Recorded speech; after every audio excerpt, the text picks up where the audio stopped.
Hello everyone, welcome to RomHack.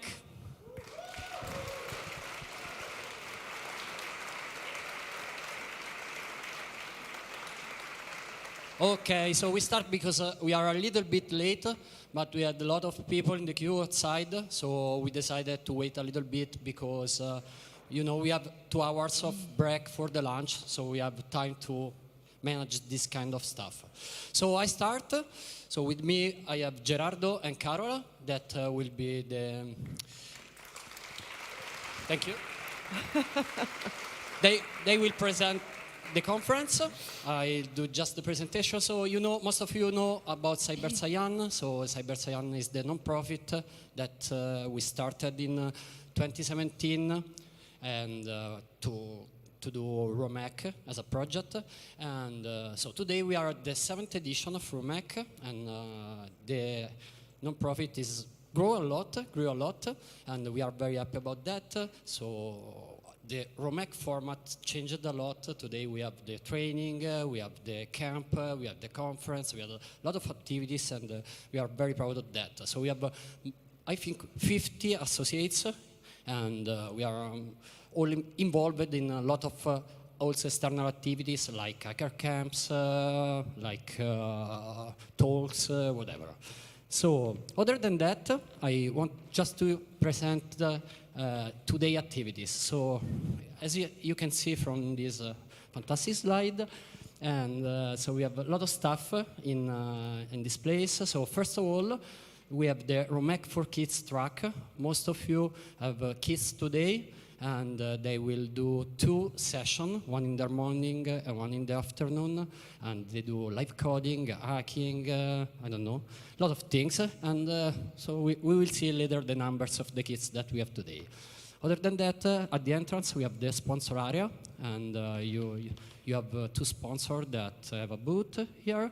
Then for this year, we have a new thing that is the live hacking event. So we have partnered with Yes We Hack, that is a big company, and for the first time here in Italy, we tried to have a live hack bounty. I think that I can announce the company because they started already, so it's Ferrero, that this year,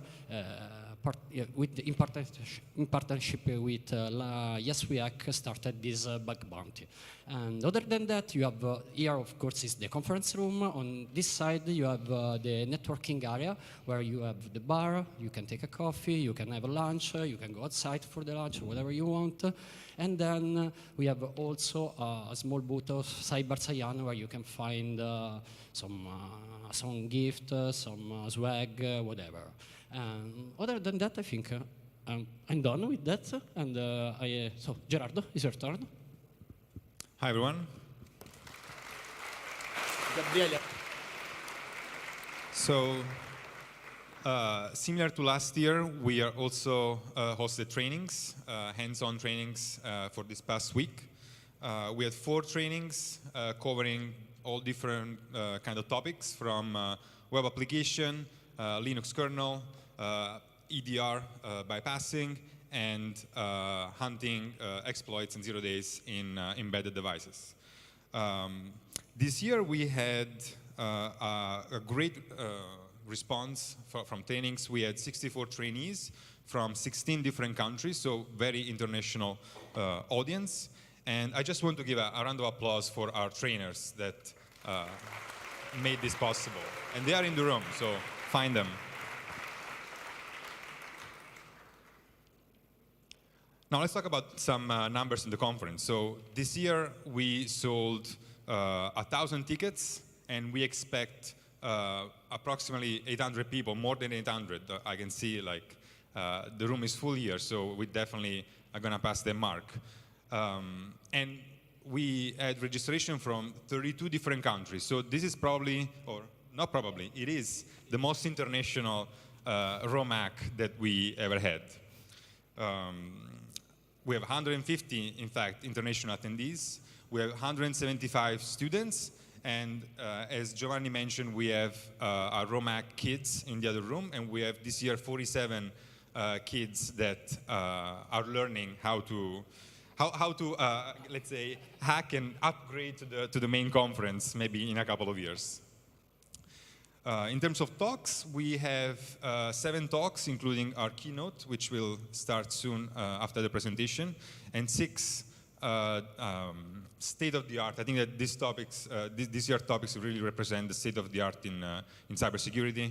So we had 122 submissions, which I think is more than 50% than last year. So we are becoming more and more popular. We are growing, very exciting.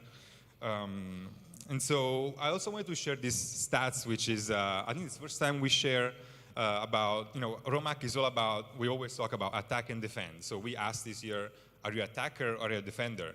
And we're still seeing a predominance of attackers attending the conference. Right, we also have t-shirts, I'm the attacker and Carola is the defender today. He's the boss, so he doesn't count. He does both. So we're seeing this 60-40 split, which is, I think, from previous year is growing from the defender side. So the attacker side still attracts more people and is more fascinating, seduced by the dark side. But the defenders crew, which is as or if not more important than the attackers from some point of view, is growing, and we like this trend. Okay, hi again. So thanks.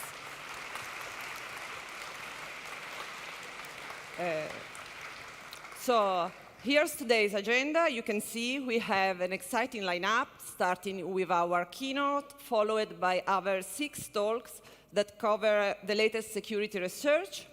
You'll have a chance to ask questions using the QR code on the back of your badge. No spyware, we guarantee, maybe, who knows, or by visiting RomHack/QA, the link. So also, we will have a lunch break from 12:45 to 2:45, so it's quite a long lunch break, so that you have plenty of time to network, meet our sponsors, and get ready for the afternoon sessions. You can grab some food inside at the bar or go outside at the bars and restaurants nearby, but we recommend, in this case, to book ahead to avoid the lunchtime rush. And talking also about partying, we will have a post-conference party brought to us by our sponsor Cybernova. The party starts at 7 p.m. at Circolo del Tennis, which is just a short walk from the conference venue. To join the fun, make sure to pick the ticket at the check-in desk at the end of the last talk, right? At the end of the last talk, go and pick the ticket for the party, because we only have 250 spots available, so tickets are on a first-come, first-served basis. So we wait for you at the party.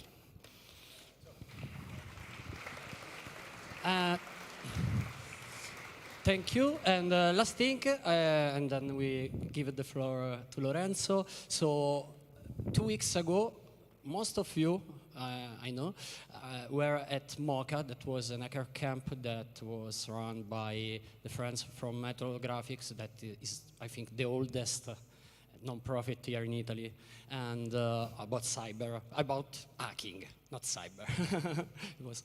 And during this camp, we announced the RomHack camp. So most of you remember probably in 2022, the first hacker camp, when we had a lot of people enjoying doing hack workshop talks, all the days, 3 days of talk, with more than 1,500 people around. And in 2 years, we will organize a new hacker camp here in Rome. And of course, we announced it now because we will start working after this conference on the topic. So everyone is welcome to join, of course, in 2 years for the next camp. Other than that, I want to thank you, of course, last but not least, our sponsor. Also, this year, we had a lot of sponsors. We had a platinum sponsor, we had a gold sponsor, silver sponsor, and I want to stress the fact that this conference cannot be run without the sponsors, because they give to us much money to run the conference and enjoy the day, everyone. So thank you to the sponsors.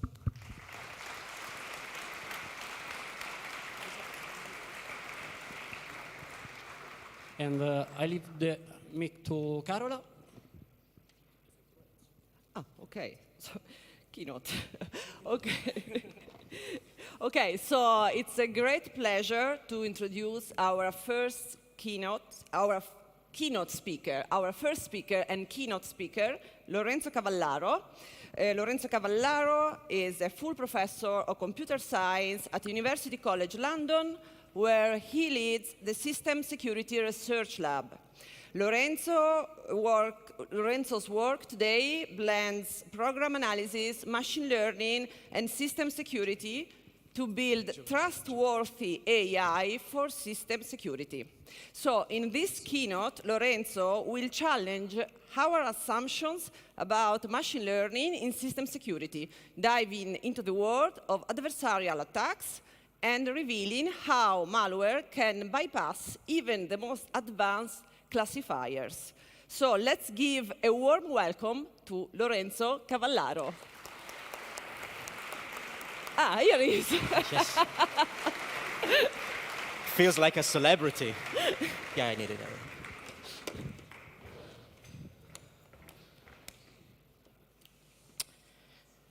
All right, thank you so much for the introduction. It's so exciting being here. This is, after all, these are my roots. I started back in the 90s, in the glorious 90s. So I really thrive, and I feel like, back home.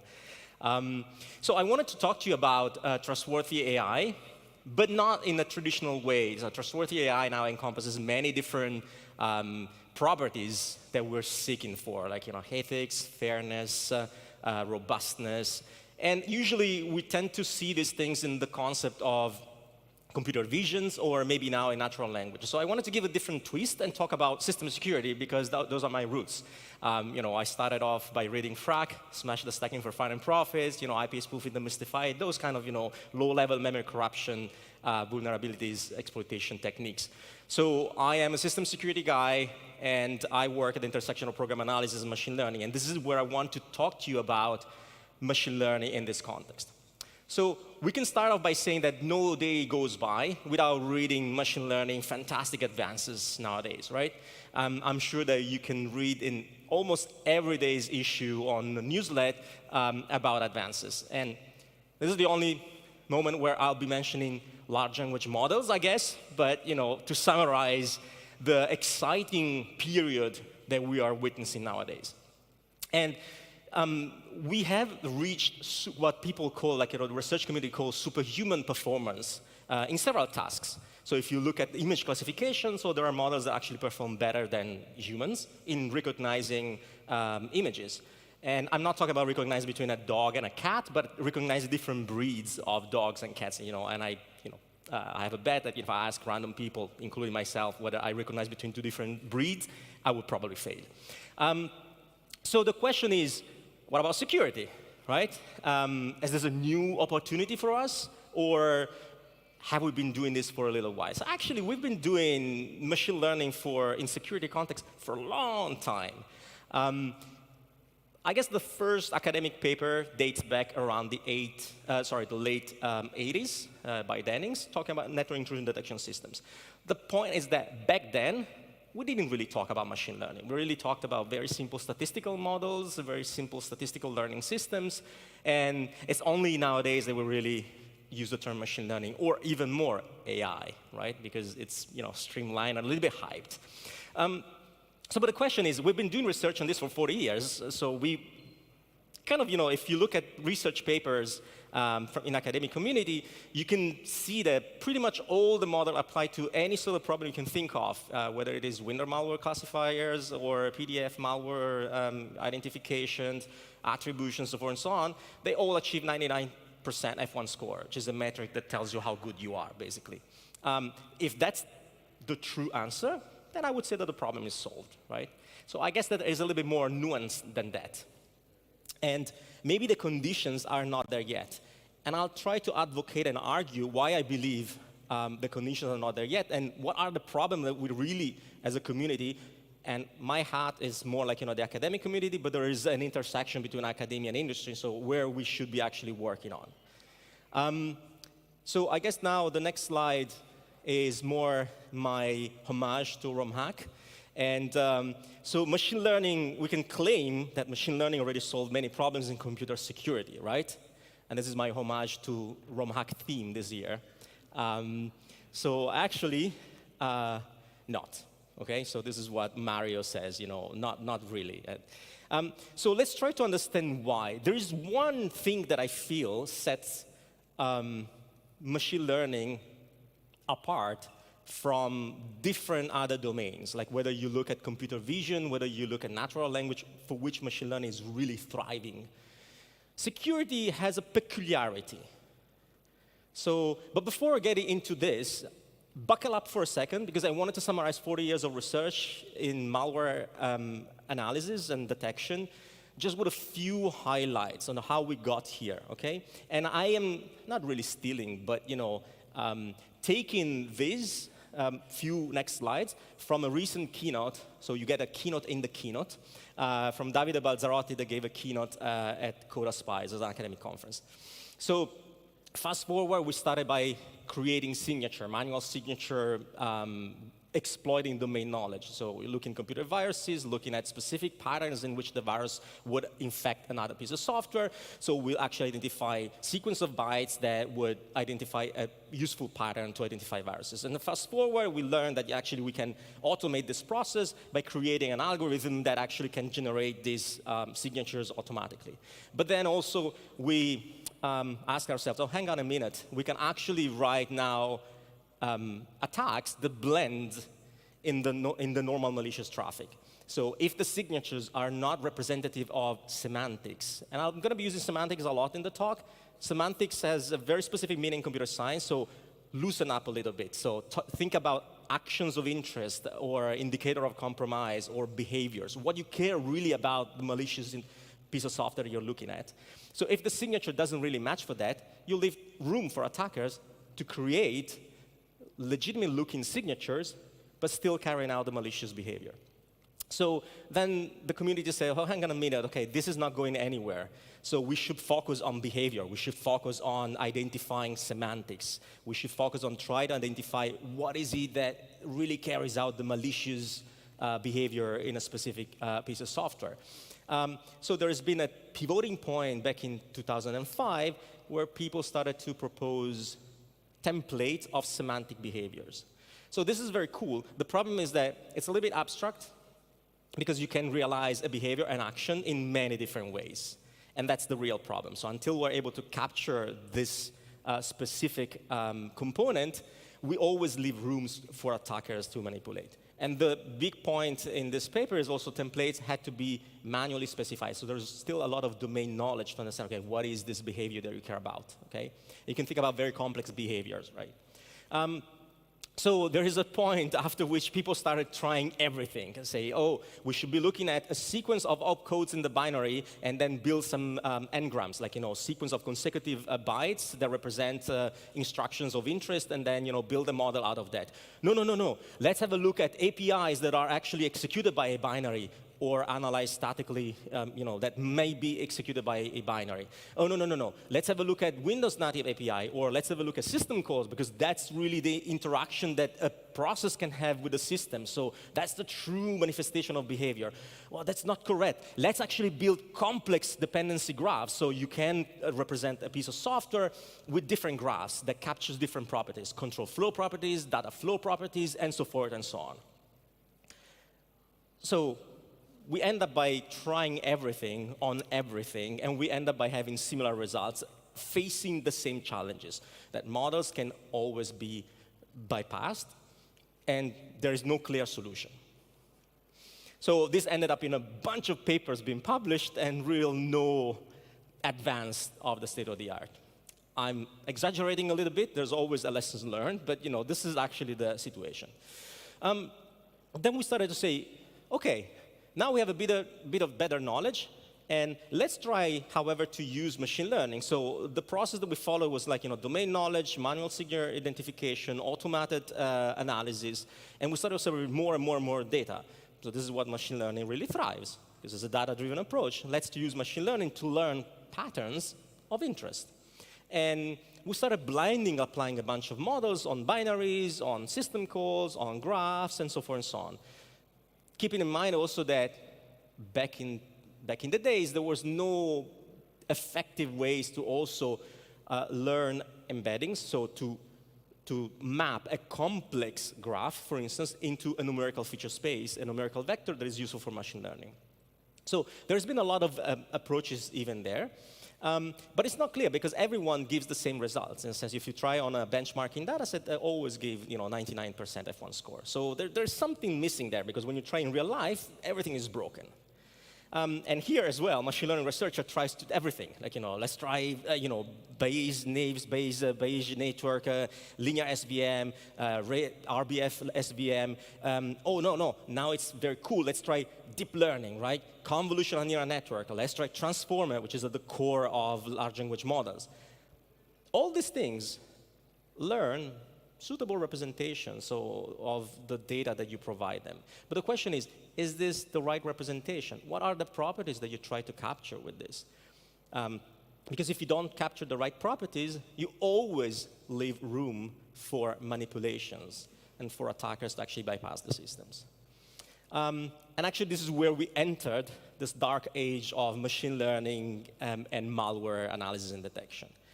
And I feel that despite all the best effort in academia and industry, we're still quite here. So we still don't know what are the real important things that we should be focusing on.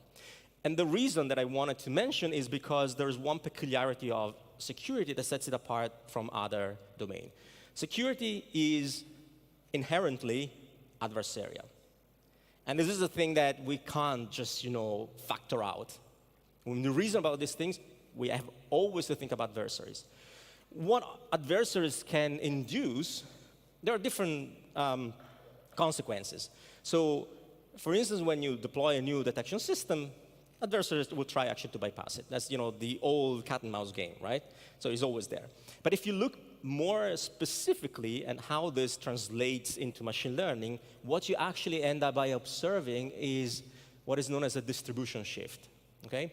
So now, let's set aside for a second, and if you guys have ever had classes in statistics and probability, this is not a class in statistics and probability, so don't get alarmed. But I'm assuming that you would have always gotten at the very beginning, let's assume that data is IID, EED, right? And we always took it for granted, which is identically and independent and identically distributed data. We always took it for granted when you do that exercise in statistics and probability, say, it's assuming I don't know what it is really, But this is the core. This is really how machine learning works. For the sake of the talk, I'm going to refer to supervised machine learning, so classification, where you have a classifier, you have a labeled data set. The assumption here is that the data that you use to train your classifier, the source that generates this data, programs that you observe, the programs are independent from each other. That's the assumption. So there's no relation between these programs. And also, in this point, we don't really know, but let's assume that this is holds. But the other assumption is that the data that you observe at test time should be drawn from the same distribution that you train your classifier with at training time. So machine learning is not a magical toolbox. It's not a clairvoyant toolbox. It's just maths. It's just statistics. And if this assumption holds, then machine learning works. But in security, this doesn't work because you observe new threats over time. You observe attackers that try to manipulate the system to break the system and expose differences in behaviors than the one that you were able to capture earlier. And there is also here a peculiarity. You remember that I mentioned several times representation, so how we represent objects of interest. So we have a binary, and we have to translate a complex binary or execution traces in a vector of numbers. So this process is usually lossy, so you lose information. And the more information you lose, the more room you leave to attackers for manipulation. Because the more the representation of this object is imprecise or is approximate, the more you might observe at test time distribution shift, not because you're really observing something new, but because what you try to model is wrong or imprecise, okay? And so far, there is a little bit of an open problem. So just to give you an analogy, in computer vision, now the community says that what a convolutional neural network learns is useful for what we want to do. So a convolutional neural network learns what is known as a translation equivariant representation, big words. So if I have a bottle and there's a black screen here, I learn a representation. So I translate, there's a convolutional operator on this image, and I learn a numerical vector, so a vector with features and some numbers that represent this image. If I shift the bottle on the right, I learn a representation and a translation equivariance. So the representation that I learn about this image is not completely different. It's just similar to the previous representation. Because I want to capture the fact that these two images are actually similar. There's only the bottle that's shifted in the background of the image, right? So when you apply the same approach to binaries, what does it mean to learn something that shifts? Like it's unclear, right? You know, what is the goal? So maybe there are other properties of binaries that we need to capture. And this is an open research problem. So the main problem is that this rule is often violated. And when this is violated, everything is broken. So what I believe we need really is to understand and improve the effectiveness of machine learning approaches for system security. So in this context, because otherwise it's very broad, in the presence of adversaries. So we shouldn't really factor adversaries out. And a key point in all of this is how we learn a suitable representation of the objects that we care about. Programs, documents, and so forth. How do we learn something that captures properties that represent semantics, what I care about these objects, right? Because the more I am far away from this modeling, the more this semantic gap is greater, and the more I leave room for attackers for manipulation, and the more my system will be broken. The effectiveness of machine learning system, therefore, in this context, is really intertwined with the underlying abstraction, the program analysis that I use to extract this piece of information, and how then I represent this from a program analysis perspective into a machine learning model. And this affects robustness to distribution shift that I mentioned earlier, explainability, performance on clean data, costs, and so forth and so on. This is a big, big problem that we need to solve. And disclaimer and spoiler alert, I'm not going to be solving this in this keynote. So several of these problems are just open. But I feel like I really wanted to leave you with a bigger picture and say, okay, this is what we should really be focusing on. And the question is trustworthy AI for system security possible? Well, usually headlines like this have an implicit no as an answer, but I guess there is a plan, and at least we are aware of some of the issues that we have at the moment. So to set the scene now, I'm going to be talking just about one problem. So adversarial machine learning, but in the context of software. So not computer vision, but adversarial machine learning on binaries, on programs. And I'm trying to understand, what are the differences and whether there are analogies, whether the problem is easier and whether it is not. And I really like the slide that Gerardo, I guess, mentioned earlier, this chart pie. This pie chart that show the dichotomy between attackers and defenders. So this is an attacker perspective, but we're going to see how and whether this is useful for defense's opportunity as well. Okay? A spoiler alert: the problem is challenging. So there is no clear solution yet. But to set the scene, okay, let's imagine a dystopian future. Like we didn't have enough problems with COVID, with war, and with anything that's happening in the world. But something even worse where panda are just forbidden to roam around. Panda is so cute, right? And imagine just a city where you have surveillance systems that are powered by machine learning surveillance systems where panda are just forbidden because they are too cute, okay? And that's reality. So one thing that we don't know is that panda spend a lot of time chewing on bamboo sticks, right? Because it's a very low energy source, so they need to chew a lot, to get a lot of energy. So they have a lot of time to think about it. And one thing that we don't know is that panda are fluent in math. Okay, this is part of the storyline, okay? So I'm not sure whether it's true, but I want to believe that. So, and they remember that there is a seminal paper. It was called Intriguing Properties of Neural Networks. It was published in 2013, I believe. And this is where actually it started off the whole field of adversarial machine learning, which is crazy, okay? By the way, I mentioned I would mention LLMs only once. It's not true. So we have adversarial machine learning attacks on LLMs as well. The problem is the same. It's even exacerbated on LLMs. So we can call it adversarial prompting, which is slightly different, but the reasoning is the same. So how does the attack work? So to give you the intuition, so a panda sees on the paper, oh, well, there's a picture of a panda, so the panda understands this very well. And the idea is that you create an adversarial mask, so of noise, so this part in the middle is noise, that once it is added to the original image, you obtain an image that is legitimately looking as a panda. So from a human being perspective, this is still recognized as a panda. So this noise is not actually random noise, but it's noise that is optimized to be added on this image so that the resulting image is still perceived as a panda. So the semantics for human beings are preserved. This is an important point. But actually, the system misclassifies this image as a gibbon with high confidence. And of course, a gibbon is an example. You can actually misclassify this with the target class that you want to in the system, okay? So the panda says, oh, this is pretty cool. So let me just go, but this is on pictures. Like, this is a digital artifact. So the panda says, well, I need actually to carry out this attack on surveillance systems in the physical world. So I need to think about realizable attacks. So the panda says, oh, cool. Let me just go to a costume shop. So the panda goes to a costume shop and it doesn't find this optimal noise, okay? Because this optimal noise might just exist in the digital world. So in the physical world, it doesn't exist. You can't really print it out. There is a different gamut of colors. It doesn't really exist. So you have to set up for something that is approximate. And the panda says, cool. There is a picture. There's a mask of a fox. I'm gonna go with that. So I'll just wear this fox mask, and I am good to go. Because now when I go around in my city, I would be classified, according to this adversarial attack, as a fox. The truth is a little bit more grim for the panda, because there are several artifacts, several problem space constraints that the panda hasn't satisfied in the real world that give away the fact that a panda is still a panda. The panda paws, the black and white fur, the big chubby belly, and so forth and so on. So, sorry, still denied, banned outside the city. So let's try to understand a little bit better what happened.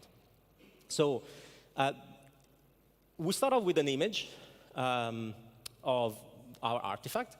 We learn X, which is our vector that represents this image. How we learn this doesn't matter, so we can use it.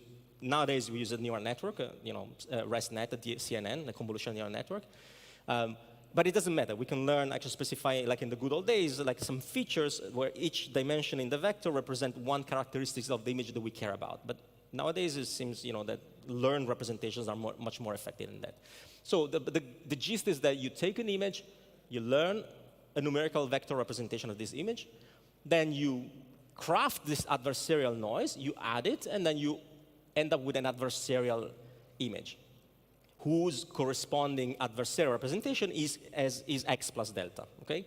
And the way that you learn this delta, so this is the only math that you see. That is not true. There's another little piece of math later on, but the truth is that to learn this adversarial noise, usually we solve an optimization problem.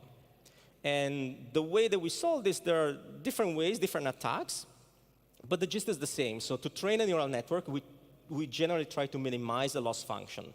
So minimization, if you've done calculus, is just you want to find where is the minimal value of the function that satisfies your constraint, right? So we want to minimize the loss function, which is the error that we might commit, okay? To create an adversarial image, we follow the same approach, but instead of finding weights for the classifier, we find the modification in the input space. So we found this perturbation that we need to add to the original image so that we end up with an adversarial vector, okay? And in general, there are a few things in computer vision that you have to think about. At least one is important, is the pixel perturbation according to a specific norm. In this case, just forget about norm. So how many pixels you can change, okay? There are different variants of this attack, but how many pixels you can change in the image, or you have to change the image to actually create a representation of this image that is adversarial, so that would cause a misclassification. And then also you want to minimize the loss of the target class, because you want the example to be misclassified as a gibbon, okay? Now, in this case, let's have a look at what happens in software, okay? Because in software, things are a little bit different. And then let's try to see whether we can draw some more generalizable takeaways. So in software, you can start off with an app, and for the sake of this, let's think about an Android application, okay?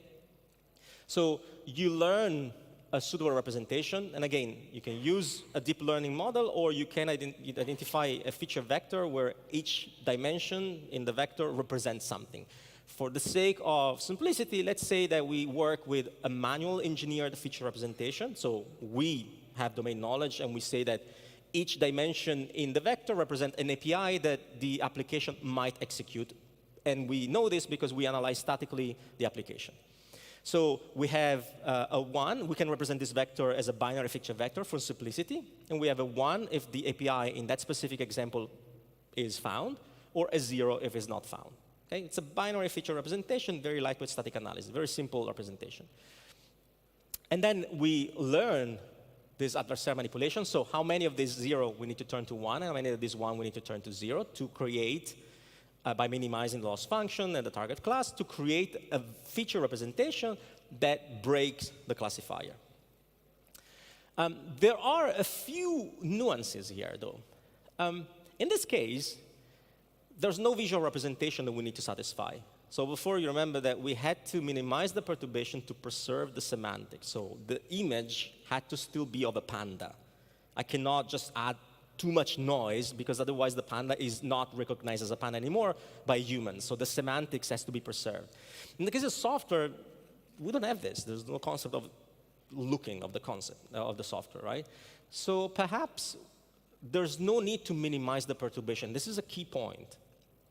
Perhaps there's no need to minimize the perturbation, but we need to definitely still preserve semantics, like we've done for images.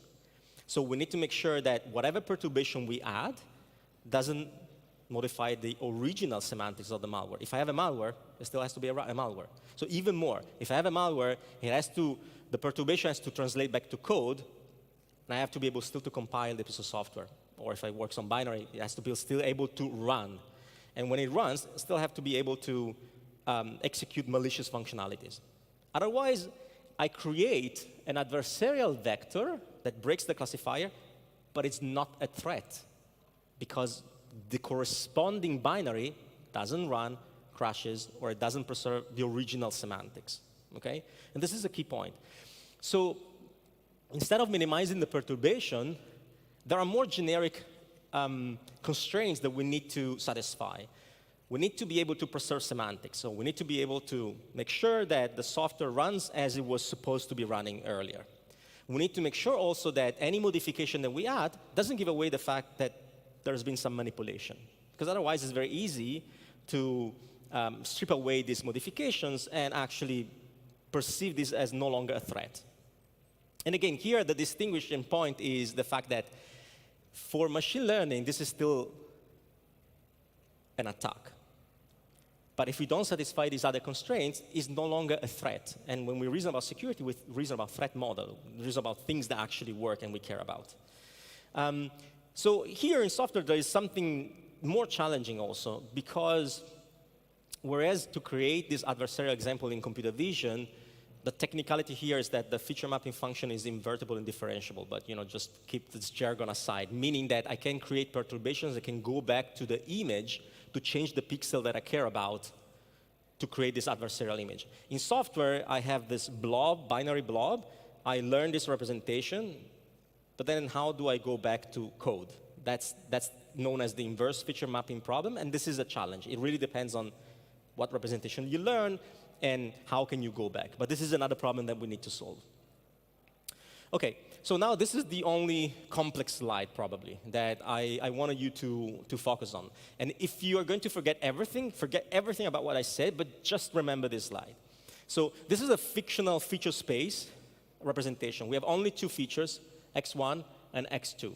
So two features means that the vector that we use to represent a complex object has only 2 dimensions. In real life, we have, it depends on the representation, we have hundreds, thousands, or even millions of dimensions, okay? But of course, we can only represent things in 2D or 3D at most, but 2D is easier. So the red region is the region where all the malicious points lay. So this is a trained model. The blue region is the region in the feature space. So once we look at numbers, so these are vectors, so they just point in a space. Okay? The blue region is the region where all the good points lay. And the arrows identify the direction of the gradient that I need to follow for turning one of the malicious points into one of the benign points. So gradient is just a fancy word to talk about differential, partial derivatives because we have many dimensions. So think about derivatives, so because we want to minimize the loss function, as I mentioned earlier. But here we have more dimensions, so 2, 3, 4, 5, so we talk about gradient, but it's the same thing. Just think about one variable, it's just a derivative of the function. So in this region, we can identify a sub-region that is called the feature space visibility region. So these are all the points that exist in the feature space. We don't usually not necessarily know the shape of this region, but it exists. Within this region, we can identify what we call problem space visibility regions. So these are the regions that in which corresponds point that exist in real life. So here I can have, outside of this region, I can have a feature vector to represent a malicious point, but it doesn't compile, it doesn't run, it doesn't execute properly. In this region instead, in the problem space, I do have all the points whose representation corresponds to a real piece of software that runs, preserves malicious functionalities, and so forth and so on. Okay? And the same for the goodware. Now, how does the attack work from an intuitive perspective? So we start off with a point that lays in the problem space visibility region. So we start from a program, piece of malware. We learn a representation, this vector. This vector belongs here because we know that that representation corresponds to a real program. Now, we run this optimization problem. We solve this optimization problem that I mentioned earlier. Okay? There are different algorithms, different attacks that we can do. But the idea is actually, by solving that optimization problem, I can modify some features in this vector. Do you remember the 0 that goes to 1, the 1 that goes to 0? So that this point is slowly, by following the gradient, so by following the minimal loss, the point goes somewhere in the region of the benign points. This is good because I created an adversarial example that now would break the classifier. So if I feed that representation to a classifier, the point will be misclassified as benign. The problem is that this point might not exist in real life. So it might correspond to a software that doesn't compile, that it might have not the malicious functionalities that I care about. So I need somehow to satisfy the constraints that we mentioned earlier. And this has the implication of sort of projecting that point back to one of the problem space visibility region. So I have to, by satisfying the constraint, I have to project the point back to where I have representation of points that exist in real life. So the corresponding adversarial examples now compiles, it executes, it preserves the semantics of the original malicious software. Okay?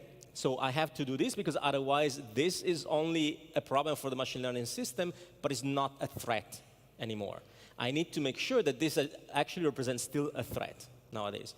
And if you think that this is only an academic exercise, I just mentioned one name, Silence, which is a real company that was actually broken because of this. Not because of the identification of adversarial example, but because the identification of realistic adversarial examples. Okay?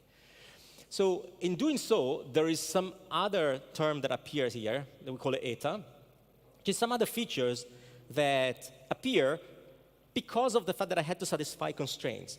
So I had to constrain my adversarial manipulation in such a way to add maybe additional code to make sure that what I'm adding is realistic. And adding additional code might actually create new features that were not there at the beginning. They're not necessarily for the attack to be successful, but they're necessary for the attack to be realistic. Okay, and this is just the other maths part, but I just wanted to show you how the formulation of original adversarial machine learning attacks changed once we consider these more complex scenarios.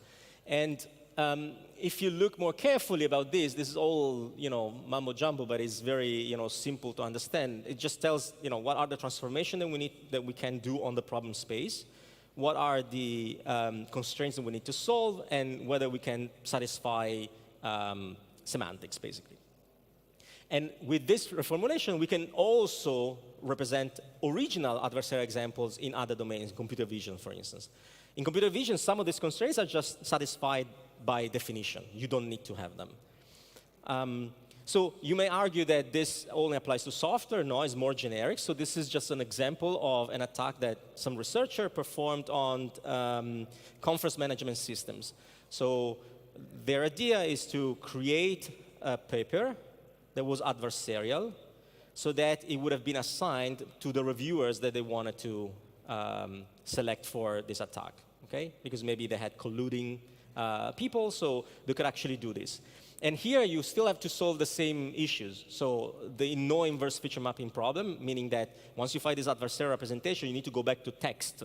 You can't just create some gibberish text. It has to be text with some meaning. And at the same time, doing so will create other features that you need to consider for the attack to be successful. This was published in 2023. And also, we explore the same issues in backdoor poisoning attacks, so about adversarial attack there. OK, enough chit-chat about the theory. Let's have a look about numbers. So this is an example of an end-to-end system Android realistic adversarial attacks that we performed against the state-of-the-art back in the 2020. So here you have our Android app that we impersonated as a real entity. Goes to a doctor, says, doctor, I have to make sure that I am perceived as a good application. Say, no problem, I can help with that. So the doctor says, I need to perform some and I want to notice also something that we carefully paid attention to, blurred out this part, So this was something that we really care about. So the doctor says, OK, no problem. So the technique that we use is called, from software engineering, is called software transplantation. You identify some piece of software, some piece of code in a software that you care about.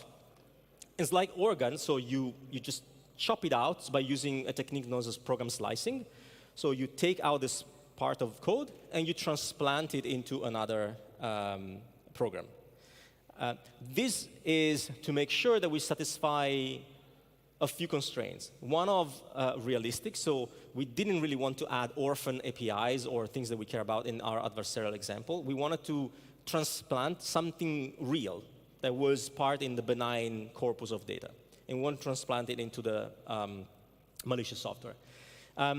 To preserve semantics, to make sure that actually this new transplanted code doesn't interfere with the semantics, we actually wrapped this piece of code in what is known as an opaque predicate. Opaque predicate is just a fancy word for a conditional that is very hard to understand whether it's true or false at static time. So it's very hard, if you analyze it, it's very hard to understand whether it resolves to true or false. In our case, it always resolves to false, so that piece of code will never be executed. But it will be analyzed by our analysis system, because it's a static analysis system, it will actually pick it up. And we want also to make sure that once you look at the code, you don't see anything dodgy. So it's a realistic piece of software, not just one API, but there's a complex program slicing that captures recursively all the complex objects that are used in the APIs. Okay, so if you're familiar with Android development systems, so you have intent, activities, they work with complex objects. So we do actually this recursive program analysis to make sure that what you have is realistic. Okay. So let me just skip a bit quickly on this part, because it just tells some details on the program analysis. And I wanted to show you the attack, actually. So the system that we targeted, it's a very simple system. So the assumption is that the model for this work, but we can generalize. So the model is a linear classifier. So linear classifier means that it's very simple to interpret. You know exactly, once the model is trained, what are the features that are most responsible for benign classification or malicious classification. So imagine there is just a polynomial with the coefficients that are the weights of the classifier. So in this case, the attack starts off with a trained model.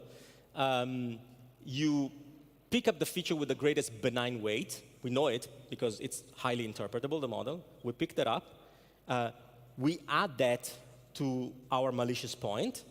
So in that case, the 0 would go to 1 in this binary feature representation.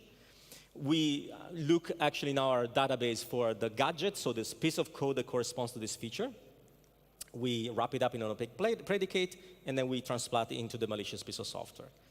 And then we do this basically for all the other features, basically. So then we go for the second most important benign feature, the third most important, and the fourth, and so forth and so on. And you can see that basically this has the effect of moving the points until it crosses the boundary between malicious and benign points. So at this point, we end up with a malicious point that crossed the boundary, meaning that it's in the representation of the benign point, but it's still a malicious program because we satisfy all the other constraints, so the semantics constraints. So if that program executes, and it behaves as a malicious point, but is misclassified as a benign point. So it's a little bit more complex than that because we have the side effect features, so the contribution of it gadgets, it's affected by the fact that you don't only have that feature, but you might have other features, the eta term that actually is introduced because of our realistic attack. So that requires just to do some reordering of the gadget's importance and so forth and so on. So let's have a look at numbers, okay? So, and here I'm going to be going quite quickly. So data set, you read there, 170,000 applications, 10% of which are malware. I can argue on why 10% is malware, but let's take it as a fact for the time being. Classification, so 2 different classifiers, one linear SVM and another one that is actually a hardened version of a linear SVM that forces the classifier to basically use more features. So usually SVM as a classifier uses a few top features to make a classification. With SecSVM, the idea was to actually clamp the weights technically in the classification process so that you force the model to use more features. Why? Because the assumption was that the attacker had to minimize the perturbation. Remember at the very beginning with the computer vision example, you had to minimize the perturbation. And if I force the classifier to use more features, then there is a point after which I can harden the model. Because if you can't use more features and I force you to use more features as a defender, I'm actually having a robust model. But here we argue that you don't have to minimize because the game is different. So what is the effect into all of this? So the curve that I wanted you to have a look at maybe is the slowest growing curve. So this shows the attack success rate, so how good we are in breaking the classifier. In the most stringent settings, so on the hardened version for high confidence attacks. And you can see that by adding on average 120 features, including those needed for the attack, as well as the problem space, the side effect features, we are able to achieve 100% attack success rate. This is actually unsurprising because the assumptions are different. So the model requires you to minimize the perturbation, but we are arguing that you don't have to as long as you satisfy the other constraints. The real question here is, what are the effects of this manipulation on real-world statistics? So do you create binaries that are extremely larger than the normal binary size? Because if that happens, you're successful, but you give away there's something dodgy is happening. Turns out that we computed these statistics for a bunch of different metrics, and we can't see any statistical deviation from the distribution of these statistics with respect to the benign corpus of data, meaning that any adversarial manipulation that we induce creates adversarial binaries that run, execute the preserved semantics, and if you look at the statistics of sizes or cyclomatic complexity that tries to capture some software engineering properties, permissions, API calls, services, receivers, so a bunch of statistics of Android application, they look like normal binaries. I mean, there's nothing odd that stands out for me. So the big question is, and this is the defensive part, this was only attack, right? So the defensive part is, as a defender, I can choose whether only generate feature space adversarial examples, so those that live in the feature space visibility region, because I'm a defender. I don't have to have something that runs. I just have to have something that hardens my model. But should I use that? Or should I use problem space adversarial example? See, because from an intuitive perspective, the thing seems to be fairly simple. The problem space feasibility regions are the regions that identify points that matters. So in principle, you would like just to harden your model by exploring those regions. Because at the end of the day, if you're weak around outside of those regions, it doesn't really matter because the model is brittle, but at the same time, you don't have an attack. It's not a threat. But if you focus on the problem space regions, then those are the points that you should be defending from. But there's a cost in generating problem space adversarial attacks because you have to add the inverse feature mapping problem. So there's a real complex cost. So which one is? So this question actually was thrown last year in another top conference in academia. And these folks actually explored 3 different tasks. Text classification, so no LLMs. Text classification meaning sentiment analysis, positive or negative sentiment, okay? Text classification, botnet traffic problem, so network traffic analysis, and Windows malware. And they found that if you use problem space adversarial training, which is a technique to harden the model as you train the classifier, in text classification, you achieve 17% more robustness than using feature space attacks only for training the model. If you use botnet traffic, they're pretty much equivalent. And if you use Windows malware, then actually Windows malware really cares a lot about problem space adversarial examples for model hardening. So it seems that this is so basically if we can summarize, for text classification is marginal, not required, required. So it seems that this is a task-dependent problem. I would argue that this is not a task-dependent problem. And I'll show you some number here. So we rerun our experiments and say, OK, now we have this adversarial, problem space adversarial examples. And then, can we harden our model? So it turns out that, it's a complex table. But actually, if you look at these numbers, you see that we have an order of magnitude more hardening if you use problem space adversarial example during the model robustness process. And this is the same here for the hardened model. So we actually go, so lower is better. So the attack success rate you want to see is basically 0 you want to see. So we tried this on different approaches too, and the problem is still open because what I argue is that this is not a task-dependent problem, but it depends on what I mentioned earlier, on the programmatized abstraction, the representation, the model you're using, and the attack that you're running. And this is an open research problem, and it's probably perhaps another story, okay? And for the time being, I wanted to thank you all. So, and I guess, research on problem space attacks and defenses is just the beginning, and I hope to have clarified a little bit that it goes beyond computer vision, and it can actually be a realistic threat. Thank you so much for your attention.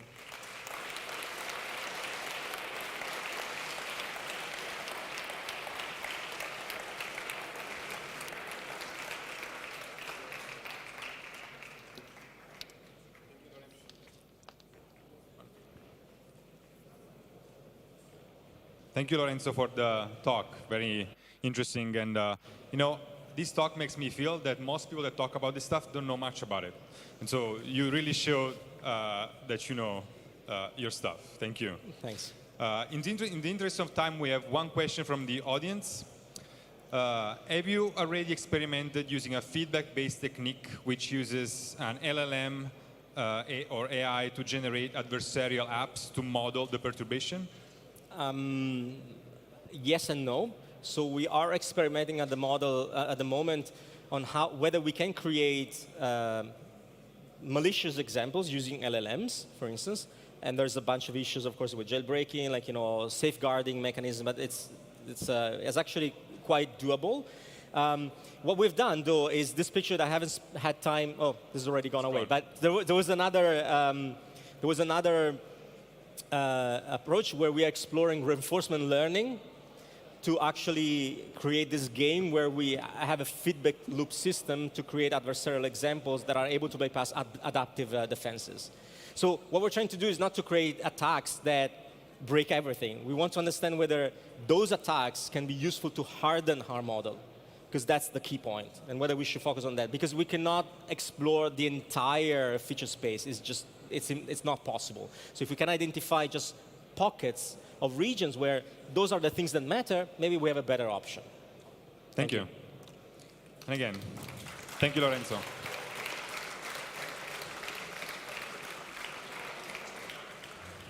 Please, a reminder for the room, if you leave the room, if you get up and walk away, please be quiet. We are still, presenting and asking questions, so thank you very much. Okay, our next speaker is Sina, also known as Sinology. Welcome.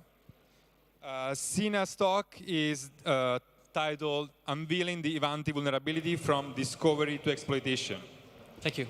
So, quick background about Sina. Sina is a vulnerability researcher that competed at Pwn2Own multiple times, and where he showcased his expertise going from enterprise solutions to hardware to low-level exploitation. So in this talk, Sina will share his journey of auditing an Ivanti enterprise solution and the creative ways he uncovered and exploited vulnerabilities. Welcome, Sina.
Works.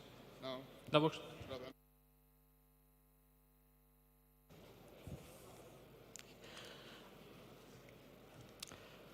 Hi everyone. There's so many people. I better not fuck this up, but welcome to this talk, Unveiling the Ivanti Vulnerability. My name is Sina, Sinology. My English is not very good. I try to not make grammar mistakes, but forgive me if that happened. Why are we here? First, let's answer that. We're here because I reported a vulnerability to Zero Day Initiative on a product called Ivanti Endpoint Manager. It's basically, we'll talk about the product, what it is, but it manages some endpoints in your enterprise, and with this vulnerability, you could compromise the main component, which is the Ivanti Endpoint Manager server. And then this was assigned a CVSS 9.8, and sometimes it was also assigned a CVSS 10.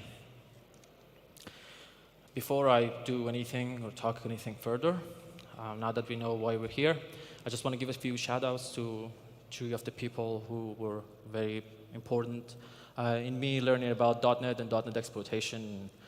Most of the topics that you're going to be seeing in this slides. First is James Forshaw, great guy. He has done a lot in .NET exploitation, .NET rerouting, and all of that stuff. Second guy is Surush Dalili. One of my mentors, great guy, very knowledgeable, has done a lot in the .NET scene and .NET exploitation.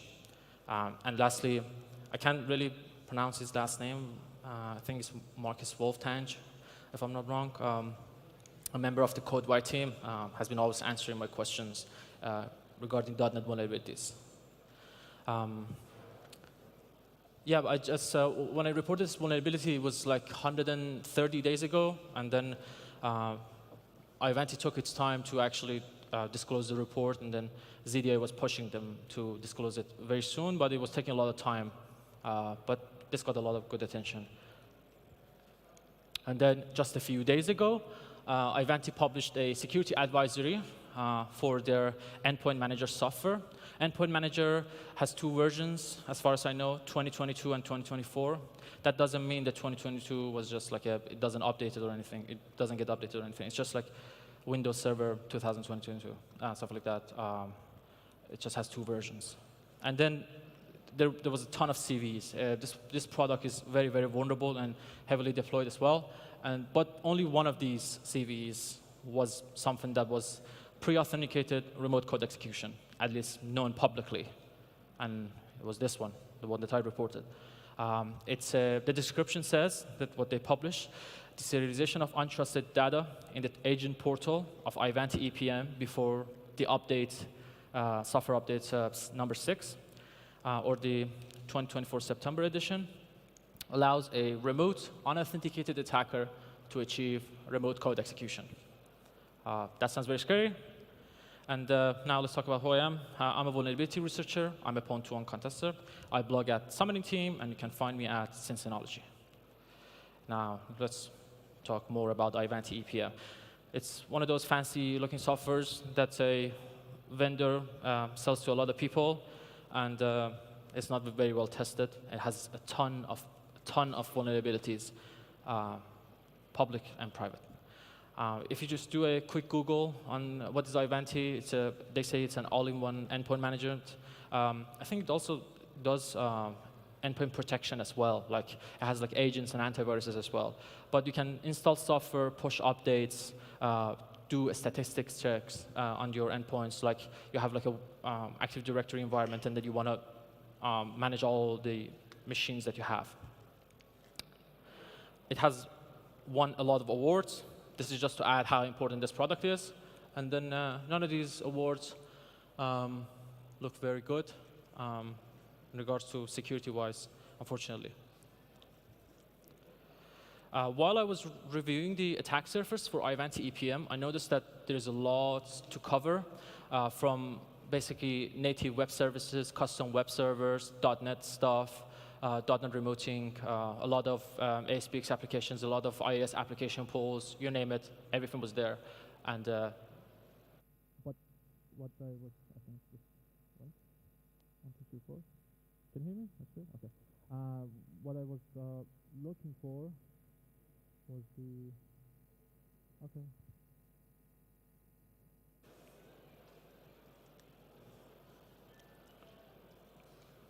1, 2. Okay, now it's fixed. Yeah, it's fixed now. Okay, thank you. Thank you very much, guys. Appreciate it. While I was reviewing Ivanti EPM, there was a lot of attack surface, but I was looking for something, either I could bypass the authentication, or it was unauthenticated by its nature, so like a pre-auth RC, something proper, that I could go brag about, and then I could just get a free flight ticket and stuff and show up here, and then give the stock. So this is what I went for. The vulnerability, by its nature, like the coding style, it's just 2, 3 lines of code. It's very simple. The first line, a TCP channel gets instantiated. The TCP channel is part of .NET framework by itself, and the argument 0 is passed to it. And then the channel is, after it's getting instantiated, it gets registered, and then the first argument is the channel object that was instantiated one line before, and then the second argument is a false value, false Boolean value, which sets the secure flag to false. And then lastly, this channel will register a well-known service type of Landes agent portal, iAgent portal, and then expose it under the object URI LDSM. That was a lot of buzzwords, I know. That's why we're here. Everything that I just said, we're going to cover it, what it is, and why is it important here. But before we go any further, I just want to say the flag that you just saw, according to .NET remoting documentation, when the secure flag is set during TCP channel registration, your communication will be secure. But secure, as it doesn't mean secure against attackers, it's just secure against like integrity of the communication. We'll get to that. Everything I know about .NET remoting exploitation, which is the topic of this talk, is based on James Forshaw's whole research about this topic. He published a lot of papers and a lot of blog posts about this back in the day, but still to this day, even though Microsoft says don't use .NET remoting, it's being used heavily. Now let's talk about what .NET remoting is. Simply put, basically .NET remoting, like if you use Corba or like the RPC stuff, or remote method invocation in Java, this is just equivalent of the same thing in .NET. You want to invoke methods remotely on a separate app domain or a separate process, either on the same process or a remote machine, or a process on the same machine, or even one process do it to itself. For some reason, you don't want to use simpler ways, you can use .NET remoting. Basically, it has two important things, a method call and a method response. Like any other RPC, you're remotely invoking procedures. Those procedures will have responses, and you're making calls to them. And then parameters passed to these methods, which are remotely also serialized. For example, you call do something, and then you pass the arguments to it. The return value, or if an exception happens, is also counted as a response. Let's see what I just, all that buzzword said, how does it look like? We have a client, we have a server. The client and the server will communicate over a specific channel. This channel can be of type TCP, HTTP, IPC. HTTP is basically also TCP, but for some reason, in .NET terms, when you use TCP and HTTP, they're two different things, because they're transmitted a little bit differently, a lot more differently. The server will register a service. The service is the application, is the method, is the interface, is the class that it wants to expose to be called by other people. So it will expose it under a specific URI. The URI starting specifies the protocol type, the channel type. So as you can see, we have TCP, HTTP, IPC, but in this case, it's using TCP. It says, I want to expose this service under a TCP protocol on all the interfaces for port 1237. And I want to expose this service under the URI, under the object URI my service. Then a client can call into this remotely using all the magic in .NET remoting, and then send a packet that looks something like this.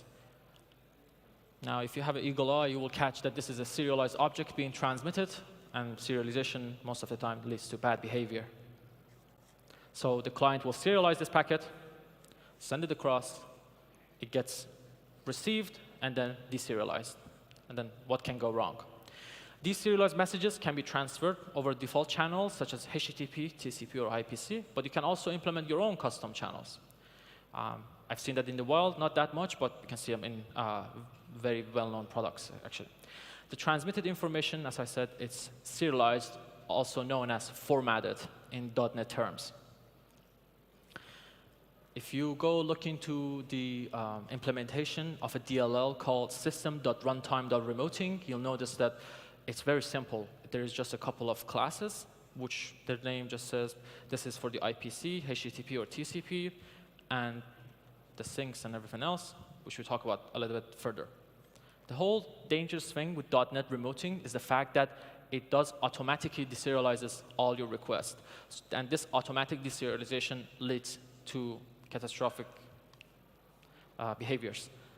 Microsoft has always been recommending, and this post you see here is from 2009. It's saying, don't use .NET remoting, use WCF, Windows Communication Foundation, a alternative to .NET remoting that you can remotely, again, invoke procedures and methods. Just don't use .NET remoting.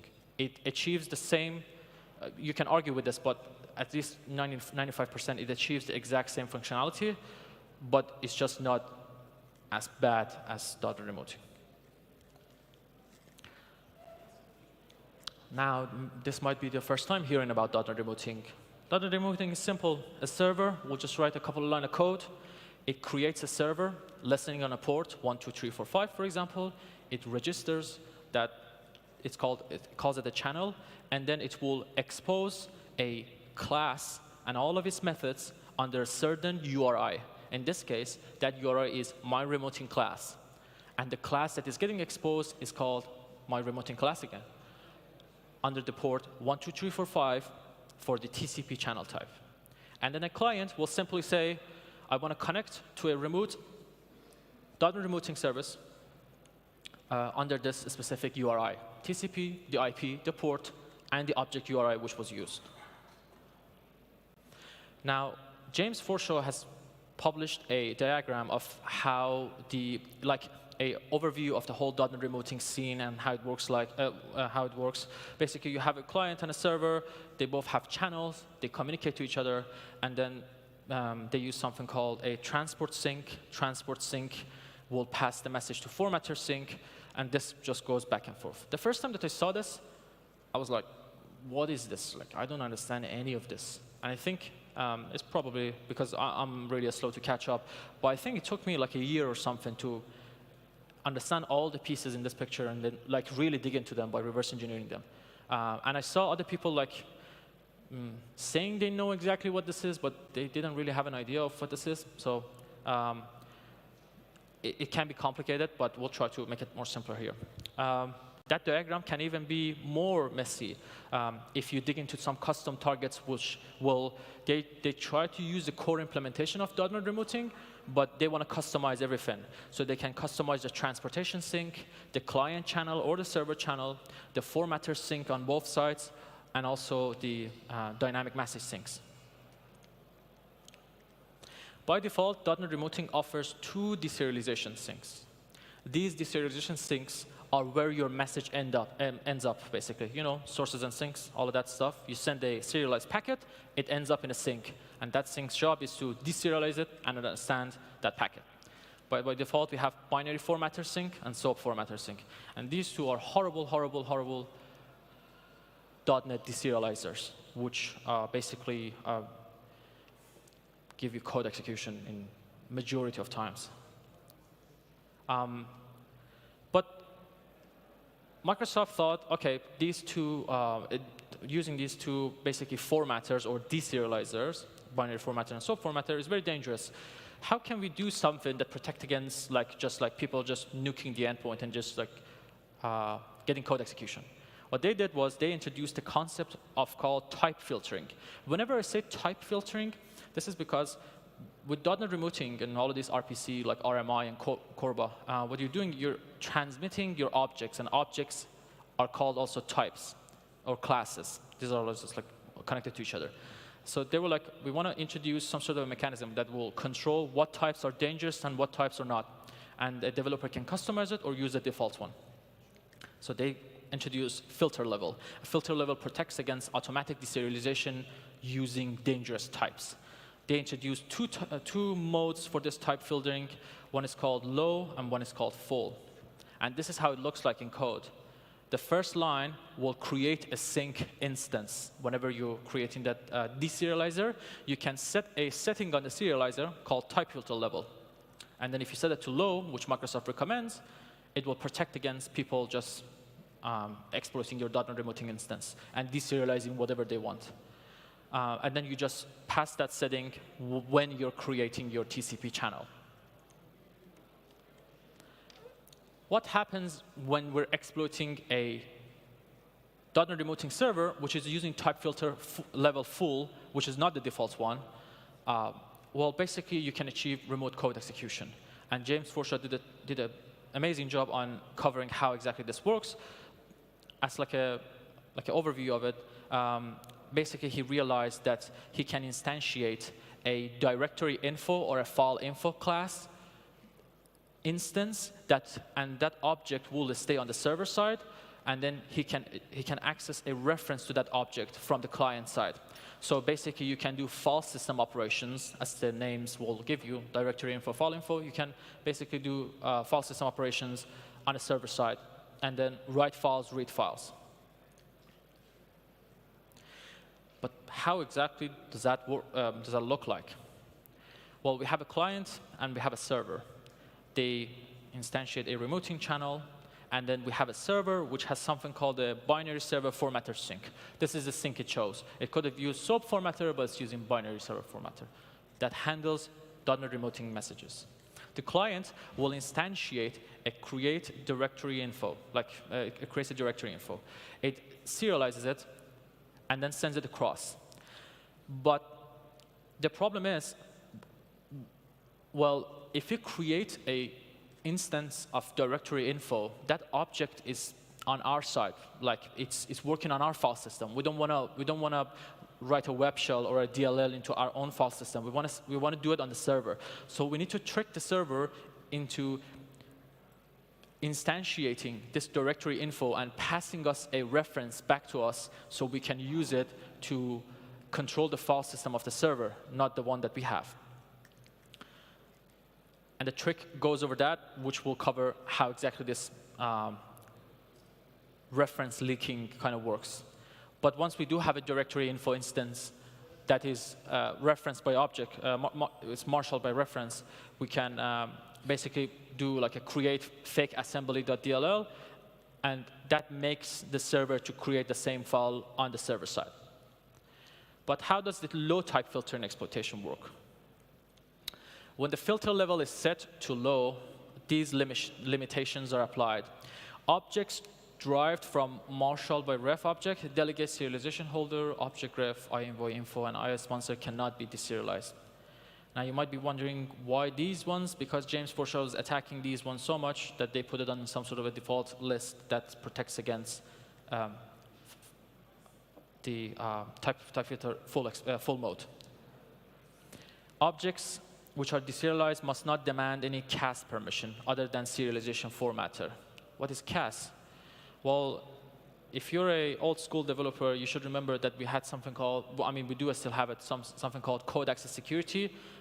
It's not specific to .NET. You can utilize it anywhere in the Windows environment, but it's mostly using .NET as well. Basically, it will control what a code does. For example, you want to deserialize a packet, deserialize a message, and then you think maybe somebody, while the code is being deserialized, will pop calculator or creates a process, or it will write to a file system or do a connection back, like a callback or something. So you tell CAS that when this packet is being deserialized, I don't want any kind of file system activities, network activities, or anything being caused by this code. And if it did, just throw an exception and don't do those. That's how this whole code access security works.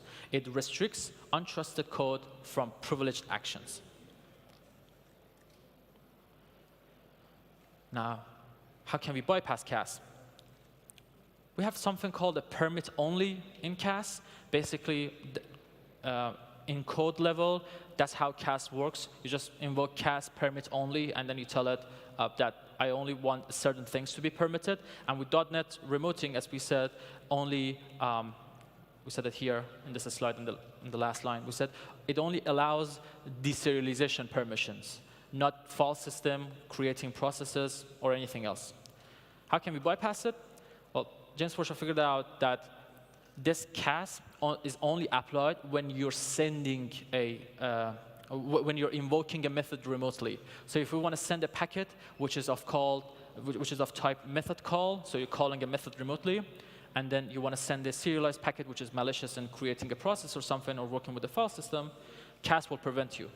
But for some reason, that God knows why, they don't use CAS when they want to deserialize messages that you're returning to the server. So basically, when you're invoking a method on the server, there is CAS. But if you can somehow make the server to invoke a method on your side, and you want to return a value as the return value of that called method, CAS doesn't apply, and it doesn't enable CAS. So you can get around it that way.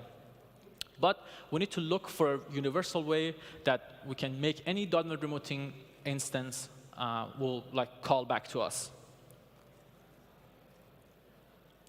How can we get a callback now? Well, there is a special class called initialize lifetime server, and it's a great candidate.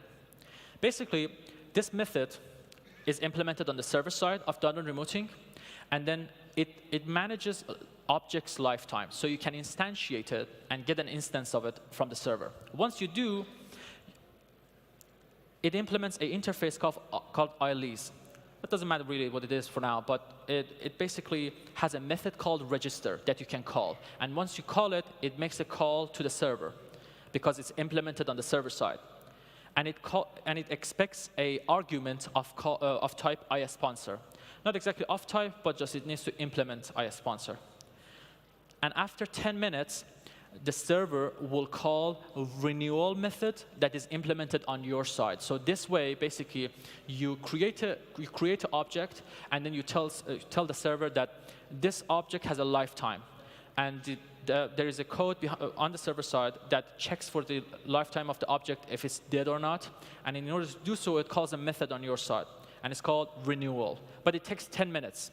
So your exploitation will take 10 minutes for the garbage collector to kick in, and then this IA-sponsored renewal is called. But that's too much. That's too much time.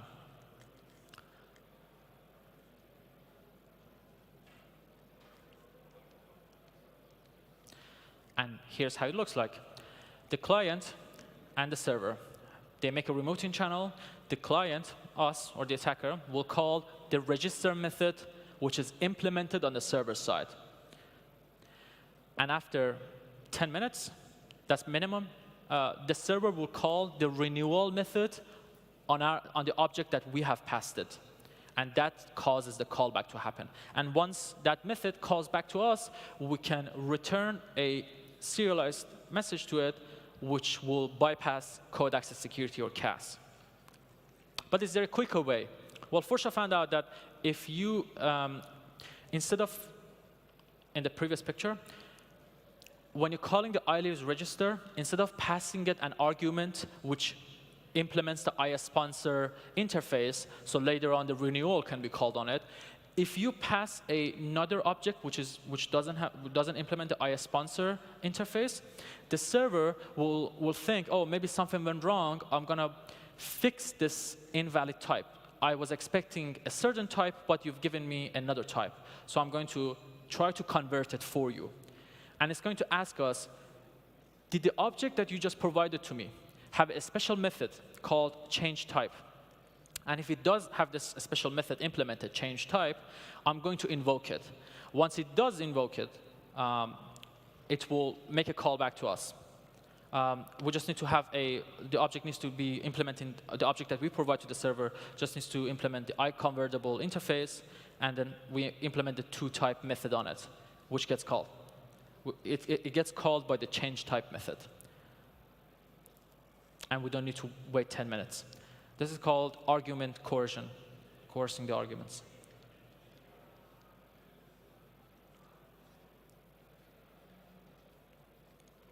And this is how it looks like in action. We have a client and a server. We make the remoting channel communication. We call ILEAVES register method. The register is that method register method is implemented on the server side. So your call goes to the server.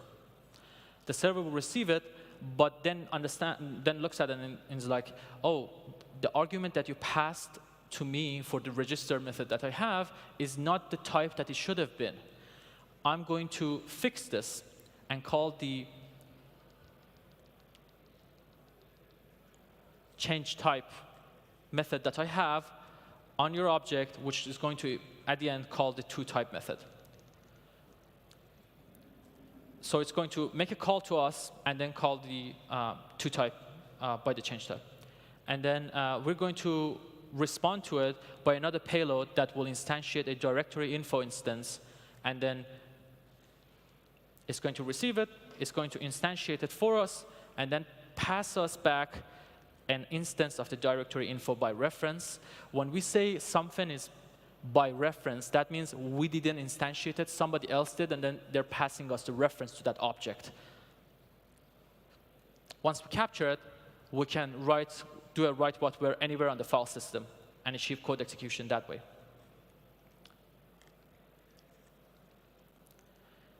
Now, until this point, all this, we understand that, OK, so we can do a write what where primitive and then achieve code execution on a .NET remoting instance, even though it's using the low type filter level.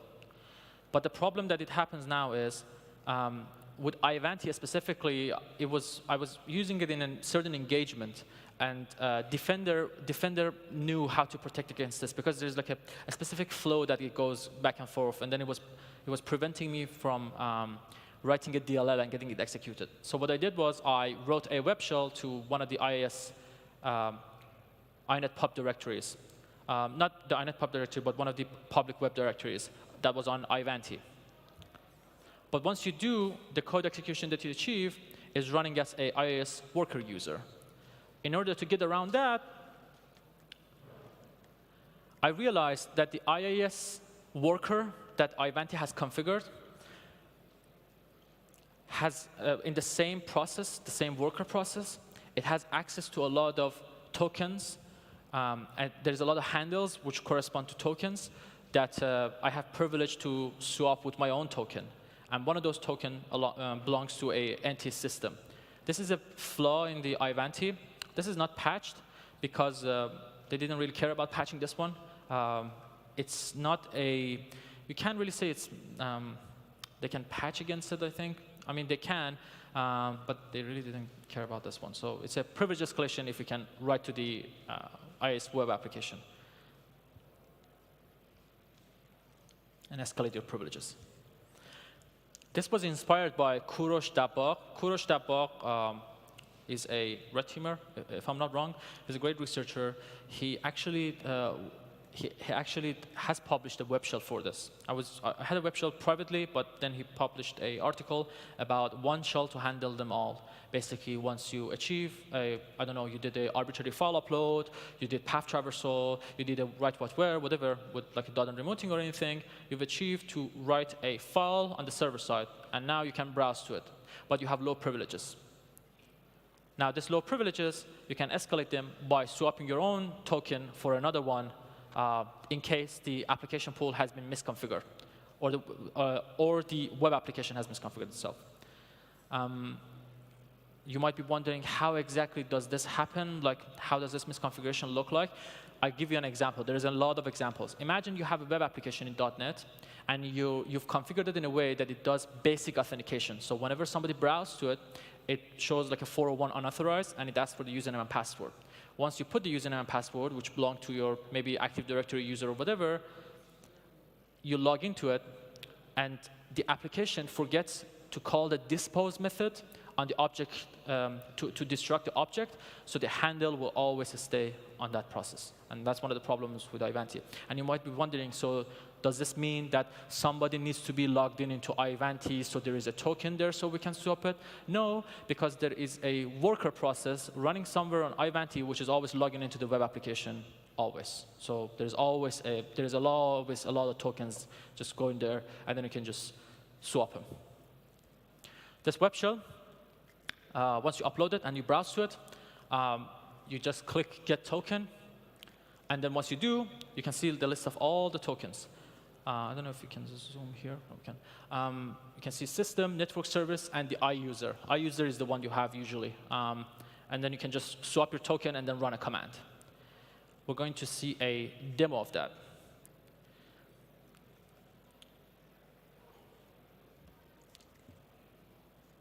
OK.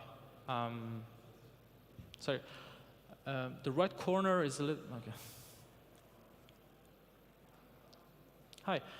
The right corner is a little bit out of focus. Is it possible to focus on it or not? OK. Hopefully, nothing will happen in that corner. But anyways, this is the Ivanti management console. Why did we jump to conclusion? This is the Ivanti management console. We refresh, and the directory that we're in right now, the Explorer window in the middle, is one of the folders that is exposed on the IIS application pool. So you basically can browse to it. You can browse to any of these files that are here. You can see the web config, for example, there. You can browse to the web config. I'm just saying this is the directory. We refresh. No file is here. This is the target IP, 163. And then we also, on the left, we have an Explorer window to the C drive, basically the root of the C drive. And we have the exploit. The exploit, it's a custom modified version of the exploit remoting service. We run the exploit. Once we do, it works like a second, so it doesn't take time. That's what's good with these .NET remoting exploits. It's very reliable. And as you can see on the on the procmon window, we have the agent portal process, which is running as NT system. That's why it's getting highlighted as blue. And even on the far right column, you can see the owner or the user of this activity that just happened. You can see it has invoked a couple of APIs for creating files. And if you look at what file has been created, it's the fake SM file.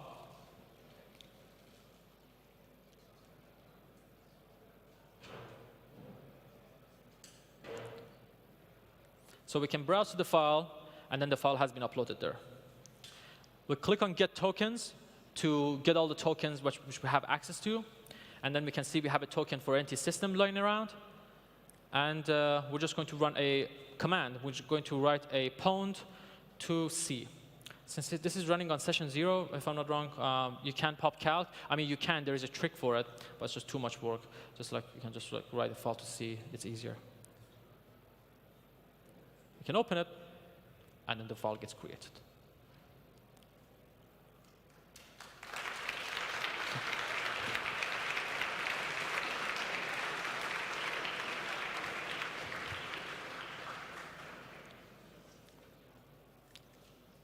Conclusion. Don't use .NET remoting. Use WCF. I've exploited .NET remoting on so many products that are being sold with very crazy prices.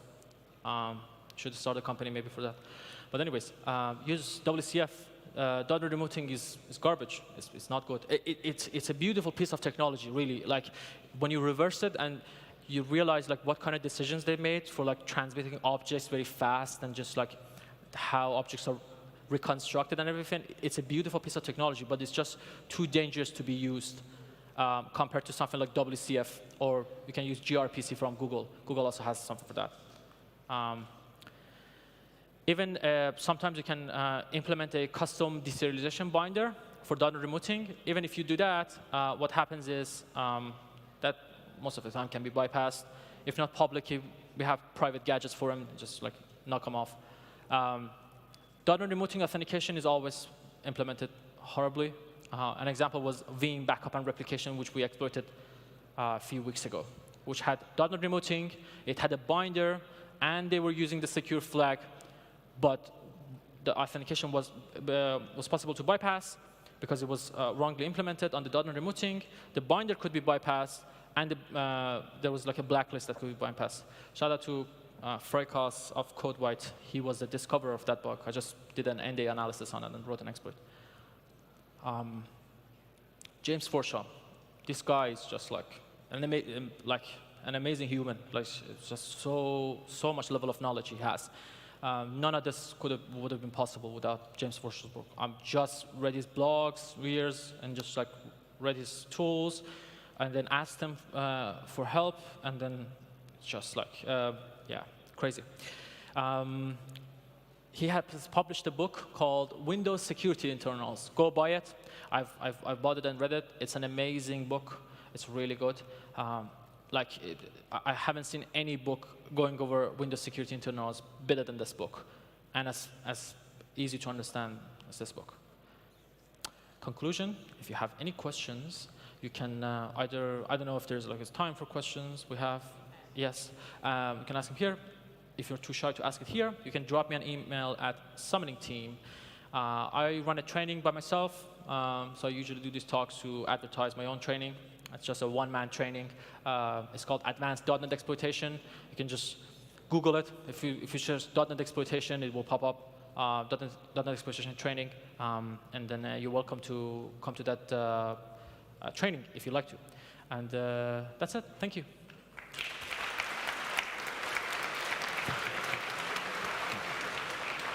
So, thank you, Sina. And we have a couple of questions from the audience. So one is, when looking for bugs and vulnerabilities, where do you start looking and why? So, for instance, why the Ivanti device? Why did you choose it? Oh, yeah. Okay. So I've been asked this question a lot of times, like, how do you choose your targets and stuff? Unfortunately, a lot of targets nowadays are protected by paywalls, and you need to like go talk to the sales team and then get it from there, which is very difficult. Or like maybe somebody has it, pull it out of the archive. It's so difficult. But how do you choose those targets? It depends. Like, it's gonna sound crazy, but like what is being targeted now, maybe that's a good one. And then don't get intimidated by it that, oh, I can't find anything on it because everybody is like popping this target. Maybe I'm too late.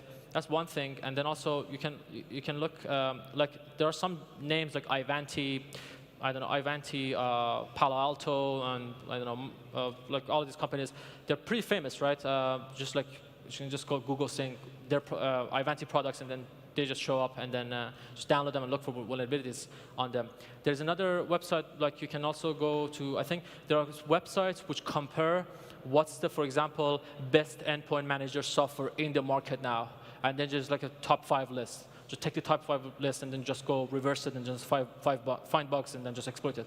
It sounds easy to say, it's more tougher to do, but there is no real trick to it. Just Googling what's the most used product. Next one, thank you. And there is another one. So the question is, are we assuming that when dealing with hardened.net remoting, the server must be able to call back to us, hacker having internet connectivity, or are there any non-OAuth out-of-band techniques which could be used? OK, I think I got the question. Do you have it in the phone that I can read it myself? Yes. Yeah, sorry. Just want to make sure I understood it. Which one is this? This one.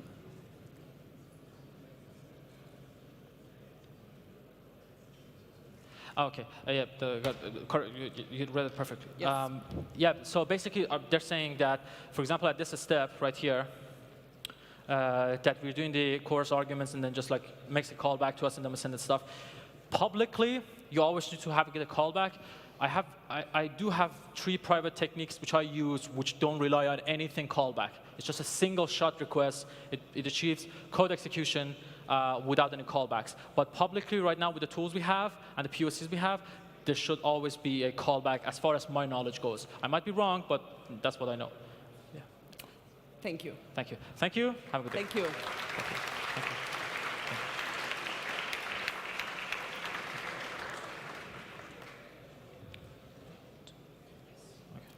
So, let's wait. Stay with us that we have our next 2 speakers. So, in the meantime, we wait for the next 2 speakers. So, the next 2 speakers are Alex Plaskett and McCaulay Hudson, both from NCC Group's Exploit Development Group. Alex is a 5-time Pwn2Own winner with over 15 years of experience. And McCaulay is a vulnerability researcher with impressive work on embedded devices. Today, they'll take us through their journey at Pwn2Own Automotive 2024, where they compromised 3 automotive devices. So they'll dive into the process of finding vulnerabilities, developing exploits, and will share insights into EV charger security. So please welcome Alex and McCaulay. They're preparing, so just a few seconds, but they're there. Yeah, I guess we're going to have it like this, so I guess. So while we are setting everything up, a quick reminder. Okay, thank you.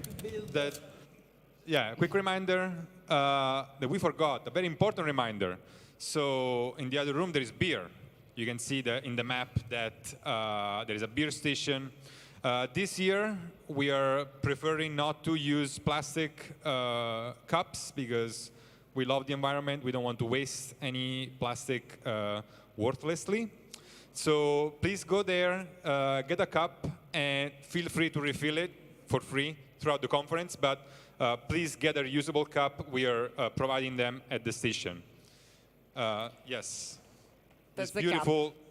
This is the one you're going to find there is not used. This is used by our proud director.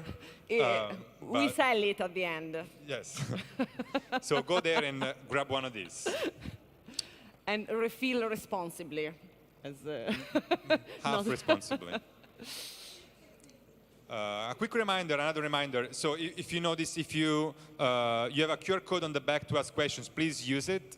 I think that you might see an ad when you have the QR code. I don't know what happened, like technical issues, but there is an ad, just skip it, and you're going to go to the right place to ask questions. So please ask questions. Thank you.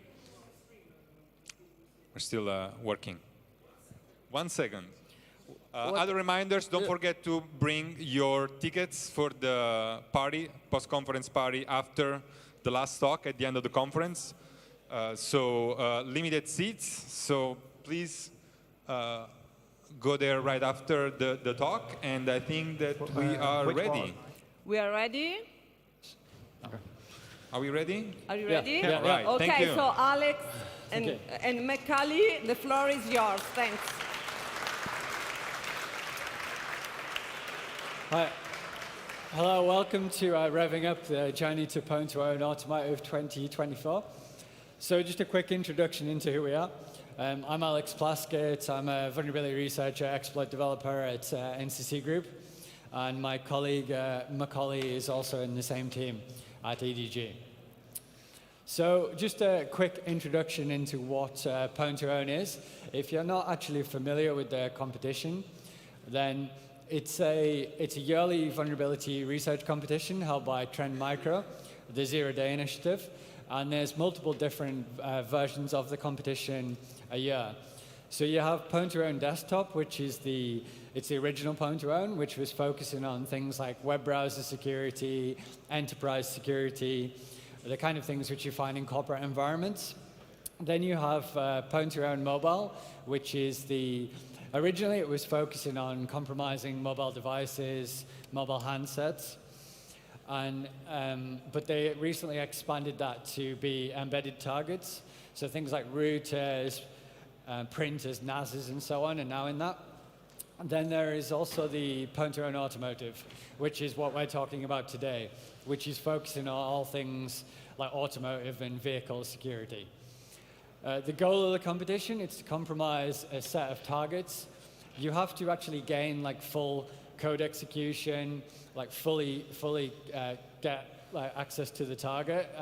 You can't just report vulnerabilities. The exploits have to work. And also the prizes are based on the level of difficulty which ZDI, the organizers of the competition, how they perceive whether a target is like easy or whether it's difficult, and the prize money kind of scales by that. And also ZDI as well, they purchase these vulnerabilities and exploits, but there's nothing really shady going on here. It's there to improve their products and also to provide to the vendors directly as well in the disclosure, and so they can fix the vulnerabilities. So the venue, this is just a quick side note, it was quite a cool venue. It was in Tokyo, and it was at Tokyo Big Site. It was a huge event, and it was cool to have a hacking contest like right in the middle of this venue. So the targets then, you've basically got in the automotive competition, you've got things like the Tesla. There was lots of different attack vectors for the Tesla, a lot of kind of over-the-air type attacks, which you could do against the Tesla, the infotainment system. And then we had in-vehicle infotainment systems. So these are aftermarket head units. These are ones you install in a car which don't come in the car to start with. And that was one of the categories which we tried to compromise. You also have the electrical vehicle charger category, which is also what we're going to be talking about today. We went after one of the devices there. and also the operating system security. So these are operating systems which are used within the automotive space. So things like automotive grade Linux, BlackBerry QNX, and just operating systems which are used. So the rules, you have to gain full code execution on the device, and it has to be unauthenticated. Yeah, you can't start from a privileged position. You can't just do a privask and compromise the target. You're allowed 3 attempts, and so your exploits have to be successful within those 3 different attempts. And you also have 10 minutes per attempt as well, so you get 30 minutes in total for the competition. Now, one interesting thing about the automotive one is that you can actually do attacks which require physical presence. Like if you're physically close to the IVIs or the EV chargers, then you can attack them like that. That's different from the other pwn-to-own competitions, where all the attacks basically had to just be across the network, over the network. You weren't allowed to physically be there. And also hardware attacks as well. You're not allowed to do hardware attacks in the competition. Like you can't open up the devices, you can't solder onto the connectors, do hardware kind of stuff. But you're allowed to do that for preparation, to gain access to the firmware images, to understand the targets and find the vulnerabilities and so on. So these are the ones which my team did. We went after the Alpine Halo 9 head unit, which we were successful on. We went after the Pioneer device, another head unit, which we were also successful on. We went after the Phoenix Contact Char-X, which it's a part of an EV charger, and also the Auto Maxi charger, which unfortunately we just ran out of time on because we kind of got a limited amount of time to prepare for the competition, and we chose our targets based on what we thought we would be able to compromise within the time which we had to prepare as well. So how do you go about doing this kind of research? What do you actually need for the automotive competition? Then we've split these up into building a basic hardware assessment, hardware laboratory, what tooling, what equipment and so on we need to do those attacks. Then there's safety precautions, because things like EV chargers, they're high voltage, you could electrocute yourself. It's not great if you do that. And then the general approach, which is the approach which over the years of doing pwn-to-own, what we've kind of refined is our way we approach things. So the hardware environment, or building up a hardware lab, it didn't really require any super high-end hardware equipment for pwn-to-own. So just basically having things like a soldering iron, hot air station, multimeter, logic analyzer, oscilloscope, that kind of thing. All things which you would normally have if you're doing hardware security research. And then having useful things like microscopes, having BGA socket tools to allow you to do BGA socketing. And just some additional tools. But we didn't really use any high-end hardware attacks or really expensive equipment as part of our research. From a safety precaution perspective then, the IVIs, the car IVIs, they're quite easy to set up. You can just follow the wiring guides, which all the devices come with, connect them to your benchtop PSU and power the IVIs up and test them. With the EV chargers, this was a little bit different because, as I said, they've got a high voltage component. And most of them worked with having a low voltage component, which runs the operating system, and then having the high voltage part, which actually charges your EV vehicle. So what one of our colleagues at NCC actually did was they modified the charger. Well, they disconnected the hardware from the high voltage side from the low voltage side. But unfortunately, the device just didn't power up. It wasn't booting up at that point. So there was obviously some kind of necessary connection needed there.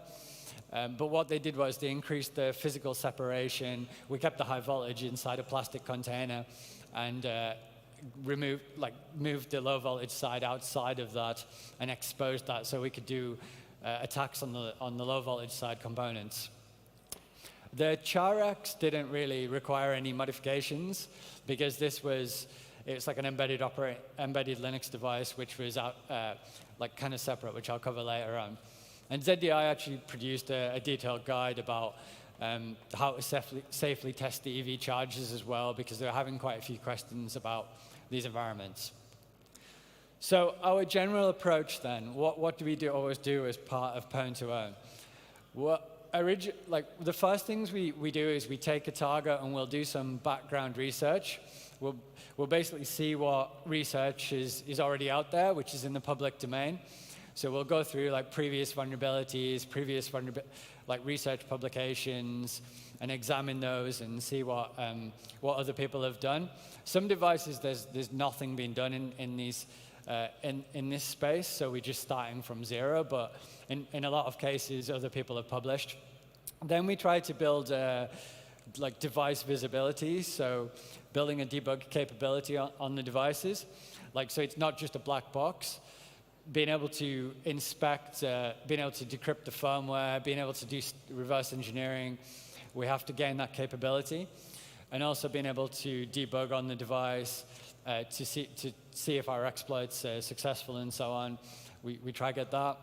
Then we do things like attack surface mapping. We basically map out what is permissible by the competition, but within the Pwn2Own rules, like what services are accessible, what is the network attack surface, and so on. And then we move on to when we understand the attack surface, we can start doing the bug hunting process. So that's the kind of code review, reverse engineering, fuzzing, all the kind of techniques which we normally use to find vulnerabilities. And then hopefully at that point, we've got some vulnerabilities. We've got things like lots of different vulnerabilities which we've found, and we try exploit them. So we move to developing tooling, automation, basically scaling this up and building repeatable testing across the environments. And then finally, we move to the exploit development phase. Now, the exploit development and testing as well is super important, because it's quite easy to go to Pwn2Own with an exploit and then just have it fail in the ZDI environments because you haven't tested it enough. Because there might be a slight difference within the ZDI's like setup or some kind of weird like configuration difference. And yeah, so doing loads of testing is really important. I'll now hand over to Macaulay to talk about the IVI section. Thank you. OK, so on with the infotainment system. We're going to cover the Alpine. So this is the Alpine Halo. We're going to cover the attack surface of the Alpine, then look at the hardware and some of the hardware attacks we had to do for the competition, and then move on to the actual software and the software vulnerabilities, etc. So this is what the device actually looks like. And we have one here as well. So onto the attack surfaces. The IVIs have a huge attack surface, ranging from, for example, the Ethernet or any Wi-Fi or cellular SIM connections. So here there might be some external services open that you can connect to and interact with. You have all the driver implementations, for example, of the Wi-Fi chips, the USB protocol, Bluetooth, radio, etc. And then these IVIs as well have multimedia capabilities. So you can play your own videos, your own images, audio over Bluetooth or by a USB. And then all these different multimedia formats are supported as well. So there's loads of image formats that you've probably never heard of that are supported. And all of this requires some sort of file format processing, which typically contains vulnerabilities and bugs. Then the IVIs also have lots of different applications on them. So some of the IVIs have web browsers. Some will have hidden debug functionality. They have typically their own OEM applications, things like Spotify and so on. Again, all these different applications can have all these various different vulnerabilities. And finally, a lot of the IVIs also have some way of performing firmware updates. This could be through a USB pen, or it could be through over-the-air download. And again, there could be vulnerabilities within these. So this Alpine specifically had these services exposed. The interesting one mainly was the DLT daemon, which was diagnostic log and trace. So it was basically just spewing out debugging information. This DLT diagnostic log and trace program is open source, so you can just download and run the receiver, connect to the Alpine, and it'll just dump all the login information from the Alpine, which is useful for debugging. So looking at the actual connectivity and peripherals of the Alpine, you have things at the back like the HDMI input and output. You have a CAN bus connection. You have GPS. You have microphones, etc. But you also have two USB ports. And these two USB ports are in scope for the competition because they are passed to the front of the car. So a typical user would have access to them. For the Alpine as well, you can buy extra devices which integrate with it. So for example, there's this Bluetooth sound control device which connects over Bluetooth. You can buy a camera for like when you're in reverse and it shows you the rear view camera. So there's quite a few other extra functionality that you can integrate with the infotainment system. So looking at the actual hardware teardown of the device, there's two boards, two PCBs, and they're sandwiched together, connected, interlinked. And the two main components on this is the processor, is a Dolphin IntelliChips processor. These are quite commonly found on aftermarket IVIs. And then there's also an eMMC. And the eMMC contains the firmware of the device. And in this case, it was actually in plain text. So our initial step before the hardware was to go on the vendor's website and download the firmware. But it turns out they encrypt the firmware. So when you download it from the website, it's encrypted. And there was no obvious way to decrypt it. So then we pivoted our methodology to go down the hardware route. So if we connect to the eMMC using a logic analyzer, we can monitor and see the data that is being read or wrote to the eMMC from the processor. However, this just lets us view traffic in transit and doesn't let us request all the data from the eMMC, which is what we want, because we want to dump the entire firmware from the eMMC. So at this point, as next steps, we can either try to do in-circuit programming, where we try to beat the processor to the eMMC so that we can send our own commands, and those commands would just be to dump all the memory from the eMMC. Or we can take the chip off the device and put it in a BGA socket reader and then dump the chip that way. However, the hardware team at NCC had it took a few weeks for the BGA socket to be delivered to the colleagues at NCC.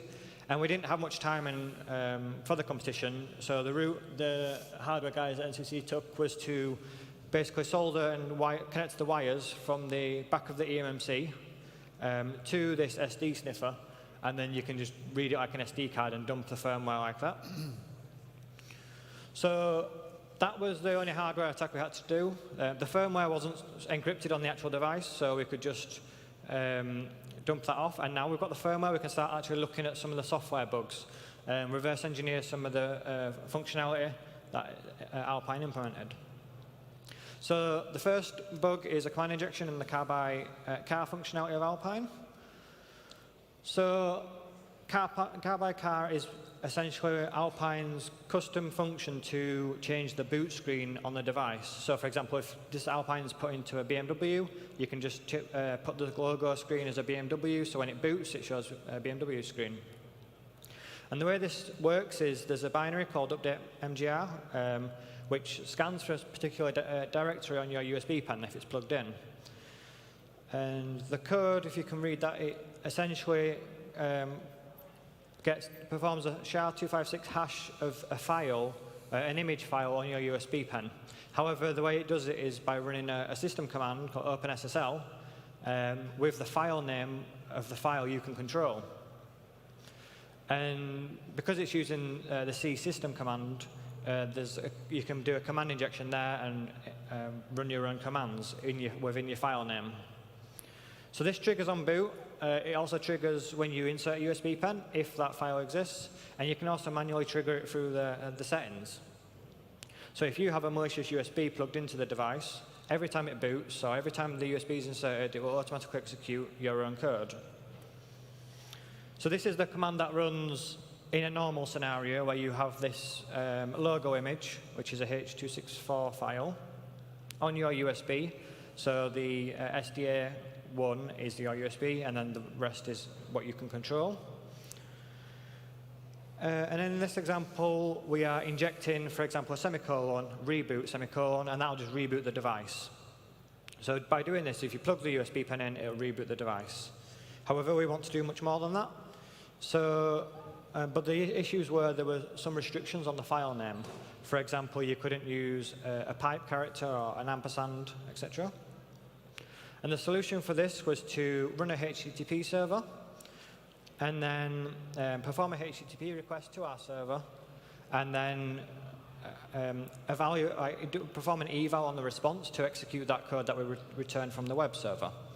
So this is what it looks like as the file name. It's eval and then our curl request.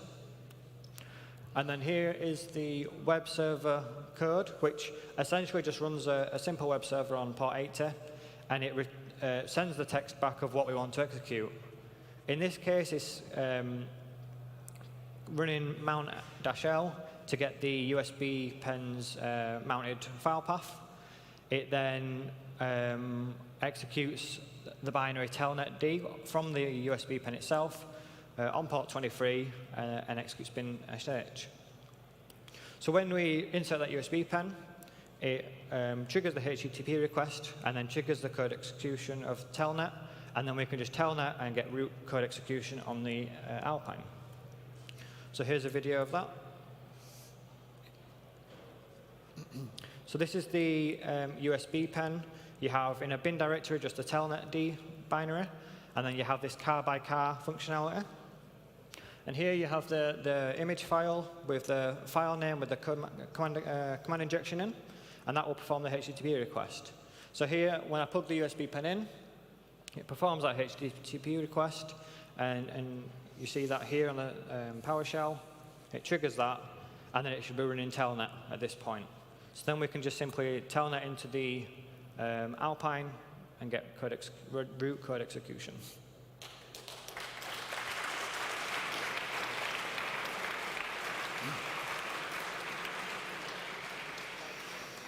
So that was the first vulnerability we found on the Alpine. But that was quite a shallow bug, and it was quite easy to notice. And we thought, because it's a competition, a lot of other competitors might find the same bug, might find that straight away, and you basically get less prize money if it's already known. So we went a little bit deeper into the code and tried to find a little bit more of a difficult one. And this was in the firmware, how it handles the firmware. So I'm just going to cover a little bit on how the firmware encryption works and how the device does the firmware file parsing. So the firmware was only encrypted over the air or when you download it for a USB pen, but on the actual device itself, it's not encrypted. And basically, the firmware has two files in it. You have a zip file and this file called collective signinfo.dat. The collective signinfo.dat file is essentially just a container image which contains sub-files. So for example, block 1 is this UDP package signature file, block 2 is hostinfo.dat, and so on. So these sub-files are basically, you've got an RSA SHA-256 signature, you have hostinfo.dat, which contains partially encrypted data and partially unencrypted data, and then you have another signature file. So looking at the hostinfo.dat file, which is the most interesting one, you have the AES128IV in plain text. In this case, it was all zeros. And then you also have an encrypted block at the end of the file. So at this point, we had to go back to looking at the firmware we have already dumped to find what the encryption decryption keys were in order to decrypt this block. And again, in this update manager file, we found two hard-coded AES keys. Using the IV of all zeros as well, we could then use these two encryption keys to decrypt that block and also decrypt other files on the, from the firmware. So this is the file after you decrypt that block. You can see there's a decrypt like magic at the start of the decrypted block. You have the zip password of the original zip file, which in this case is actually just 012345678. You have the file name of the zip, the creation date, and then a CRC code at the end. So once you unzip that zip file with that very secure password, you get these files. So most of them are encrypted, but we can decrypt them using the decryption key we found out previously. And there's a couple plain text files as well. So the rootfs.dat file, it just simply tells you the file sizes. Because it's such a big file, they split it into 2 GB subfiles, and it essentially just tells you how big each file is and how many there is and how it goes back together. And then versions.dat is simply just the versions of various parts of the firmware. So using all this information we've learned, using the decryption keys and how to parse those files, we then wrote a decryption tool to get the encrypted firmware and decrypt it. So now, for the next firmware, we don't need to dump the eMMC from the hardware attack. We can just decrypt them on the fly. And this is just the second half of that. So once we've done the decryption, I then append all those rootfs together, and then we can decrypt all those various things, such as the kernel, the root file system, etc. So to summarize, then, the firmware uses AES-128 for encryption.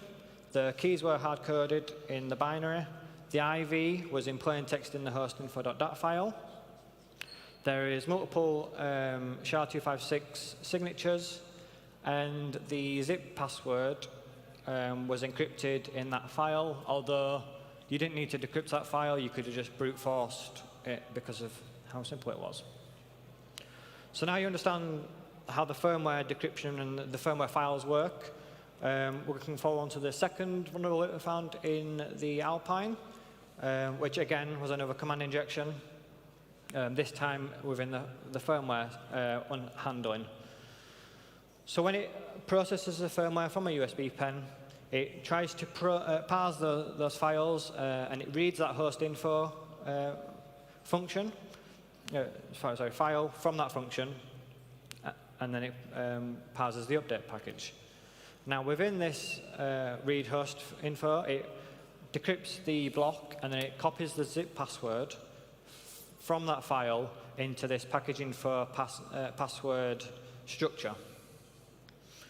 This is later on passed into this function, which is passed to the decompress function.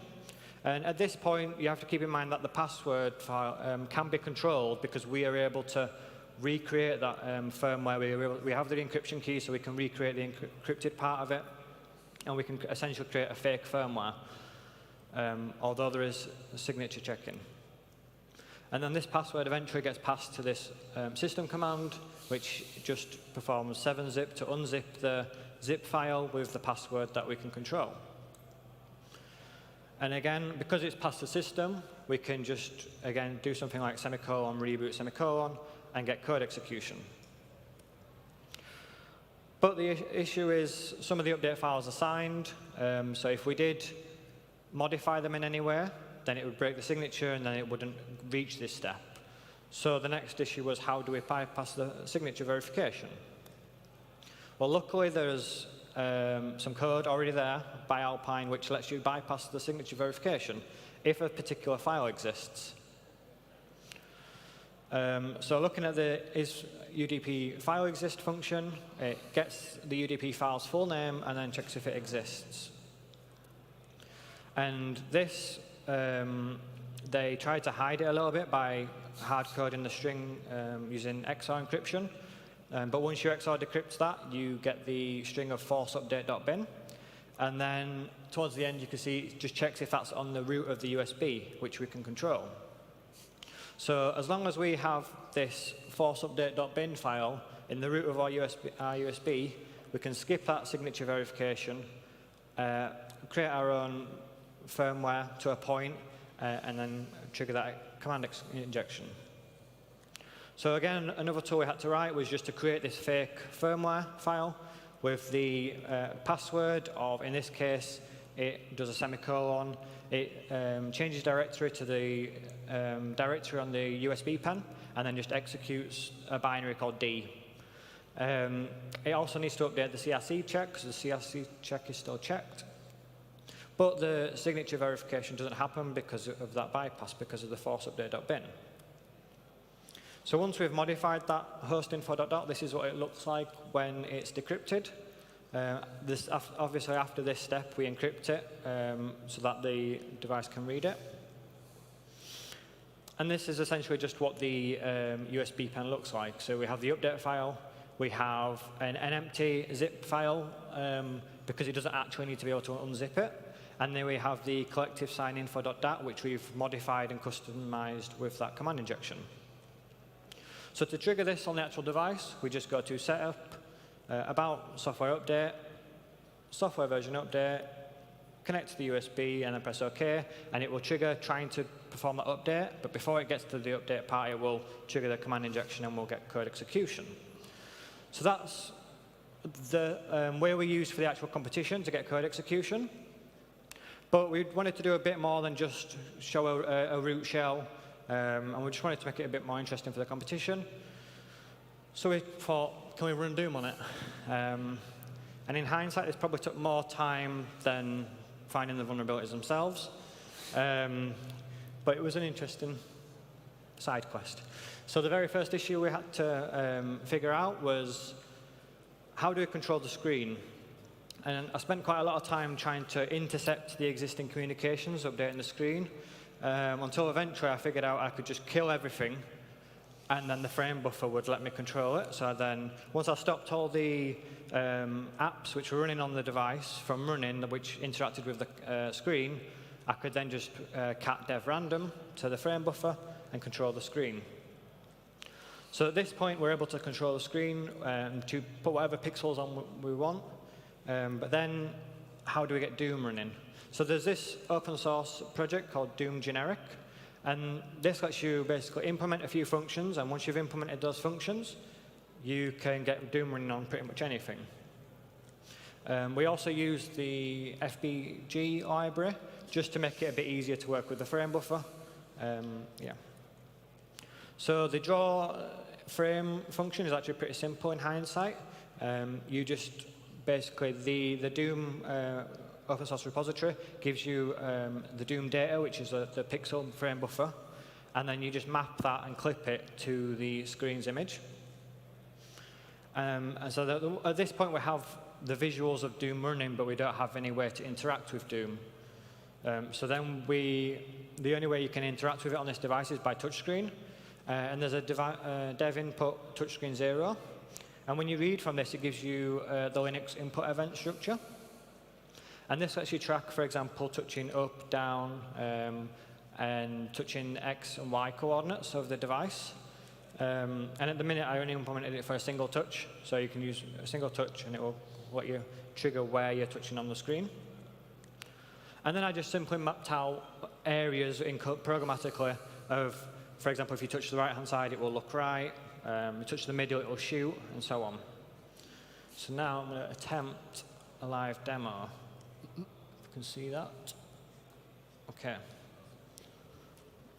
So we're going to set up system, and then go down to software update, update, press OK. The USB pen is already plugged in, and this should trigger it to run our custom code.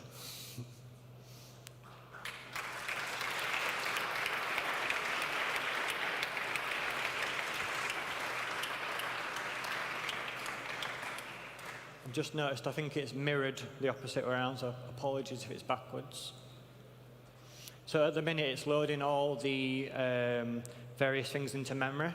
So it's a little bit slow loading. But once it's in memory, it should execute fine.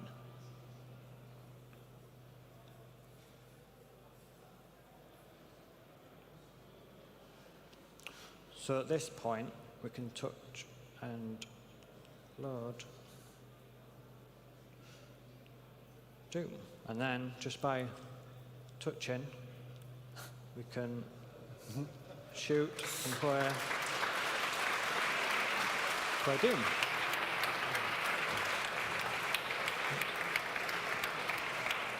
So yeah, that, we did manage to get that working in the competition, which was nerve-wracking at first, but yeah.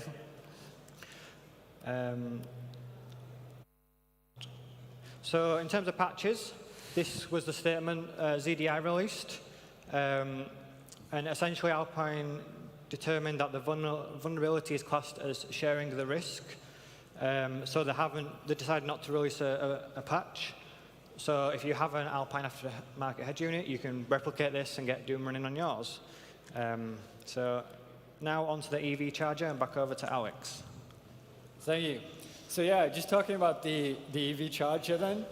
The EV charger which we were looking at, it wasn't like a residential charger. It was quite different from the ones which you normally see in people's homes, where they'd be using to charge cars and say your driveway.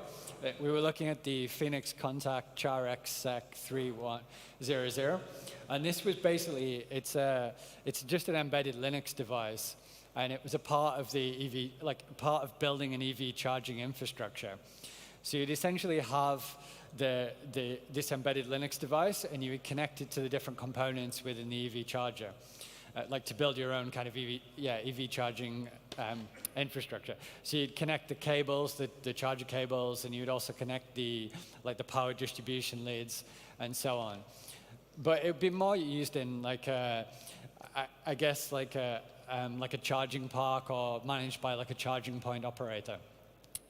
So from an attack surface perspective then, how do we analyze this? So the first thing we looked at was the physical interfaces. We were like, what can we plug into this device? What can we physically interact with it? Then we looked at this concept of device state. Now this was kind of novel for the CharX. It was whether the device was in a client or whether it was in a server state. And then finally, the external services, like what can we do over the network? How do we attack it over the network? So this is what the CharX SEC 3100 looks like from a physical interface perspective. You have a SIM card slot, which is used for vehicle-to-grid connections. You have micro SD. You have a USB port, which is used to configure the device, which gives access to a kind of admin interface.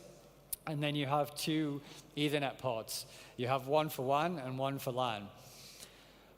There's this quite novel concept on the device, which we found by reading the documents, like on how you actually set the device up. It's got a server mode and a client mode. So you can have it configured in a server mode, and then the server can manage multiple different clients which are configured, which are daisy chain connected via Ethernet to the server, and push out kind of configurations to their clients. But what this actually means is it means that there's different services exposed, whether the device is in the server mode or whether it's in a client mode. And it also means that there's different communication mechanisms. So outbound, the network packets which are sent from the device are different whether it's in client or server mode. So from an attacker perspective, what can you do then? Well, if we want to switch the device from server to client mode, all we need to do is run a DHCP server on a specific port range, the 192.168.4 range. If we advertise DHCP on that, we can go from server to client. If we want to go back again, I don't think there was intentionally a way of doing this, but we found what is probably a vulnerability where we could change a configuration setting via a REST service, which would change the system name to EV3000, and it would switch the device back from client to server mode. So this is what the services look like. We mapped out all the network ports and whether they're accessible via the WAN, whether they're accessible via the LAN, and whether they were available in server mode or client mode, and came up with this table. So you have like normal things like SSH, like normal services like OpenSSH running on there. You have Mosquito, which is quite common for MQTT. But then you have a bunch of services which Phoenix Contact have written themselves, custom services which are listening on on custom ports. So we were like, oh, these look pretty interesting, then we should maybe analyze these custom services and see what Phoenix Contact have done. They've got a website running on port 80, which is the admin interface for the charger. Then there's also a REST endpoint, a REST API point where you can communicate with. This is actually documented within Phoenix Contact's guides because it's like build your own charger. They want people to, like developers to interact with it. But then there's other services running on ports which are totally undocumented. So we had to reverse engineer those to figure out what was running on the other ports and what their attack surface was. So reverse engineering, we approached this from two angles. We did static reverse engineering, so just decompilation of the binaries. And the binaries were quite interesting because they were written in Python. It was basically Python, which gets compiled to C and then C to binary, which made the reverse engineering a bit harder than it needed to be. Then there was also dynamic analysis. We wanted to run it under QEMU to see what we could find out as well. So the reverse engineering, Python, if you've never heard of it, it's basically a way of translating Python code to C and C++, and providing a method of calling C functions, exposing types, and so on to the Python and class attributes. But what this actually means is, it means that when you compile it, then it generates a load of boilerplate code, a load of wrapper code, essentially. So essentially one line of Python code is like 50 lines of C. And that kind of makes the reverse engineering process a little bit painful because there's just so much going on. It's not like obfuscation or packing or something like that, but it just makes it a bit more tedious. So one line like hello world in Python is like 4,000 lines of C code, and then, yeah, it's kind of crazy. But it's hard to reverse, but not impossible. So this is what compiled Python looks like when we've applied our Ghidra script. So we wrote a Ghidra script to enhance the decompilation process. So it does things like finding and retyping symbols by using the open source Python implementation in Python. It retypes function signatures to make it more readable.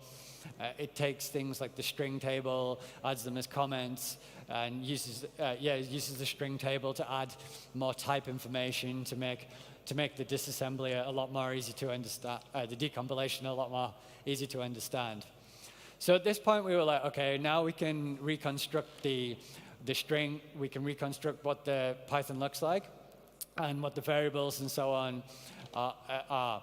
Like, this is probably enough to find vulnerabilities within the code base. It might not be a perfect representation, but it's enough to work with. We moved on to the emulation because originally we didn't have the physical device. We had to ship the device, and it took time in coming. So we were like, okay, we'll take the firmware image and we'll try emulate it under QEMU. And it was basically just a QEMU. There were basically QEMU 32-bit binaries. So we could unpack the firmware image, the squashfs, chroot into the squashfs environment, run a shell under that.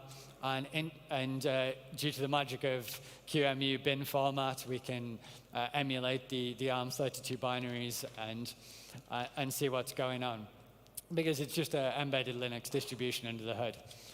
So when we did this, we were like, okay, well, we can emulate binaries, but we don't really have a working charx. We need to build our own charx. So we're like, okay, we'll just copy the config files from the device, edit some config files, maybe add some more debugging instrumentation so we can have more verbose debugging, and start the services running. So we wrote a script to basically run that.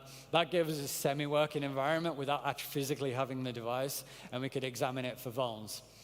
So the vulnerabilities which we used then, it's essentially executing a shell script which allows you to do the via config injection. But so we start off with the device in server mode. We upload a file into, we upload arbitrary file contents onto the device. Then we switch the device to client mode. and we configure the cellular network by changing some settings in there. We perform an injection into PPPP, which is a native daemon running on the device. And then we reboot the device again. And at that point, we gain code execution. So there's quite a few stages within the chain. The uploading of arbitrary file contents, well, this is just, we do a post request to the device to return database endpoint. And they stored the contents within a .db file. But weirdly, they allowed executable permission for some reason. Like, they just set this database with executable permission, which was pretty convenient when we wanted to execute a shell script. There was some validation on the file name, but there was nothing on the file contents. So that was like arbitrary file upload, like arbitrary file contents upload. But we don't have our script executing at that point. So what do? We just place a file on the file system which either changes the password or does a light show. So this is to demonstrate the code execution. We trigger the server to client mode switch by advertising a DHCP server on that port range, which I mentioned before. Then we do our config injection so once we're in client mode, we do a config injection to a port which is only accessible in client mode. We set some configuration values within the cellular network section, and that gets put into etc. PPP charx providers file and used by the PPP daemon. And so we were looking for like config injection here. We were like, okay, maybe we put a new line in. That wasn't allowed, but we could put spaces in, and spaces was enough to perform our config injection, because PPP, it passes multiple options on the same line as long as you put spaces between them. So that was cool. We're like, okay, we'll read the man page. What do we do now? And in PPP, they've got the ability to run scripts. I was like, oh, that's pretty cool. That you can use it in it, or you can use connect and then basically pass a script file. And because we've got arbitrary upload, we just pass our script file name to that. So this is what we just post to that endpoint. We set our cellular network idle disconnect parameter, which is vulnerable to injection, and we extend on that with a space, and then welcome, and then the script file path, and then that'll basically give the script file. Then that will basically should trigger the script file execution. But it wouldn't, because we needed to restart PPPP to actually get the script file to execute. So like, okay, how do we get PPP restarted? Well, if we switch the device back into server mode, we can do that because we've got a vulnerability to do that. And we can also reboot the device because there's an endpoint to do that. So we reboot the device, and then that way our script will execute when the device is rebooted on restart. So this is just a demo of the exploit running. So this is, we're starting off with the device in server mode, then we're performing the arbitrary file upload while it's in server mode. Then we're switching the device to client mode.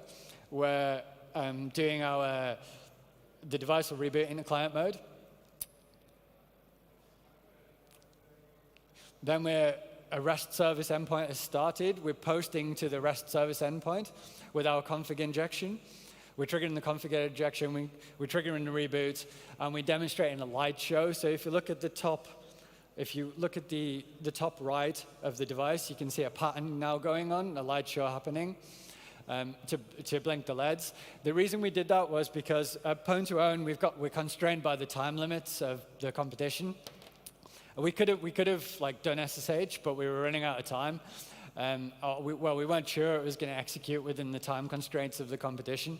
So we did a light show just to demonstrate the proof, like to prove that we had arbitrary code execution. So yeah, thank you.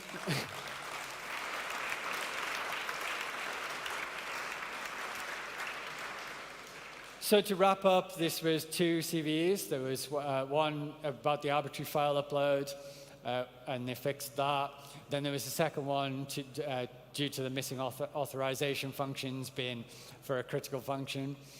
But we had some failures. It wasn't always plain sailing within Pwn2Own. Like people, when they do talks, they're like, yeah, we did this, we did all this stuff, but they don't really talk about their failures. They don't really say what went wrong. in the process, we bricked one of the IVIs, one of the Alpines. We had 2 devices, which was good, but the first one we were trying to reball a BGA chip, and it just wouldn't. We just couldn't get it reattached, and it wouldn't boot up after we'd reattached it. So we were like, okay, we've probably fried it with the hot air. And then the hotel device. We also had a problem with that as well. We think we corrupted the flash when we were doing the hardware attacks. So just kind of showing that you should have multiple devices when you're doing like physical hardware attacks as well. So at the end, from what conclusions can we draw? Well, all the EV chargers were hacked.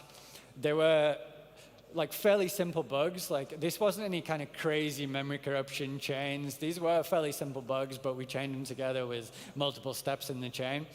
There were other competitors who had like slightly more in-depth bugs, but on a whole, EV charger security wasn't really there. The automotive competition right now is quite accessible for people. If you're trying to get into doing Pwn2Own, then this is a good competition to analyze the devices to start off with. It didn't take as much time as, say, doing browser exploitation, which I've done in the past, and it's like many, many months of effort. We've got research access is pretty challenging and needs to be done safely. So I just want to say thank you to ZDI, to Phoenix Contact for patching things quickly, and the NCC team, who is great to have lots of resources to draw and like hardware skills and so on. And hopefully Merlos won't kill me for this, but we're also recruiting as well. We're looking for a principal security researcher, vulnerability researcher, exploit developer to work in our team. Thank you.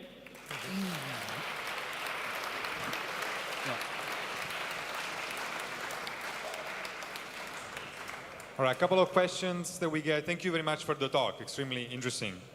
So I'm gonna you got actually quite a list of questions. I'm gonna go for the first 2, the most upvoted ones. So one is, when you do research, how much time do you actually spend in this automotive? How much time do you actually spend setting up, getting hardware, dumping firmware, versus finding the vulnerability and exploiting it? Yeah, so a lot of time is spent doing the actual setup, configuration. Understanding the devices takes a lot of time, especially if it's a device which you've never seen before. And it really depends on whether we've got previous background knowledge on on the targets and whether other people have done research. If it's from zero, then it could be a long time to do that. It also depends on the device itself as well, because like for example the ChartX, you could download the firmware from their website and it was unencrypted, and you could just get started away. Whereas for example the Alpine, you had to start doing hardware attacks. That's a bit more time consuming. And then some of the other devices, like the Sonos, even more time consuming. So it very much depends on the device. But. All right, thank you. Just please maintain a lower volume in thank you. Second question is, why is network implemented on a car audio stereo, and how do you manage to connect into a network with it? So I believe the reason networking is implemented is because there's a browser on there. Because there's a you can. I think there's 2 ways on some of the IVIs. You can connect them to a hotspot, so like to connect to your phone.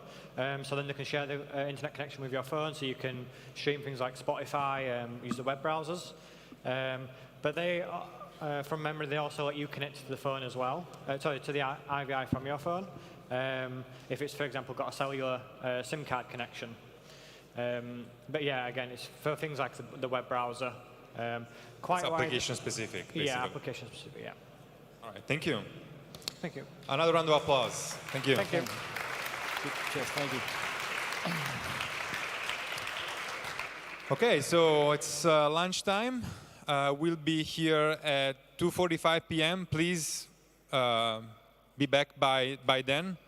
And then the first talk after the lunch will be about GitHub Action, so don't miss it.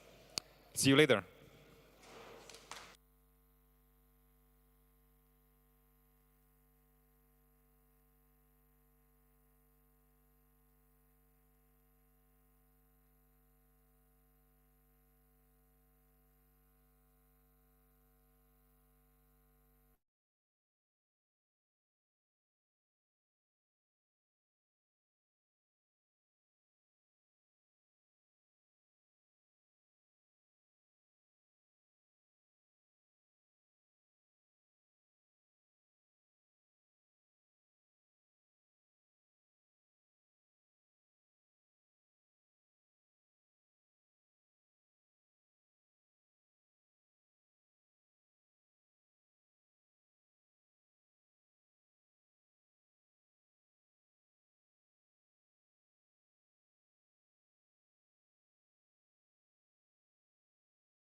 security expert with a background in software engineering. His understanding and his background allows him to be extremely effective in finding issues and vulnerabilities in development pipelines, CI/CD, and all this type of stuff. In fact, his next talk is going to be about GitHub Actions, so the dark side of GitHub Actions. And it guides us through misconfigurations that enabled him to identify several issues in this popular platform. So, a round of applause for Adnan.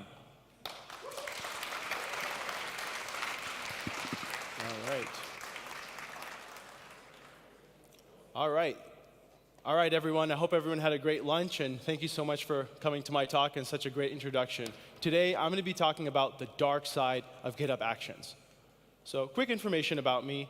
I do security engineering for my day job, but I'm a part-time security researcher, and all of the information I'm about to talk about today relates to what I've done as an individual. I got to say that.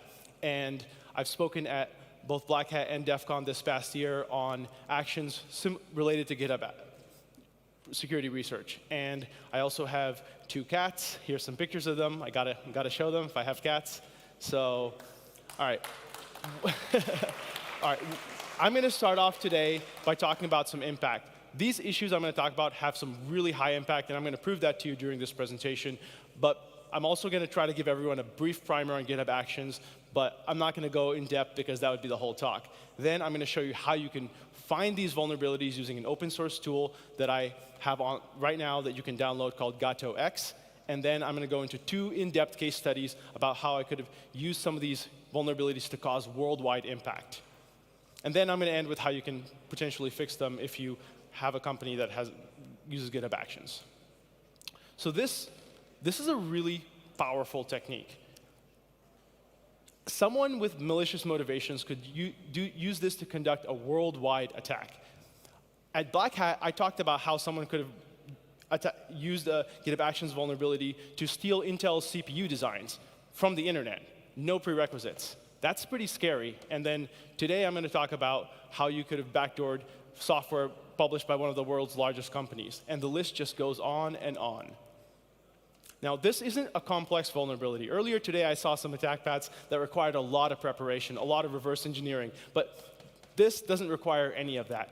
The initial offensive action for all of this is simply creating a pull request or an issue on GitHub. I'm being serious. It's that easy. So not only is it easy, simply by living off the land, an attacker has everything they need to conduct these worldwide supply chain attacks just using GitHub. They just have to create an account.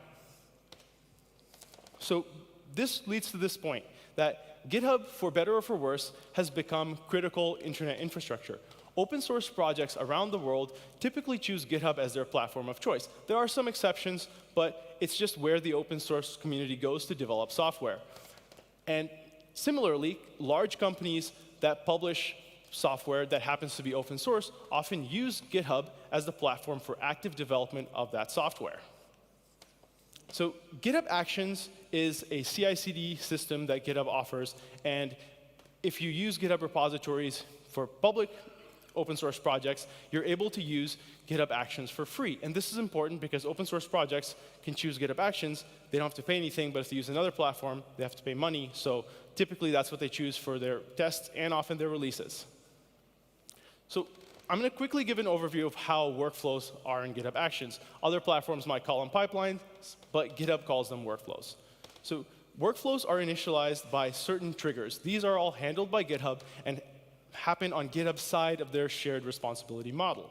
So this could be something obvious, such as pushing code to a branch or pushing code to the primary branch of the repository, but there's also triggers that relate to common interactions as part of open source development. This could be creating a pull request, just creating one, creating an issue, commenting on a pull request, or commenting on an issue. You get the picture. There's also conditionals that can be associated with jobs and workflows, and these are also handled by GitHub. Now, when a job is initialized, and I consider a job as the lowest unit of computation when it comes to looking at GitHub Actions security boundaries. This is because when a job starts, it gets some tokens that are used for internal communication, and then also, if someone using secrets with those jobs, the secrets are sent to the runner, be it self-hosted or on GitHub's infrastructure at that time. So if someone is able to get code execution within a single step in a job, there are many ways they can get the secrets from the whole job and compromise the output of the job. So effectively, compromising a single step is compromising the entire job when it comes to the GitHub Actions security boundary. This is important because a lot of the vulnerabilities I'm going to show you later involve compromising a step and then compromising everything from the job. So what kind of vulnerabilities are you going to encounter? First, I'm going to talk about injection. Now, this is a vulnerability class that's been around for as long as GitHub Actions has been around, and it's interesting because it's very easy for developers to introduce it because writing their workflows in this manner is the path of least resistance. Because of that, it's also easy to identify this with static analysis. Let's look at how this works. So in this case, you have a workflow that has a run step that's referencing a comment body using a GitHub Actions context expression. When this runs, that comment will be expanded into a temporary shell script that the GitHub Actions runner executes. So if someone makes a comment that's essentially a bash expansion variable payload, you could see how this will lead to arbitrary code execution within that step and therefore that job if someone makes a malicious comment. And this is your textbook's most simple example of injection. So what kind of payload would they use? Well, this is a payload that I've used countless times within my proof of concepts. And what it does is it essentially pulls down a Python script that a security researcher named Nikita Stupin wrote, and he did a lot of original research with this vulnerability class. And I simply added some grep statements to it and basic-64 encode it to save it off. Then I simply send it off to my Exploitation URL. And the final thing it does is I sleep. This is important because that GitHub token is only valid for the duration of the job. So if I want to do post-exploitation operations with it, I need to extend its lifetime. Another class is called a pwn request. Pwn requests run on a variety of different triggers. Typically, it's one of these three, but it could be other ones, but there are more obscure cases. For a pwn request to be a vulnerability, what needs to happen is the code needs to run on one of these triggers. Then the workflow needs to, in some form, check out code from the fork pull request, meaning externally controlled code that the maintainer does not know about. Then it needs to, again, in some form, run code from that pull request, be it through a script or a more subtle means. When all this happens, you've got a vulnerability. When it comes to checking out code, there's the obvious ways. So if anyone's used GitHub Actions before, there's an actions checkout reusable action that if you pass the pull request head SHA, it's going to check that out. There's also using the GitHub CLI within a workflow. These are all obvious. But then you'll sometimes find workflows that do it in a more obscure manner. And this can sometimes present challenges for static analysis because you'll have some code that pulls information about the pull request, formats it in some way, saves it off to a variable, and then another step in the job will use it with a checkout. So the end result will be the same, but finding it will be a bit different. When looking at checkouts, sometimes you can also see time of check issues. So you'll sometimes encounter workflows that have a maintainer approval requirement because the maintainer knows that when a fork pull request runs on a privileged workflow, it could contain arbitrary code, so they add some kind of approval requirement, like such as adding a label or making sure that only the maintainer can trigger the workflow via their comment. Then the mistake will be that they're going to check out code from the pull request using a branch. The problem is a branch is a mutable reference. So if an attacker exploits the race window by updating their pull request after the maintainer has approved it, the workflow will now end up running unreviewed code, and you have the same result as a pwn request, just bypassing the approval requirement there. So that's something to watch out for. When it comes to running code, finally, and this is the last step for it to be a vulnerability, the workflow has to run it, because if you check out untrusted code without running it, there's nothing wrong. There are obvious ways, like running a script, and then also obvious ways like npm install. I think that's been understood quite well now. But then there are more obscure cases, and this usually relates to how GitHub Actions works. So GitHub Actions, there are a lot of reusable tools for different languages, such as the setup Ruby action. This is essentially a reusable action that sets up the environment for running or installing Ruby code. In this case, there's an optional flag called bundler cache. If that's set to true, then under the hood, it will call the bundler command, and that, if you're familiar with Ruby, will use the gem file. Within the gem file, you can add a system command, and that lets you run arbitrary bash code. So that's just one example of a way that you can end up running code without realizing that you actually are in a privileged workflow. And there are many more examples. Boost Security, which is a company that has done a bit of research in this, they have a good resource called Living Off the Pipeline. I really like it. It's worth checking out if you're looking for tools to escalate privileges in workflows. So let's look at an example in the wild and see how it looks. And this is going to be a pwn request. Can you see where the injection point here is? This workflow uses a locally referenced action. So under the watch exec directory here, you're going to see an action.yaml file. And if an attacker modifies that to contain their own code, they can run arbitrary code within this workflow. So I'm going to show you how I found one of these vulnerabilities and then created a proof of concept of it using GatoX. So this is a proof of concept that I did against Composable Finance. They're actually now banned from a Web3 bug bounty platform called Immunify because of how they handled my report, so it was interesting to see that. But here you can see I'm running GatoX, and I'm running against their whole organization. So it takes a second, and then it prints some output. Now, this is pretty verbose, but the idea here is to give someone who's familiar with this technique enough context to determine if something's worth investigating or not.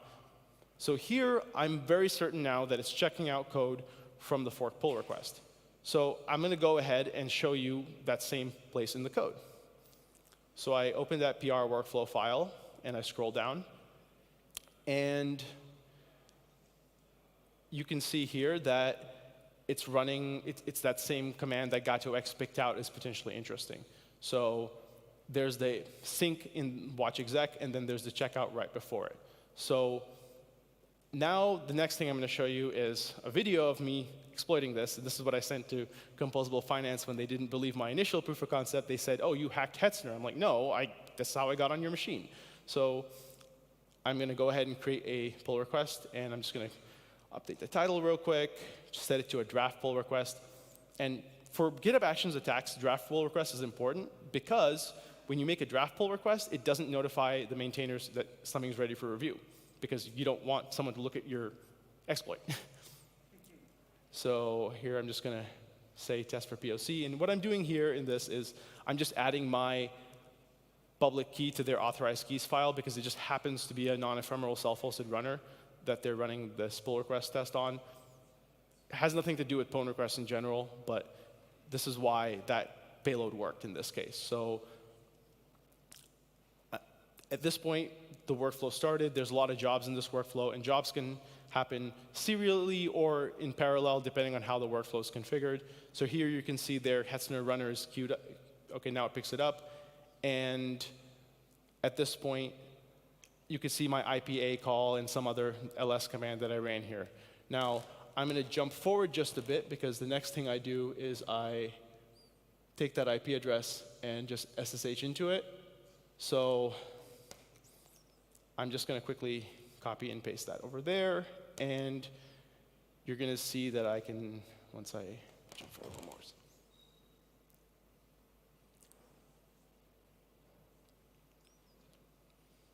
All right, so I'm going to basically log into this machine and see that works. So I was able to get on their runner by uploading my public key.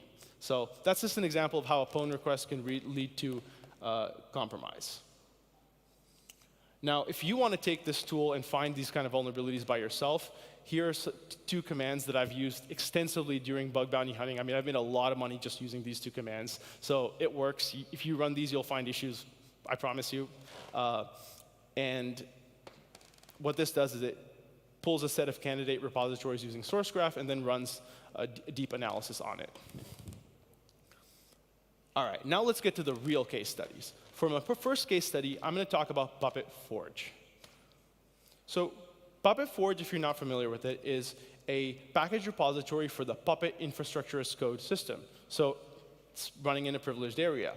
The way they release their official modules is that they build them on GitHub and release them to Puppet Forge. On Puppet Forge, there's community-developed modules and then the official ones. I'm focusing on the official ones here, and these often include modules like the standard lib, which other Puppet modules, even community ones, will build off of. So there's a lot of exposure here, and there's a lot of downloads. The way Puppet Labs had their CI/CD configured was that they had a central repository called cat GitHub Actions, and that contained a lot of reusable workflows that these module repositories referenced. And this is how they centralized their configuration, and the releases workflows were set up similarly. And when I looked at the release workflow, they were using a Puppet Forge API token to push those releases. And that's going to be interesting to note later, so remember that. Now, this is an example of a workflow present within the Puppet Labs SQL Server module repository. Clearly, we can see here that it runs on pull request target, and then it references a mend workflow. Mend is a static analysis tool, which is supposedly should be increasing security, but let's see what happens inside that workflow. All right, so now we're in the mend Ruby workflow called from Puppet Labs SQL Server. Within this, you can see that it's doing some logic to get a ref, and then it's calling actions checkout. It does call setup Ruby, but it's not important here because later it calls bundle lock. I talked about bundler, so this is the same example where the gem file is the injection point. So I can use it to capture secrets and the GitHub token from that workflow. Unfortunately, it turned out that they were using the old default setting of the GitHub token that had broad write permissions. There's a lot of nuance to each scope, but for this case study, the two scopes that were relevant are going to be actions write and contents write. Contents write allows someone to make new branches or modify code with the exception of they can't modify workflow files and they can't modify any protected branches. But it provides a broad privilege for malicious actions. The next thing is the actions write. Actions writes is interesting because that privilege on the token allows you to create workflow dispatch events using GitHub's API. When you create a workflow dispatch event, you can create it against any branch. So I could make that event against the branch that I just created with contents write. That's exactly what I did. So that workflow here references something called, so this is the release workflow that I talked about. So here we're in the module release reusable called workflow. Now there's something interesting going on here. This workflow is not checking out and running code from the branch, but it's doing something else. It's reading a variable out of a metadata.json file. It's then saving it off to another variable and then setting it to GitHub output. That's essentially a file that is more internal to GitHub Actions Runner that lets you pass information between steps. And then in the final step, it's referencing it using that same GitHub Actions context variable expression. That means it's susceptible to injection. So I was actually able to get arbitrary code execution in this workflow using a specially crafted version string with the same curl pipe to bash payload. It works really well. So I was able to create a branch and issue a dispatch event to it. So what happens next? Well, I did get the Puppet Forge API token, but the final thing I wanted to prove was that I had the privileges to modify any Puppet Forge module, not just Puppet Labs SQL Server. So I made a fork of the Puppet Labs XZ scanner.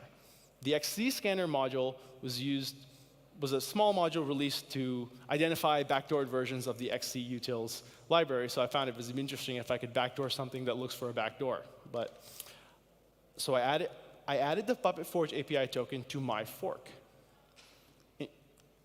Then I made a small README change. The final thing I did was I triggered the release workflow within my fork. Again, because this is in my fork, they don't have any visibility into this. The only thing that Puppet can see at this point is that someone ran a workflow. And it turns out that it worked. I was able to prove that I could backdoor every single Puppet Forge module with that API token. That is pretty extreme impact. any company using Puppet for automation that's pulling modules from Puppet Forge, especially if they're pulling any modules by the latest tag version, meaning there's no bake time before they end up pulling in the latest version, would mean I could get direct access to their infrastructure and deploy ransomware or pretty much whatever I wanted. This attack would also be very widespread, and it would be hard for anyone to control where it went and that's just the nature of supply chain attacks. So it makes you wonder, if something like this is so easy, it just takes some moderate knowledge of GitHub Actions, knowledge of how language tools work, and you could have this level of impact without much else. Perhaps actors who only want to cause destruction might be interested in that. Should give people concern, because if it's this easy to cause so much damage, someone could one day decide that that's what they want to do with it. So it's good to be protected. What are some important things to take away from this?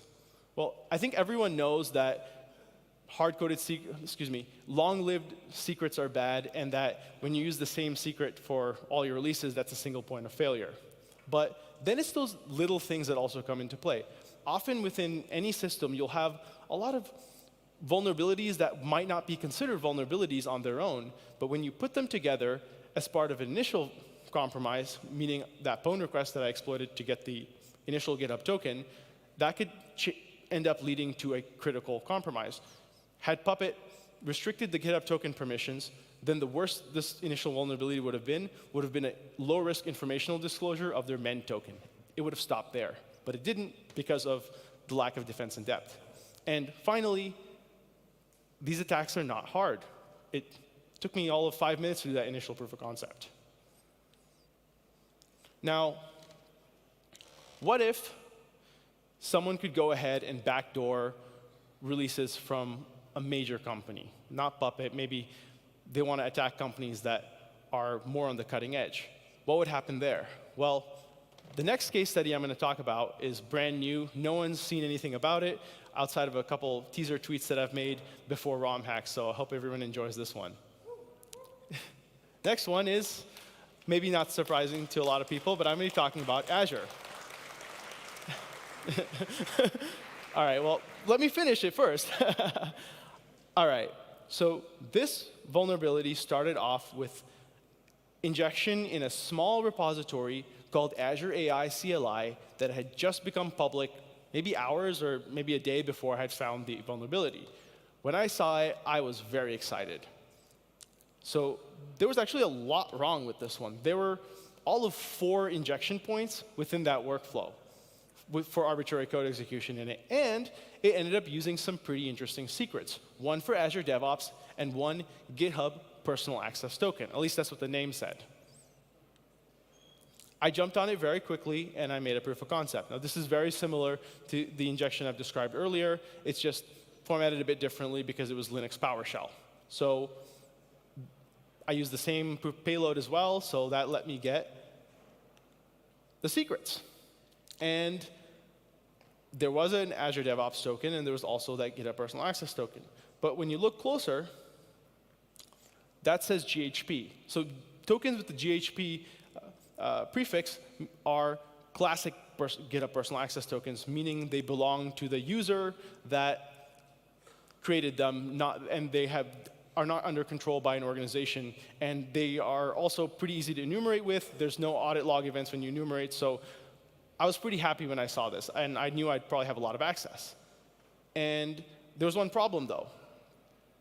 After I created my proof of concept, now there's something showing exactly how to get a fairly privileged token from an Azure-owned repository. So what do I do here? Well, it turns out that that token belonged to the maintainer of the repo, who was also an admin. And administrators of repositories have the ability to delete issues. It's something that it's odd that only admins can, because people who make issues can't. But there was a quirk here that I only had a token, so I ended up looking around, and there was actually an obscure GraphQL mutation that you could use to delete it, because GitHub hasn't released a REST API endpoint for that same functionality. But that was simple enough. Here's an example of what that mutation is, and I went ahead and deleted the issue. If you go there right now, you'll see the same thing, and that also hid the evidence that anything happened, which helped justify the impact of this submission. So how have I what have I done so far?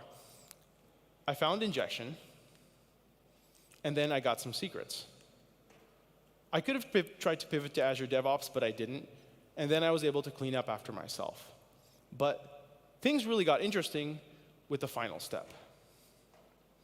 Looking at what I can get and how I could have customer impact, because that's what I need to prove something impactful. So I used what was then the original version of Gato. It's now GatoX now. But the token was valid, and it had the repo scope, and the user was a member of a few organizations. There was some limitation here, though. It turns out that Microsoft, for all of their GitHub tenants, enables and enforces something called GitHub SAML SSO. This means that any sessions or tokens created by Microsoft organization members, if they want to have access to that tenant, they need to go through SAML SSO authentication flow with the linked identity provider that Microsoft uses. In this case, it's Entra ID. So that was so I only had access to Azure, not the other tenants. Now, the scope here gave me pretty broad flexibility. Repo scope is fairly common when you have a compromised token because it provides fairly broad access to repositories, but it's basically on behalf of that user, so you don't get anything else. So that's key to note there, because the repo scope could let you do admin actions, but if the user isn't an admin on any repository, you can't. There's also some access to the organization, but one of the primary limitations of just the repo scope is that you can't make modifications to workflow files. Otherwise, I could just steal secrets by making a modified workflow file and then having it use the secrets and then stealing them directly. However, you can trigger new workflow runs using events that the token can perform already, such as pushing to a branch or workflow dispatch. So there's a lot of flexibility there. All right. So how does SAML SSO work? It's important to understand this as a defensive mitigation and how it's so powerful to protect you. Now, if someone logs into GitHub or with their personal account and wants to access resources associated with their employer that has SAML SSO enabled and enforced, they're going to have to go through that authentication flow. So without it, they can't access any private resources or do any changes, make any changes to organization-owned public repositories. If they don't go ahead and do that flow, the only thing they can do with their account's access is read public repositories. So it creates this firewall between employer-owned assets and assets that they have with their personal GitHub account. For anyone on the red team side that wants to do recon, this is a way you can check if a GitHub organization has SAML SSO enabled. You just go to that URL, and then when you hit that continue button, you get redirected to their identity provider. So it's a great way to find out what someone's using, say if you're trying to prepare a phishing scenario against developers. All right, what access did I have, and what could I do with it? Well, here's a breakdown of repositories and various star counts of it that this token had access to because that account had access to it. There were a lot of public repos, and most interestingly, all of Azure's open source SDKs fell within that. And this was due to a certain team membership that the user had. Now, the disclosure for this went pretty well. So back in spring, I submitted a report. They quickly actioned it and removed the vulnerable workflows. And then they marked everything as fixed. And I got an email shortly after saying it was deemed to be important elevation of privilege. And I was like, I think this might be more than important. And surprisingly, I was shocked. I actually was able to convince MSRC that it's critical, and they upgraded it, which I was like, I didn't even know that was possible. But it happened. And here's what I did to convince them. Well, I didn't do anything. I just showed them what I could do. Now, in this case, one of the repositories that the user had access to was called Azure Communication UI Library. It had a decent number of downloads on NPM because it pushed an NPM package. And so I knew that this was a good amount of impact to Microsoft customers, and it would be direct. So I started off by looking at the release process that this repository used. I quickly noticed that they had a long-lived credential in the form of a Azure DevOps token and an Azure Service Principal secret. So if you're not familiar with how Azure works, a Service Principal secret is essentially like an access key that gives you long-lived access until someone revokes it. So similar to like access keys from another cloud provider. And that was interesting because I knew I wanted those. And then they had stage release workflows with different protection levels. The production release used something called GitHub deployment environments with a 2-person review requirement. So essentially, if someone created a deployment, another person would have to approve it for it to go through. So that was interesting. Now, were they actually secure? Was there actually any difference between alpha and prod when it comes to security? No. Turns out that all of the workflows shared the same step.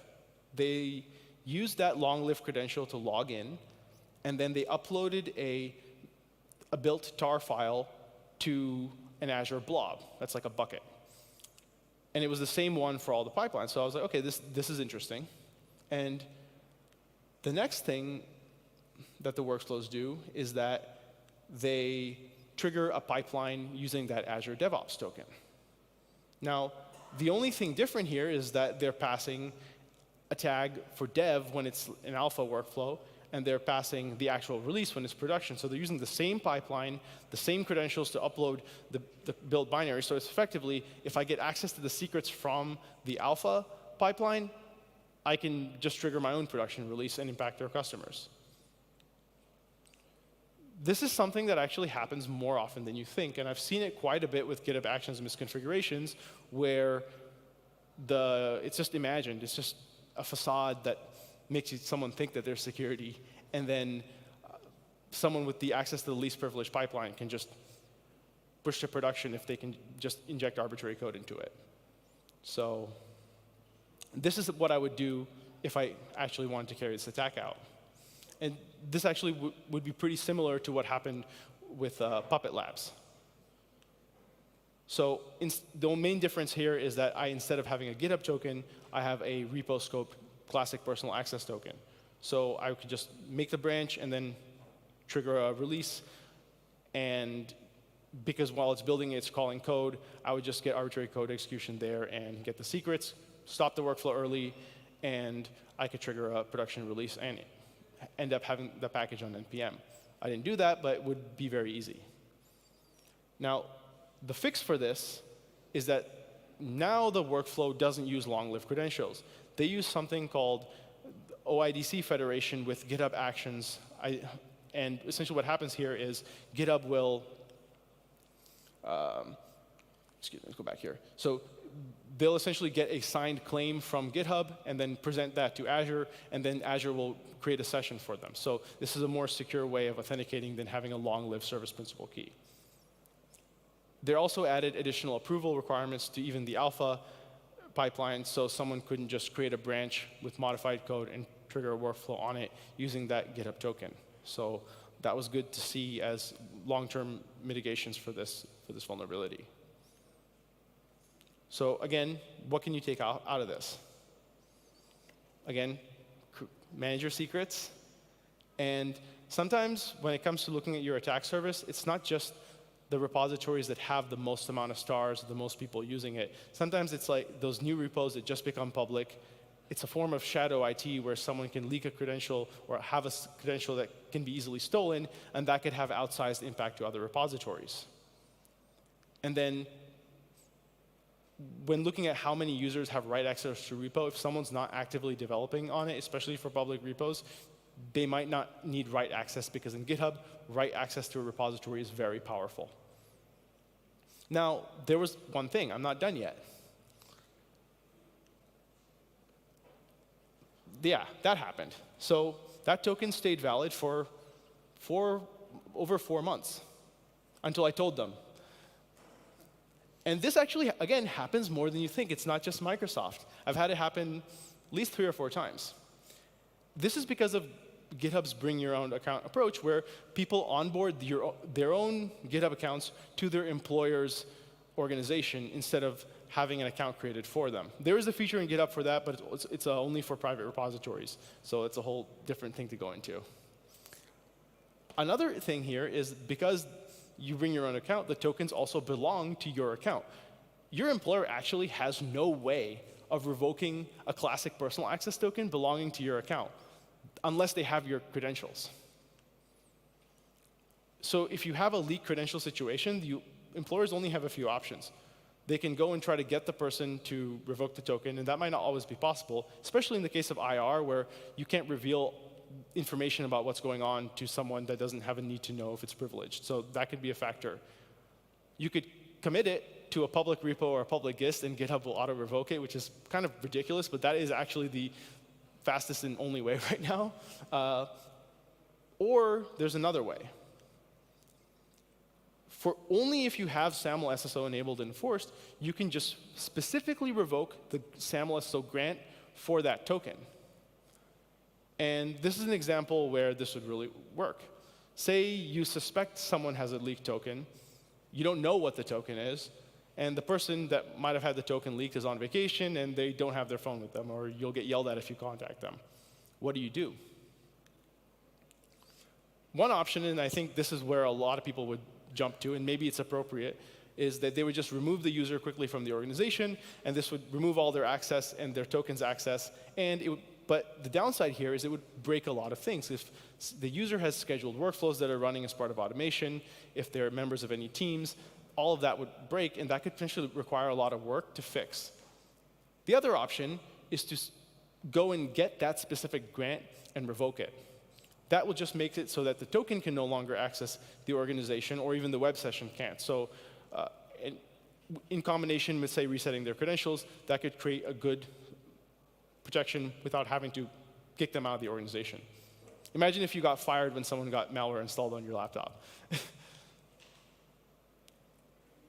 Now, here's how you can do it.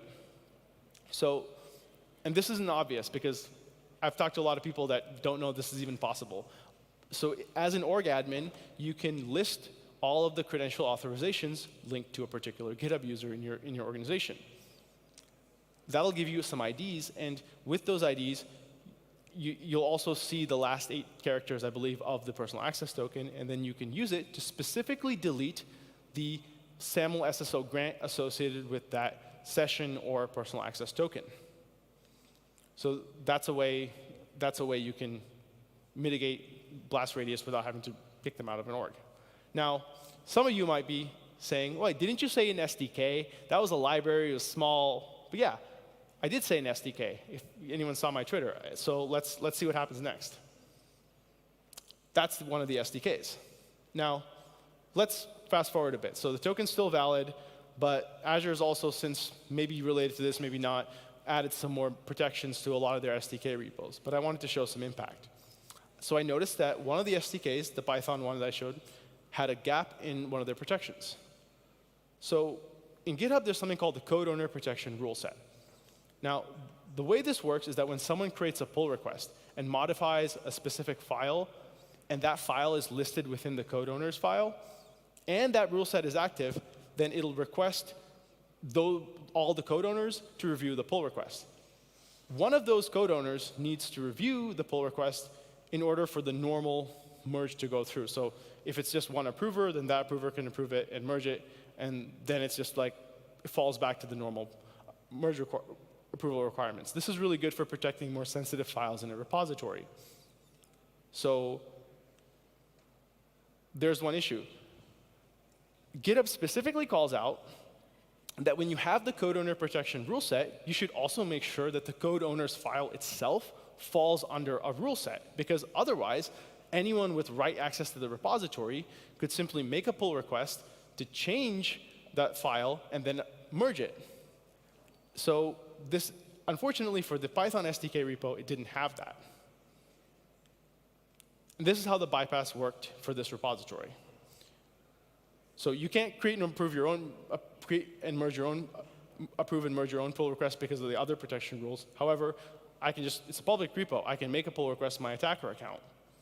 Then this particular repository also used a check enforcer, which was linked into the branch protections, which meant unit tests had to pass in order for the merge to go through.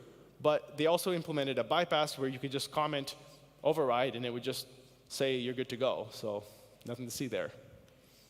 The final step, use the token to approve and merge. At this point, I could go ahead with my attacker account and make a new pull request to modify any file within the repository and merge that in as well. So I could add malware to their SDK's main branch. Now, to prove it out, you can see that override over there, and that's the pull request I used, and it was in July 28th. I approved and merged it with that token that I controlled for, I guess it turned out to be a few months. And then it went through. So at this point, I've merged a small benign change to the code owner's file of the Azure Python SDK, commenting out a couple files. Those files are important because some of them hold configurations for the internal Azure pipelines that this team used. So I had, at this point, very broad access, and I could probably do a lot more. At this point, I stopped. But what could I have done? Well, I could have taken the Jiatan XZ route and added an obfuscated backdoor, and then I would just have to hide in plain sight for a small period of time because SDKs have rapid release cadence, and then I could attack Azure users.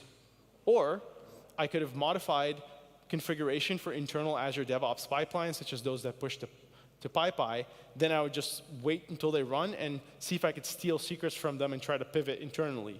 I wouldn't really know what secrets I'd have or where I'd land, so it'd have to be pretty crafty with my exfiltration to make sure I don't trip alarms and stop the exploit.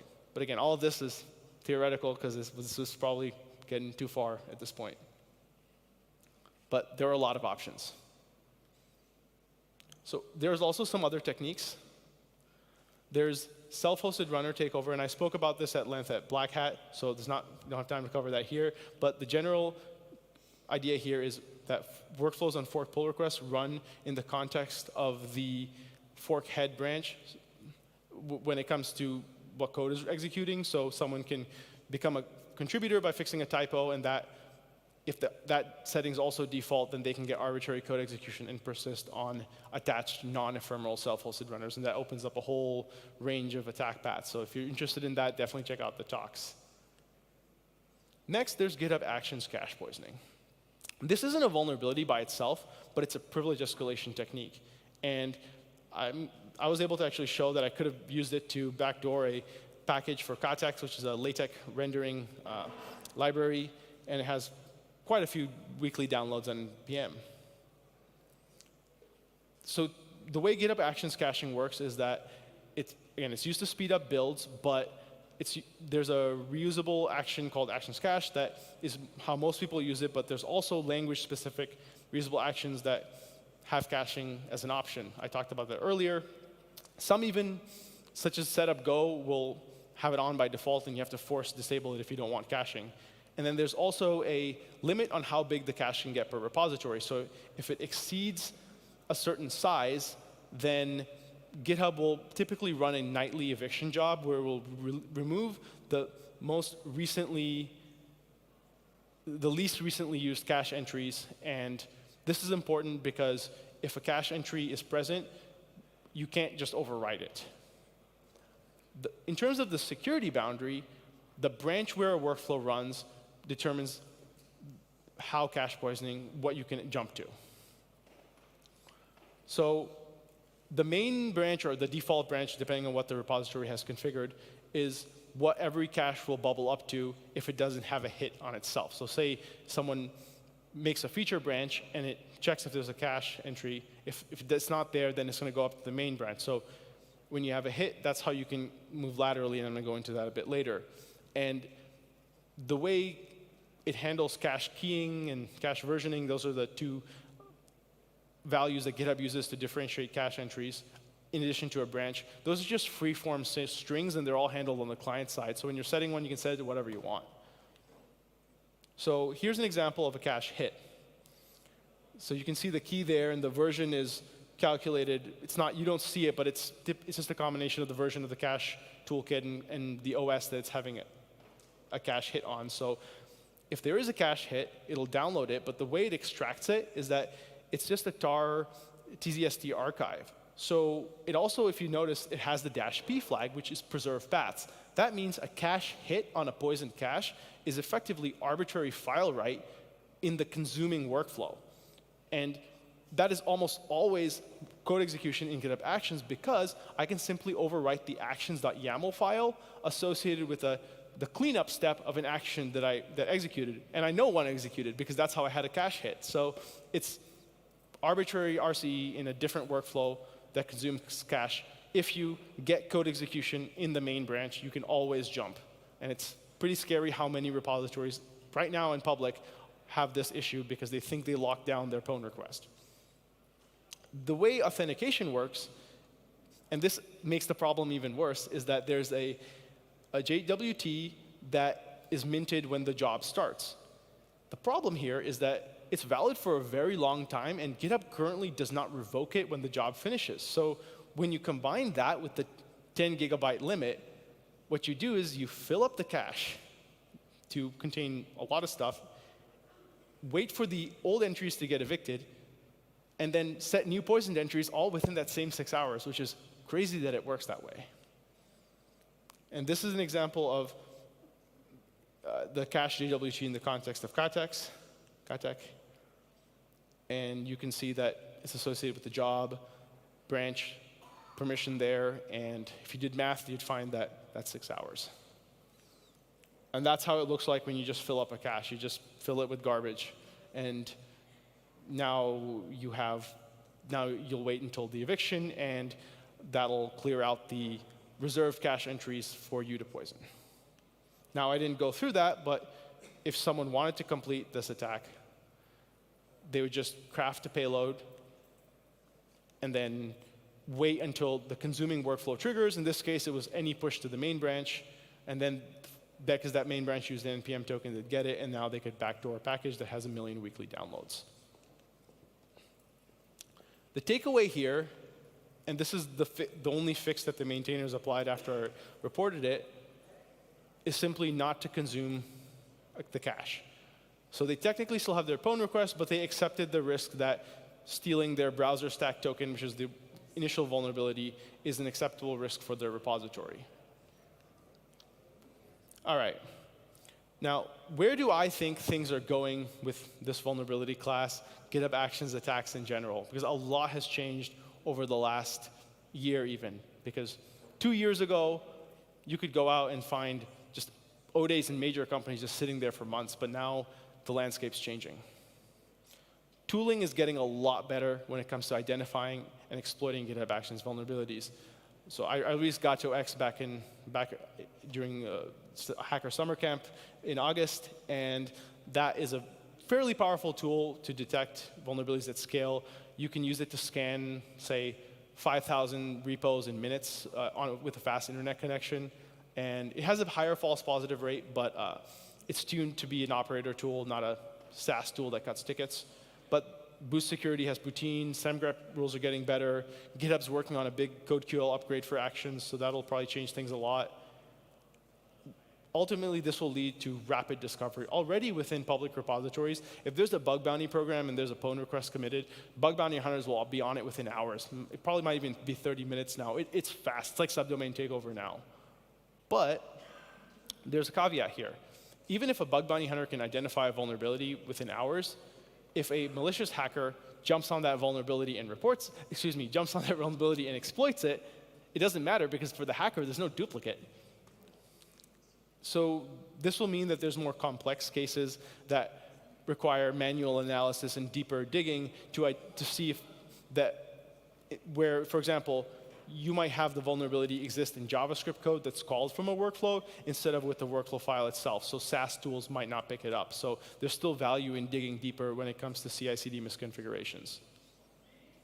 Now, if you're a defender or you're someone who wants to prevent these vulnerabilities, or you want to, what can you do to stop this? How can you protect yourself if you have a company that has a big open source footprint?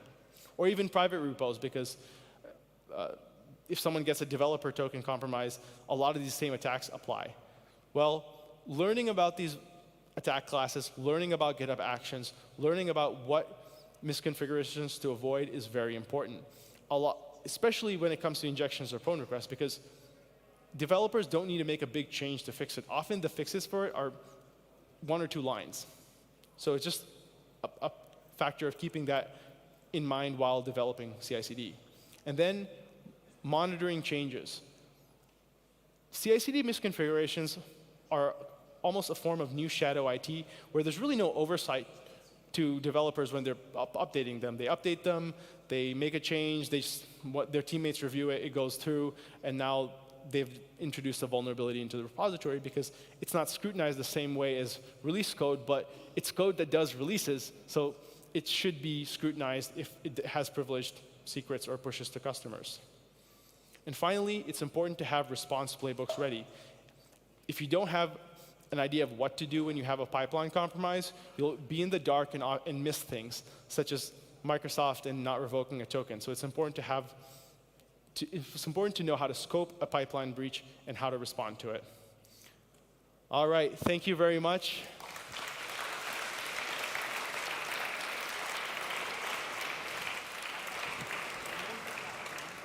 And, thank you, Adnan. We have a couple of questions for you. So the first one here is, did GitHub took any action to warn developers who write unsafe workflows?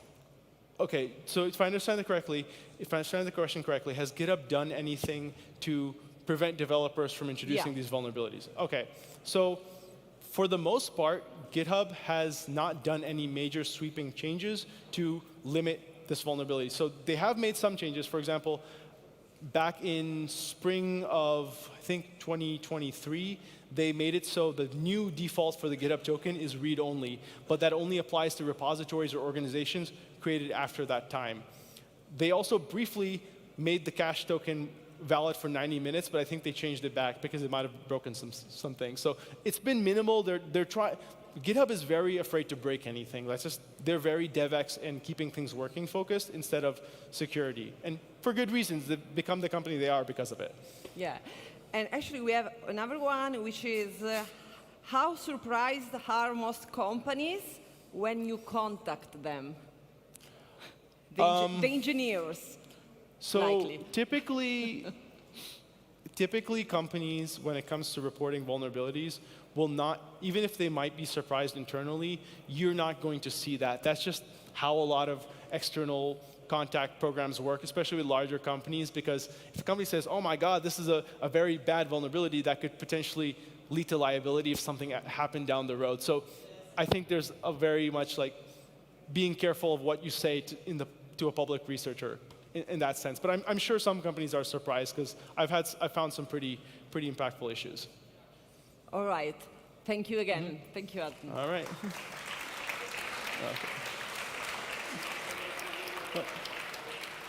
Is that it? Okay. Yeah. All right. All right. So we are waiting for our next speaker. How is it? Coming? So our next speaker is Ta-Lun Yen, a senior vulnerability researcher at TX1 Networks. He has a deep expertise in embedded systems, protocol analysis, and reverse engineering. And in this talk, Ta-Lun will reveal the VPN Gremlin attack, which bypasses firewall and routing rules in SSL VPNs from major vendors like Cisco and Fortinet. So he'll dive into how this attack allows free exploration within VPN-protected networks and share tools for testing VPN vulnerabilities. So thank you for being here. The floor is yours.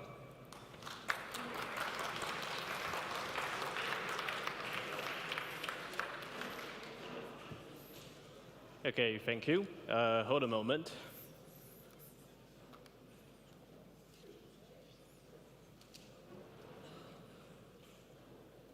Oh, great.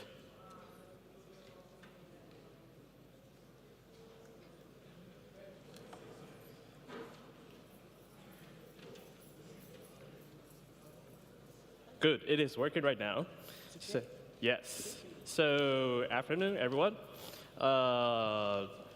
We will be talking about which sounds scary, but not scary at all, depending on how you're looking at it. And it is both hilarious and scary at the same time. Let me introduce myself. So this is my first time to the RomHack Conference and also my first time to Italy. I feel very good here. And I currently work with a company that specializes in network defense in factories. They hired me to basically break stuff, so I broke stuff. That's why I'm here. I gave talks at other conferences around the world. And so, as the topic says, SSL VPNs, and people may be asking, why are you looking into SSL VPNs? That is because I have to pick topics for my research. So I tend to pick remote, high-value, and high-profile targets. That would mean that the targets must have a great market share, must be used everywhere by everyone. And it appears, SSL VPN seems to match the profile. And yes, it does have a multiple track record, which astonishes me. So today, we will be talking about how to break the firewall rules in 4 out of 6 major VPNs. And since I was like a caveman, I barely use technology at all. My notebook is a physical notebook, no iPads. So to me, SSL VPN is a new stuff. To me, in the beginning, there were no VPNs at all. Teleworking was hard, like in the early 10s or early 2000s. And imagine connecting to the VPNs was a great hassle. So for example, this is the interface from the KDE, and the KDE team did a great job making setting up VPN easier. So for example, if you want to set up an IPsec VPN, you have to figure out what settings your IT person has set in the company. So you will spend a great amount of time trying to figure out settings and like, why does this not work at all? And you will be angry. So, and then someone came out with something called SSL VPN, new stuff, magically traverses through firewalls. Yes, it does wonders because it takes human factor into account. So most VPN nowadays, they do some kind of zero configuration stuff. So they actually tell you the parameters once you sign in, and your computer will take that configuration and sign into a VPN.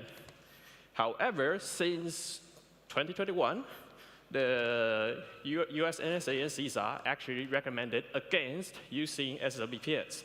So, citing from them, avoid selecting non-standard VPN solutions, including a class of products related to secure socket layer, transport layer security VPNs.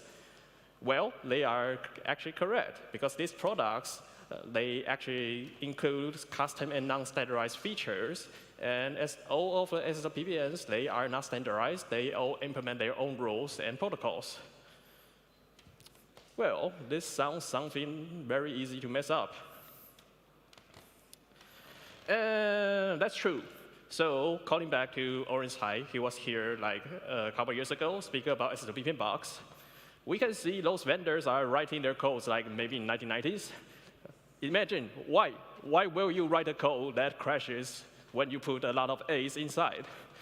And like, why are you writing codes with like, you can do directory traversal? Well, I don't get it, but that is in your products back in 2019. And that habit continues today. So for example, there's a great write-up by the Watchtower team on a bug by Fortinet in 2022. The first stage of exploitation is put a bunch of A's. Why the hell are you still writing codes like that way? So we don't understand, but we can know that SSL VPN security are pretty bad. And how bad is it? Take out your phones or your laptops, go on DuckDuckGo or Google, try to search SSL VPN CPE RCE, and you can find a bunch of results, so you can know, SSL VPNs are out for like half or nearly a decade. And every year, you keep hearing like your information security person inside the company saying, we have to patch our VPNs. And those vendors will sometimes come out with new features like baseline enforcements. And their baseline enforcements are not very well thought out. So it is actually pretty easy to bypass any of their new features. So we have a few insights. One, most SSL VPNs are web-based bugs. There are no tunnel-based bugs. There are no protocol-based bugs. So time for something else. And two, is this the 90s? People are still writing code like in the 90s. They appear to be writing under influence. Well, so we know that no one has looked into protocols before, so we can take advantage of that. Two, we know that most vendors implement their own protocol and protocol stack and communication flow. This sounds like a recipe for disaster, and yes. So our key questions: one, can we compromise an SSL VPN appliance or a product via tunnel interface from remote? Two, can we affect integrity or trustability of an SSL VPN tunnel? And in order to understand this SSL VPN tunnel, we actually have to perform deep reverse engineering on both the server and the client side.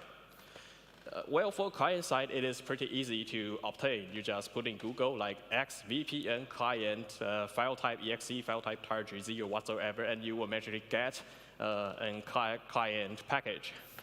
And the best part about the client package is they are not bound to any specific firewall. They're bound to the brand or the protocol. So once you, for example, if you have a Palo Alto client from maybe your college, then you can use it for your work or whatever else. The difficult part is the server. We have to actually find a way to obtain those server binaries. And we need to understand those SSL VPN tunnel mechanisms. So how? Yes, I'm doing the research as my company sponsored me to do this research, but I cannot spend like tens of thousands of dollars on all SSL VPN appliances. Well, imagine our finances will like kill me for that. So the golden question is how to obtain a server. Are you a Bruce Wayne? Apparently I am not. If you are a Bruce Wayne, then you can definitely buy every appliance, tear them apart, and maybe burn them up, read their hard drives. If you're poor like me, well, you can try their new tech called virtual machines or appliances. And how do you get a virtual machine or appliance? Well, you don't have to pay like over $10,000 for that. You only have to go to, like, for example, Amazon EC2 Marketplace. You can actually rent them by hour, or some vendors actually have a trial program. You can sign up and use their product for 30 days. So you can have a virtual machine. And how does the SSL VPN connection flow works? As I said, that most vendors do implement some kind of zero configuration flow. So when you want to connect to an SSL VPN tunnel, you usually log in, like you type in your account and password. You log in, request connection over HTTPS, and authenticate. Once authenticate passes, and by the way, most of the previous SSL VPN bugs happened before this stage. Since the authentication flow happens around HTTP APIs, it is very common for vendors to misimplement their APIs. And once you authenticate, the server will send connection information over that HTTPS connection. Once the client has received that connection, it will rely on that information to create the tunnel, and the tunnel will be created like anything over TLS. That is why the namesake SSL VPN tunnel.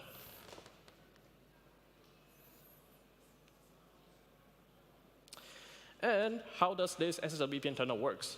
We actually looked into all major SSL VPN vendors, and all vendors do implement their tunnel like this. So from the most outside ring will be DPLS. D stands for running on UDP.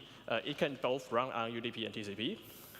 And inside, they will just maybe use PPP or ESP protocol, which is some kind of layer 2 VPN protocols. And they will wrap it in their own proprietary protocol header and then an IP packet. So we can say SSL VPN is basically tunneling an entire layer-free protocol over TLS.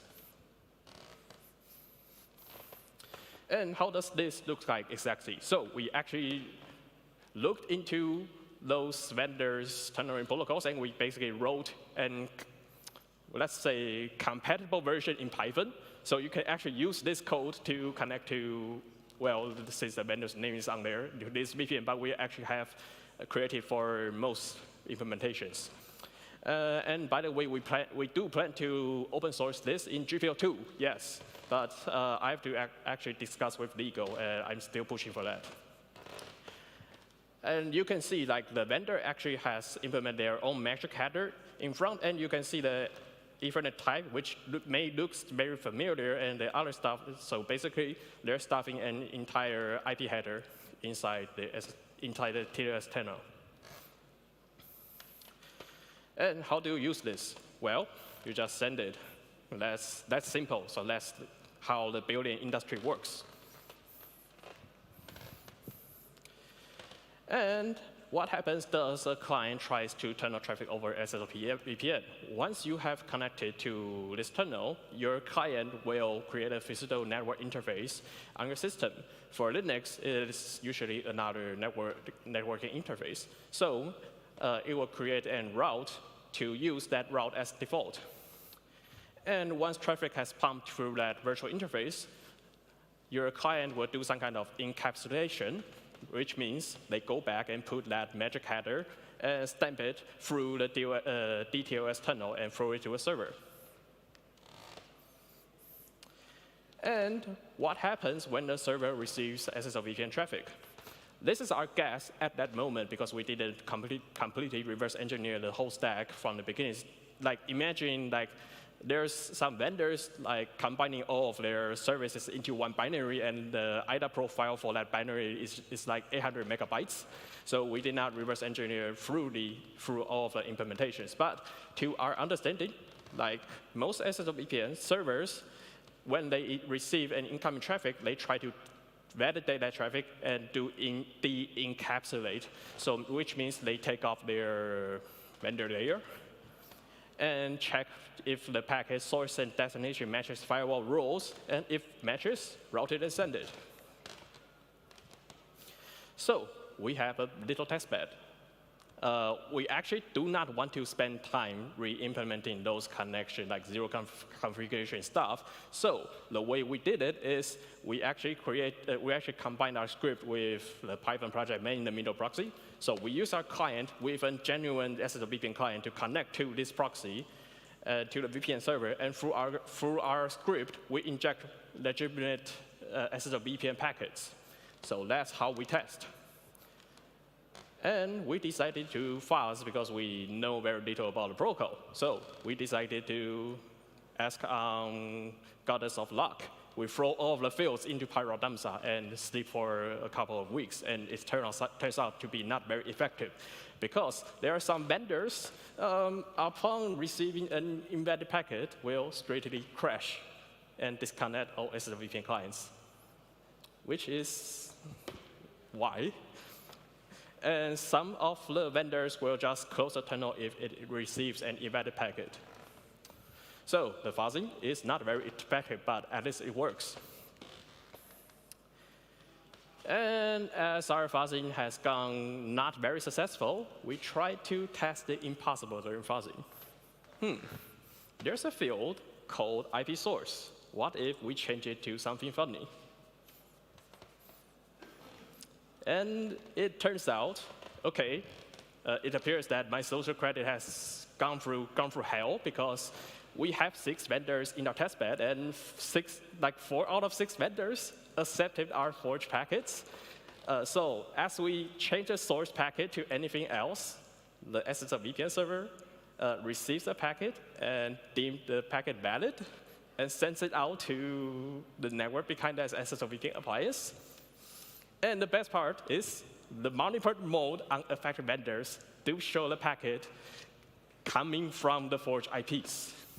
So we know that we have a bug that breaks firewall and routing rules. which is quite astonishing. And for the bug, we actually dubbed it as VPN gremlin. So why this name? It is like a gremlin or a goblin is inside those VPN routing rules and messing up with routing rules. When you write in firewall and routing rule, you will believe that that rule will not be broken. The firewall will do the stuff you told it to do. But in this case, the gremlin made it not to do the correct stuff. This is, in fact, an user impersonation and firewall rule bypass on multiple SSL VPNs. And there's a major caveat with the bug. As like most spoofing type bugs, we can only talk but cannot listen. So how do we work from that? That would be the golden question of this bug. So the question turns into, do we have a bug, into how do we escalate the bug? First thing, our man-in-the-middle proxy plus SCAPI tool looks clunky, as like reconnecting to the terminal requires us to restart the man-in-the-middle proxy every time, since it uses an informal key that we have to pull off from the firewall every time. Can we somehow make this process easier? Answer is yes. With these two commands, free, you can actually break SSL VPN firewall and routing rules. So how it works is you put your victim's IP inside. Like you try to become whoever you want. You just add the IP to the physical interface and start sending out packets with that IP. Then the firewall accepts that packet as valid. Great. So it is like 2 lines to break a $1 billion industry. So we should have a small demo, but I believe the demo will not be very understandable. So let's try if this works, since I'm running PowerPoint on Linux.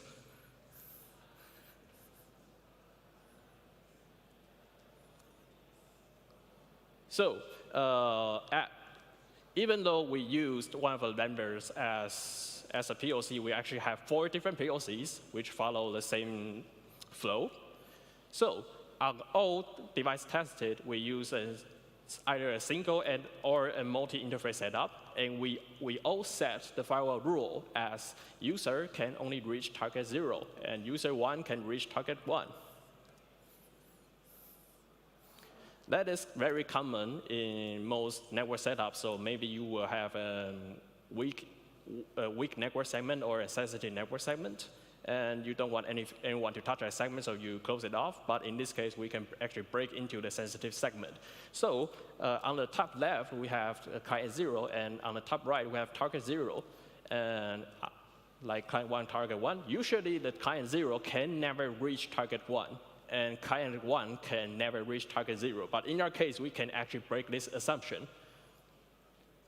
So this is so I'm getting a bit slow in the demo, but let's wait.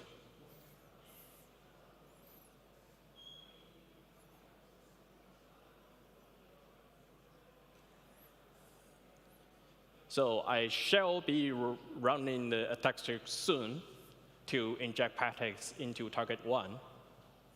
So it looks like I was running TCP dump at the moment. Let's try speed it up a little bit.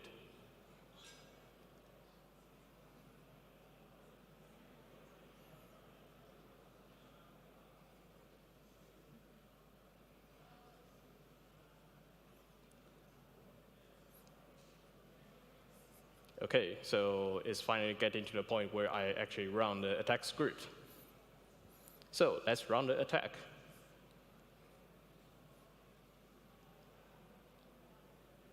And now you can magically see why client 0 is able to send packets into target 1. And even better, the client 1 actually receives a reply from target 1. It is because that we are sending an ICMP ping request from client 0 to target 1, and target 1 actually sends the valid request back to client 1. So in this case, we actually broke the firewalling rule.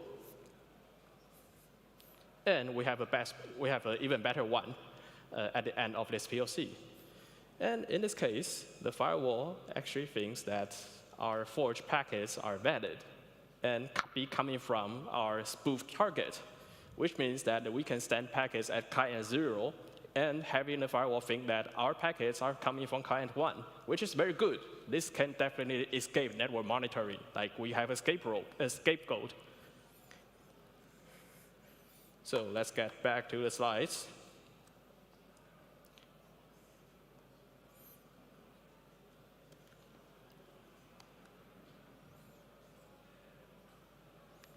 Great, it works.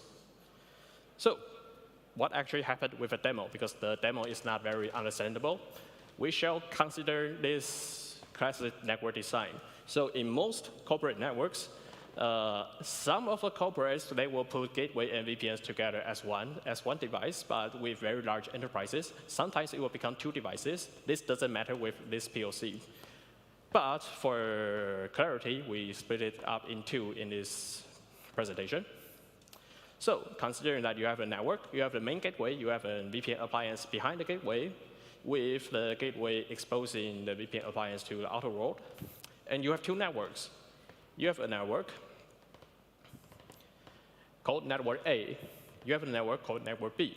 And you segment things by network. For example, you separate like R&D network from financial web network, and you separate management network from either the financial or the R&D network. And your assumption will always be that different networks can never reach each other.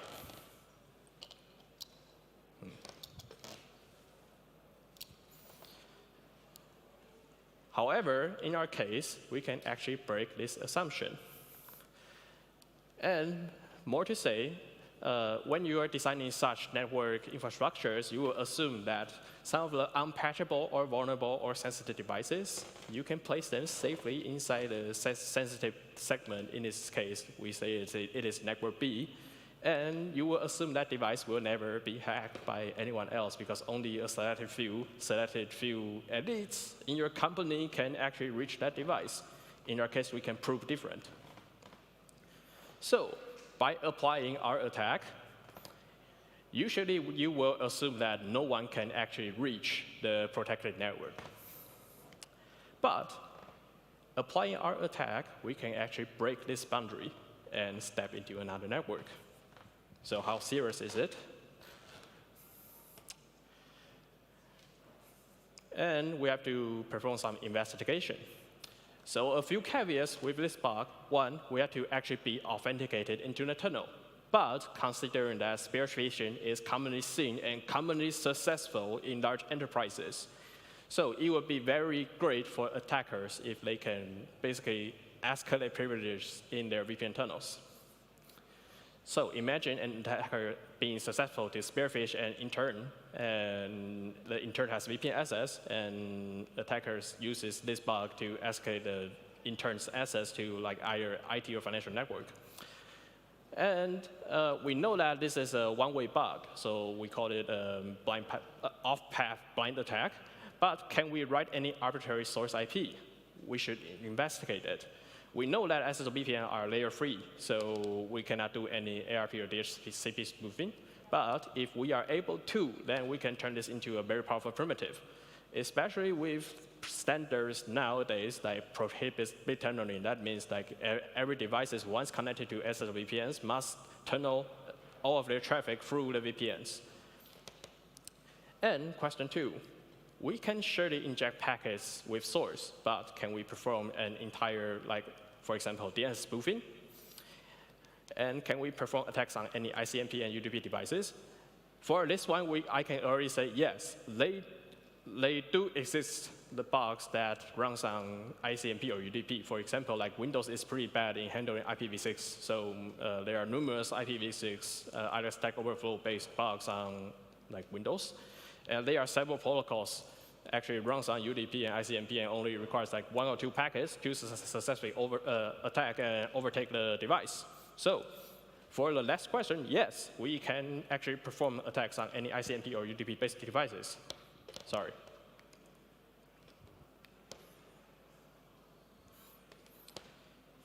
So the question, can we write any arbitrary source IPs? No, because there's a Gandalf saying that I cannot pass.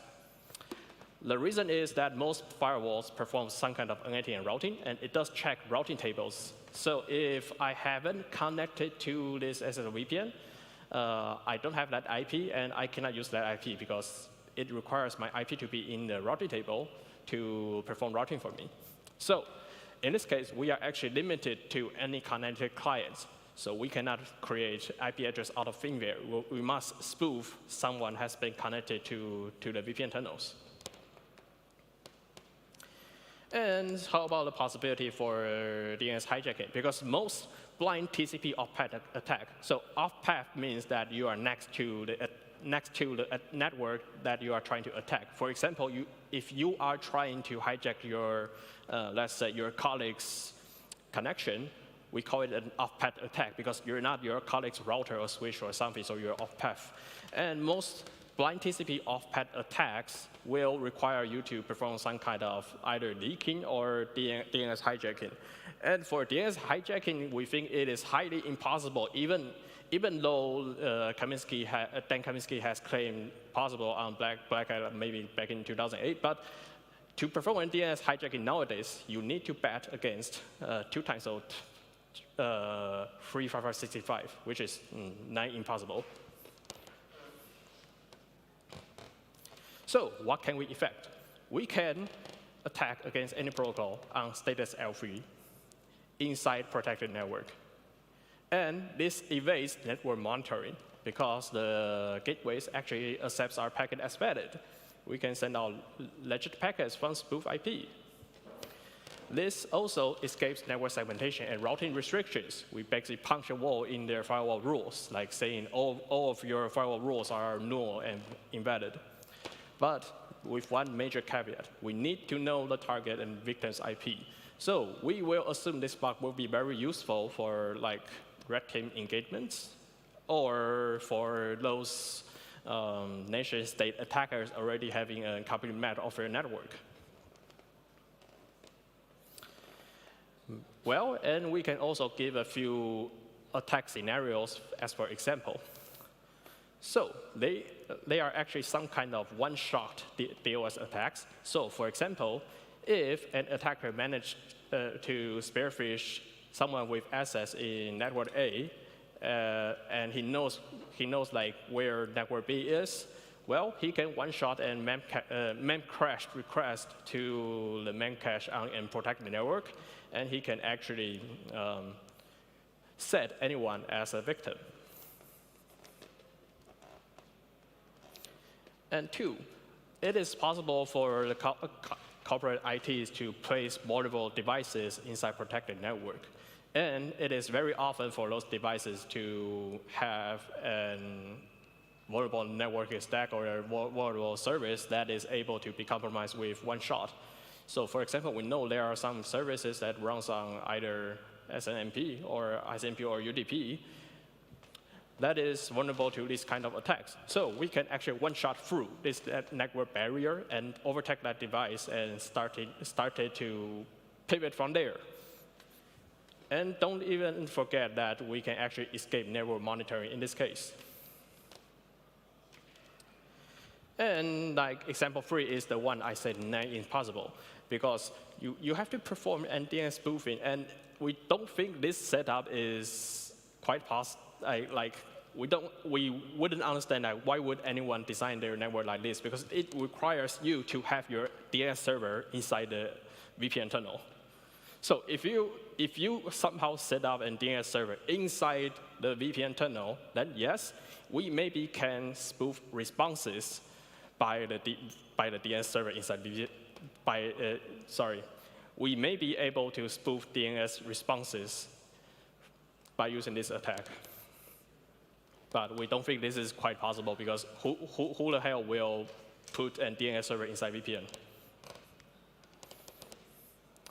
And why does this happen? We found out like 4 out of 6 vendors failed to validate encapsulated IP address before forwarding. Why? So we actually checked that most vendors just, upon receive of an SSL VPN traffic, they will just de-encapsulate and go straight check firewall rules. If this IP header's source and destination matches, then we go to routing table and send it. They don't perform any checking. They don't check if the encapsulated IP headers matches the connected client's address. So that is why this happened. So now the sad part. Like I said, we have a simple bug which only requires 2 lines in command line to break VPN firewall and routing rules. We have a bug affecting multiple vendors, and they are of the same attack method, which means if one vendor fixing the bug and gave too much information, which we do not have control over at all, we cannot control how the vendors will write their advisories. So if a vendor accidentally gave too much information while they are fixing it, they will actually leak enough information for anyone to abuse the bug. And now we have to actually work across 4 vendors. So how do we do that? So for me, I consulted the CISA from the United States, and their recommendation is, as the bug doesn't have a very high CIA, like someone claimed that having a World 18 Linux bug recently, and they don't think the bug is being used in the wild. So we may not need coordinated disclosure at the moment. And in our case, we already had a vendor jump the gun and came up with advisory before anyone reacted. I'm not sure how to react to that, but we don't need coordinated disclosure in this case. So we have a very bizarre disclosure timeline. So we actually found the bug maybe back in April 2023. Yes, 1.5 years from today. This is actually the first time we present this bug in public. We notified CISA because we don't know how to actually work with 4 vendors at the same time. There are some vendors that is not working with CISA or in the Vince platform, so we have to contact them by ourselves. So there was a vendor already pushed out with the bugs in 4 months. That is quite impressive, considering that you have to thoroughly test all network products. So I have to mention that the dates put on here does not represent the exact date that the vendor have fixed or accepted the bug. So it is possible, and it did happen, that some vendors will quietly fix a bug in previous version, then publish an advisory. So when you see that advisory, the bug has been fixed maybe 1 or 2 versions ago, depending on how the vendor assessed the bug. But to our point of view, there are some vendors that they are taking very long. There are some vendors which appears to be network ninjas, but their ninja took a year to fix the bug. So the total time taken is 10 months, which we wouldn't understand because it is a very simple check in their de-encapsulation phase. So we have actually learned many from this project, and we also do have some conclusions. So one, we understand deeply right now is that we cannot tie so we used to research some devices, create some bugs, report them, and work with a vendor to fix the bugs, then publish it. Now we cannot rely on the vendor's time to response reliability right now because for this case, we initially thought that it was a very simple bug and it took 10 months. And from outside, we cannot even talk about it before every vendor has fixed and published advisory, so we're pretty much last. And we now know that designing a cross-layer protocol is very difficult and prone to error, and we have proved it. So for SSL VPN, it is actually a cross-layer protocol. You have to authenticate through HTTPS APIs to get the connection information, and then you have to somehow create an internal through either through TCP or UDP, and through TLS, and through another layer and vendor's layer, and then the IP header. That is 4 or 5 layers inside it. So we know that creating cross-layer protocols is difficult and prone to having errors. So now we understand why the NSA and CISA will recommend against using SSL VPNs back early in 2021. So let us sink in. So Orange was here like maybe 2019 when he found the SSL VPN bugs. And in 2021, the CISA and the NSA came out with a joint recommendation saying that you shall not use SSL VPNs. And today, people are still using it. And even funnier that there are some vendors, when you go to set up SSL VPNs, there will be a dialogue saying, we do not recommend SSL VPN anymore. Please use IPsec. Well, that's true. There's a vendor having this dialogue inside. And we have found that most networking or edge devices, because of, likewise from our other researchers, they are becoming more complex. Like, for example, all of the vendors, they actually have laid out their products like a heavy modified Linux kernel with like very complex networking stack. We don't even understand fully of how that works. So we can safely say that those devices are becoming more complex and more prone. And even in the real-world cases, there are cases that attackers are leveraging such devices' complexity, and turn them against you. And most important one, we know that simple hack works. We do not need fancy fuzzing layers. We only need 2 lines in the command line to break routing rules. And since RomHack has around 40% of defenders here, I feel like it is very imperative that I shall mention some mitigations for the defenders. So it is not very hopeless for defenders. If you laid out your network to be resilient, to ensure that if an equipment doesn't do its job and your network wouldn't be overtaken, then you will be safe. So one of the ideas behind this is maybe you can try to implement zero trust networking, but what happens if someone takes zero trust networking off? We don't know, but that is one of the ways we can recommend right now. And you have to really remind that bugs like our VPN gremlins is able to punch through your network boundaries. It is only one of the attacks being able to do it. There are several other bugs in the wild that is able to punch through network boundaries. And we felt that we need to emphasize the importance of network behavior monitoring. So if you are doing network behavior monitoring, you know that the client shall not normally be accessing those sensitive equipment, even if the traffic was spoofed, but you can still somehow tell by network behavior monitoring. So there will be some reference materials. We plan to publish a full write-up on this bug, maybe in late October, because we have to go through legal for that. And we plan to open source our fuzzing script at the same time. And you can also consult on how the US National Security Agency recommended to lay out your network infrastructure. So that will conclude my talk. And I also do have cats, and I can safely say that every equipment that this cat touched are unsafe.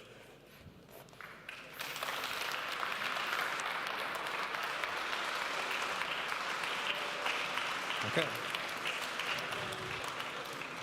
Thank you very much for your talk, Ta-Lun. So we have a couple of questions from the audience here. So first question, should allow-less as firewall rules resolve the vulnerability of one network talking with another? No, not at all, because it is very unwise to rely on those simple source and destination rules right now anymore, because bugs like VPN gremlins, or it is possible for clients to be compromised in some way. And in that way, you cannot verify if the request really comes from that employee anymore. You shall not recommend solely on that. You shall combine multiple defenses at the same time. So even protection at the application layer. Right. Yeah. Another question. Was there any effort by the VPN companies to investigate whether this has been exploited in the wild before, given that the attack escapes regular monitoring? If he is referring to how the vendors are detecting if it has been exploited in the wild, yes. Their official answer is no. but I don't think there is a good way for them to detect this kind of attack. Yeah. OK. That's it for questions. Thank you very much. Thank you.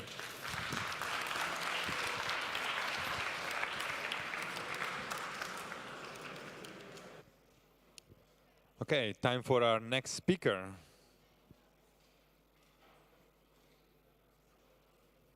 OK, our next speaker is Eric Woodruff, presenting UnOAuthorized, the discovered path to privilege elevation to global administrator. So Eric is a senior security researcher at Semperis and a Microsoft Security MVP. In this talk, Eric will take us on a step-by-step journey through a novel vulnerability in Entra ID that allowed privilege escalation to global administrator, the ultimate goal for attackers in Microsoft cloud environments. Please welcome Eric Woodruff. Oh, cool. All right. Thank you, folks. So, yeah, UnOAuthorized, it's a bit of a mouthful. And we'll just jump right into things here. As mentioned, I'm Eric Woodruff. Spent 24-something years on the blue side of things and maybe 6-7 months pretending to be a red person.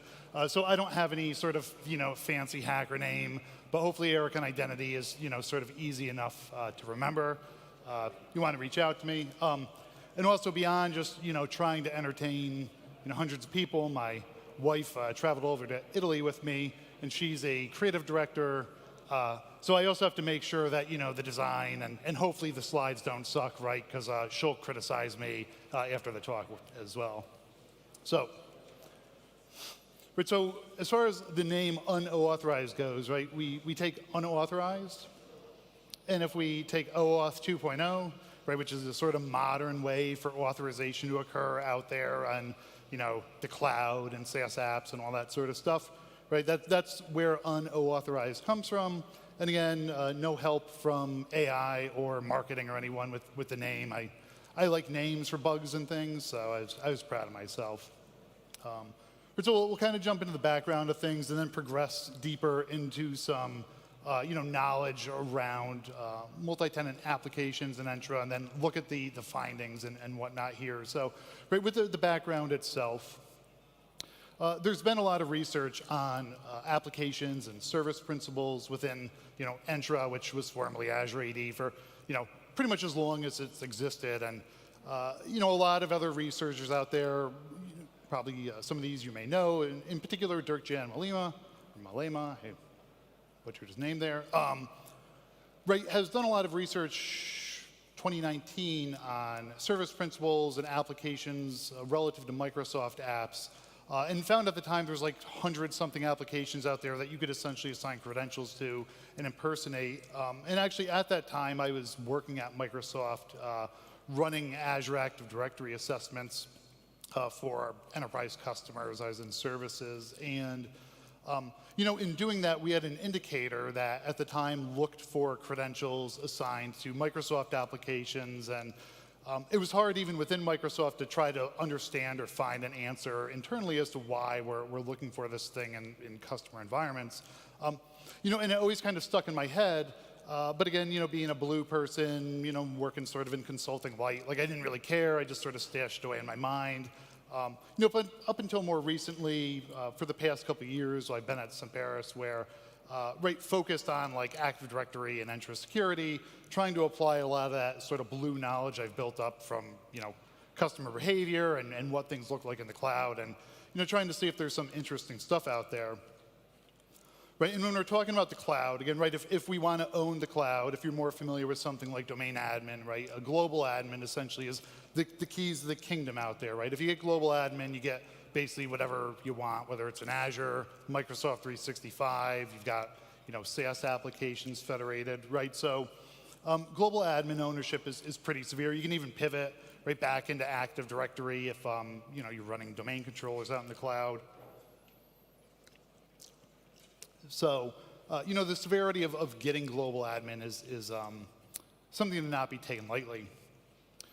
So also want to talk about the application administrator role, right? And this role is something that you needed to hold or a similar role in order to be able to actually perform the finding here, right? And so just kind of exploring the application administrator role, right? We have our Entra ID tenant here, right? And then we have either application administrator or cloud application administrator, but because all this stuff is a mouthful, right? Both roles essentially are impacted.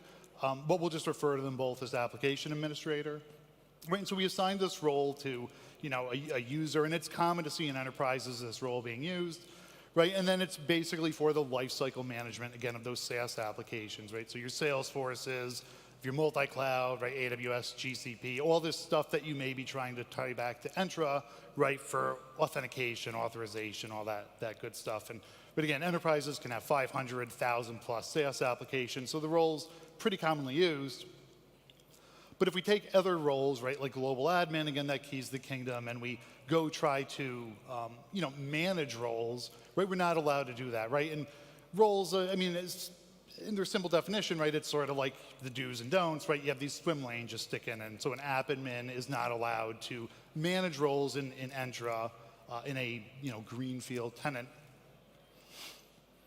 And also, if you've been around the block for a while, right, you may be familiar with this. It's, services control panel within Windows. Love it or hate Windows, right? As a consumer of Windows, if you're using Windows, you don't necessarily care about the applications under the hood. The service is running just as long as they're there, right? And running and doing what they're supposed to. You consume Windows.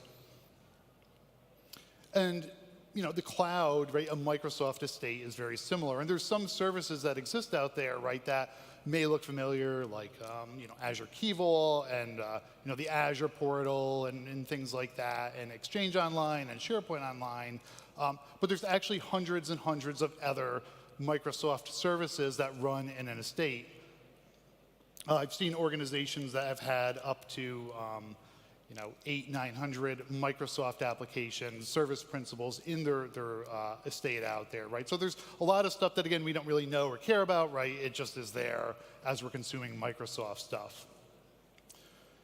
And so I'm going to jump a bit deeper into applications because to sort of, grasp the finding and also to not make it a 3-minute talk, right? Figure that we'll talk about multi-tenant applications and how they work because this is sort of pivotal and critical to understand the finding and the vulnerabilities here. So, right, we'll play pretend for a second. So, right, I'm a software developer, I'm a publisher, and I have a Entra tenant that I use, right, for other organizations that want to consume whatever the software is I'm making. And so within my tenant, I create this thing called an app registration, and I, give it some name, whatever it is, and it's going to have this client ID that's globally unique across all Entra tenants. If you're consuming this app, you can reference this client ID.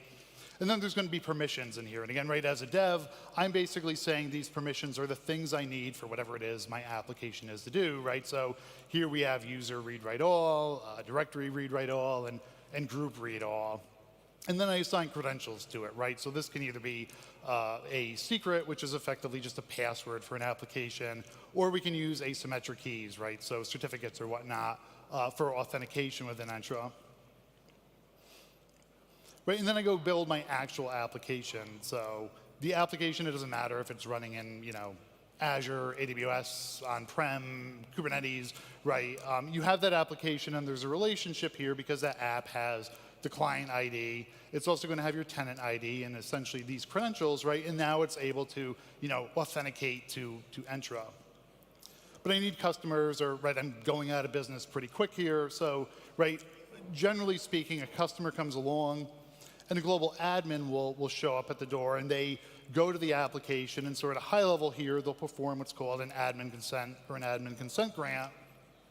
And when they do this, they're basically creating this service principal on their tenant, right? So a service principal is a security principal. So if you think of like users and sometimes groups, right, there's security principles that you can assign roles, you can assign permissions to these things, right? And when we create this, we're also effectively, we'll see this represented with some application name again.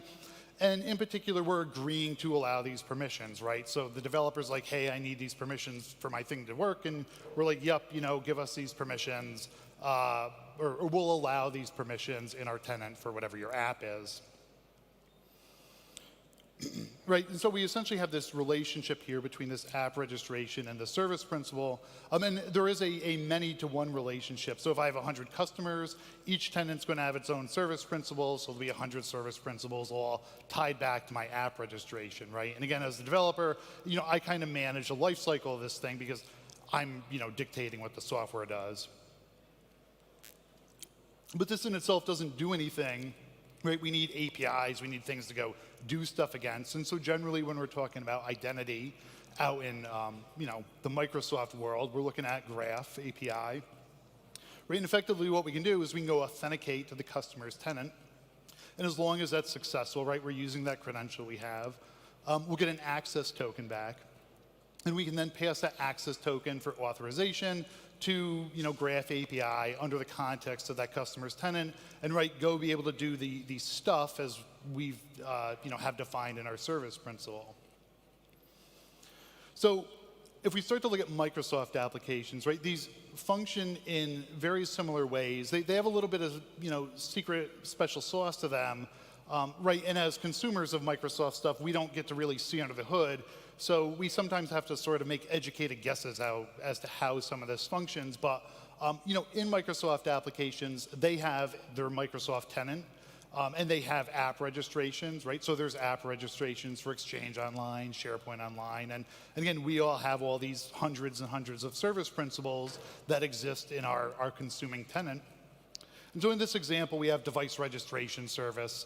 As just I picked as a Microsoft service here to represent, right? And so if this wants to go do things against Graph API, right, again, it's going to go authenticate against our tenant. It's going to get an access token back. And then again, device registration service can pass that access token along to Graph. And again, go do whatever the stuff is, right, that is defined within the app registration as far as its permissions go. Now, I will say also there's a lot of other APIs, both documented and undocumented by Microsoft out there, but sort of for the focus of the research here, it's really on Graph API and not other Microsoft APIs that exist.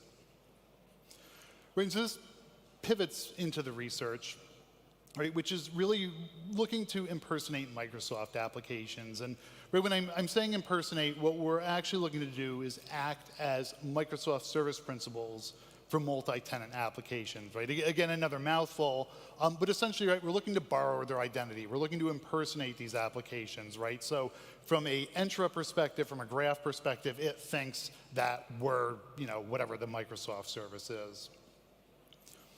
Right, so, and this is where it gets interesting because while we have that credential on the app registration, right, that Microsoft owns and manages, we also can assign a credential to service principals, right? And so now this is a credential I know, right? And Microsoft doesn't know it. I mean, they store it, but they don't, well, hopefully know what it is, right? But I have this credential, so I can bring along some impersonating application, and like I'm lazy, so I was just using Graph PowerShell SDK and Azure AD PowerShell modules, right? So I take my PowerShell, right? And I take that client ID, I take my tenant ID, and I take those credentials.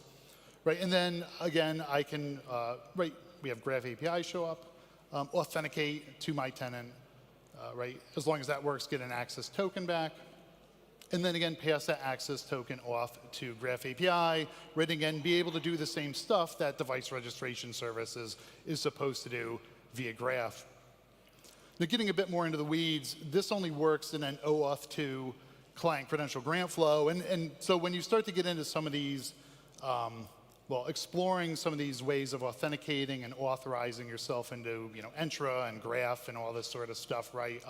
It requires a bit of fundamental knowledge of different OAuth flows, but the focus here is the client credential grant flow, which I shortcut to CCGF just to try to make things, fit on the screen here in a few places, right? And so this may feel like a recap, but if we look at the OAuth 2 client credential grant flow, right, effectively in this flow against Entra, right, we request an access token from Entra ID with the client ID and the credential, right, as we just sort of looked at, right, as long as that credential is valid, we'll get an access token back. We pass that access token along to Graph, right? Graph will validate that access token, and then Microsoft returns the requested data, right? And this is a REST API, so right, we're performing gets if we want to read data. And more interestingly, in line with the research, was either post update things or post or putting new data out there, or patching data. Usually is how we update things out within Graph or Microsoft Graph. But a few things to note here, right? With the client credential grant flow, right? This .default scope is the only scope permitted by Microsoft Graph. And you may say, like, well, what the hell is, the default scope, right? So a default scope are the application permissions defined in the app registration. So within the OAuth, like, RFC, right? Scopes are effectively permissions. And in Microsoft Docs, you'll see scope and permissions used interchangeably. So if you see either, you can essentially think of them as the same thing. But the default scope does not indicate additional permissions provided by other authorization systems, and this could be potentially considered foreshadowing. Right, so this is like great. We sort of have our theory here, but we need to actually find applications that support, the OAuth 2 client credential grant flow here. And so essentially, just kind of walking through the rather simple bits of code here, right? So this PowerShell snippet using get Azure AD service principal, which is actually from the Azure AD Graph PowerShell modules, right? We can actually look for an attribute on service principals that has the owner tenant ID, right? And this is Microsoft's sort of universal tenant ID. So we can easily get all applications that are effectively Microsoft apps. And then we're just going to run this through a for each, where we're assigning a new service principal password credential here, right? And unlike with users, where we can sort of dictate what a password might be, right? With service principals, we're just given something that's generated by Microsoft on the back end. So we dump this essentially out to a CSV so that we can operate with these later. And we're looking at using password credentials. Also tested this with certificates, right? Asymmetric key pairs. And the findings are mostly similar for the applications that supported these flows. Right, so again, we go through this process, and like I was saying, right, there's hundreds of applications. So here we have 573 applications or service principals, right, in just this one test tenant I have. But right, this in itself doesn't really mean much of anything because I've just assigned credentials to it. Right, so now we actually have to see, well, what supports that client credential grant flow. So, but again, we're going to take our service principals and we're just sort of running them through a for each here again, right? And we're just going to stuff the credentials into a PowerShell credential object here, right? Essentially the client ID and the secret. Right now we're just going to connect to Microsoft Graph, but this time again we're connecting to our tenant, right? The tenant that we're interested in looking at, not the Microsoft tenant. And then we run this get mg context command, and again, at first I'm just like, well, I'll just dump this out to a text file because I don't really know what the results are going to look like if I'm going to have 500 apps or one app or whatnot, and just sort of loop through this. Right, so the findings were that there's 9 applications that support the OAuth 2 client credential grant flow. And this list actually isn't that much of a secret in a way in the identity world. Going back to Dirk Jan, his research in 2019, right, where he had like 100-something applications, and Microsoft whittled that list down quite a bit after some stuff he reported to MSRC. And there's been a few iterations of this where, right, things happen, things are found, reports are made to MSRC, and this list kind of continues to go down. Right, but again, I was interested in being able to, right, sort of, escalate privilege or move laterally or something that felt a bit juicy here, right? So was really interested in looking for right scopes or right permissions, right? And so of these 9 applications, right, 4 of these found there were some right scopes out there, but even if you look at the names of these, and if you're familiar with Microsoft's identity world in Entra or Azure AD, they're not actually that juicy, right? We also find that there's one application where it had a few read scopes but no write scopes, and then these last 4 that had no scopes at all, right? So, device registration, Azure multi-factor auth client, Skype for Business, and AAD password protection proxy. Like essentially with any of those, if I go through the flow, right, I can authenticate and get an access token, but I shouldn't be able to do anything. I should get a 403 unauthorized here. right? And this is where I said, well, like, let's try privileged things anyways. So, you know, it's one of those things where you just sort of have a feeling, right? And this is where a lot of other research kind of has ended off previously, because people looked at that list and they're like, yep, like there's still not much of anything good looking in this. So, you know, I guess case is closed. But, you know, taking sort of the knowledge right around, you know, well, how can we, you know, own things or right, do privileged things in Entra was looking at, well, like, let's look at, you know, disabling a regular or privileged user, right? Let's try changing a user or privileged user's password, you know, managing role assignments in Entra, creating users, deleting a user, trying to delete a privileged user, permanently deleting privileged users, because by default users are soft deleted for an easy restore, creating groups eligible for role assignment, right? Because we can assign roles to groups and not just users. Creating administrative units, which are right sort of a logical bucket for things that maybe, again, if we can create an administrative unit, maybe we could put things in it and then try to exert control over them. And then also manage role assigned group membership, right? So maybe there's, you know, a group that already has assigned roles, right? Maybe we can sort of fiddle with this stuff.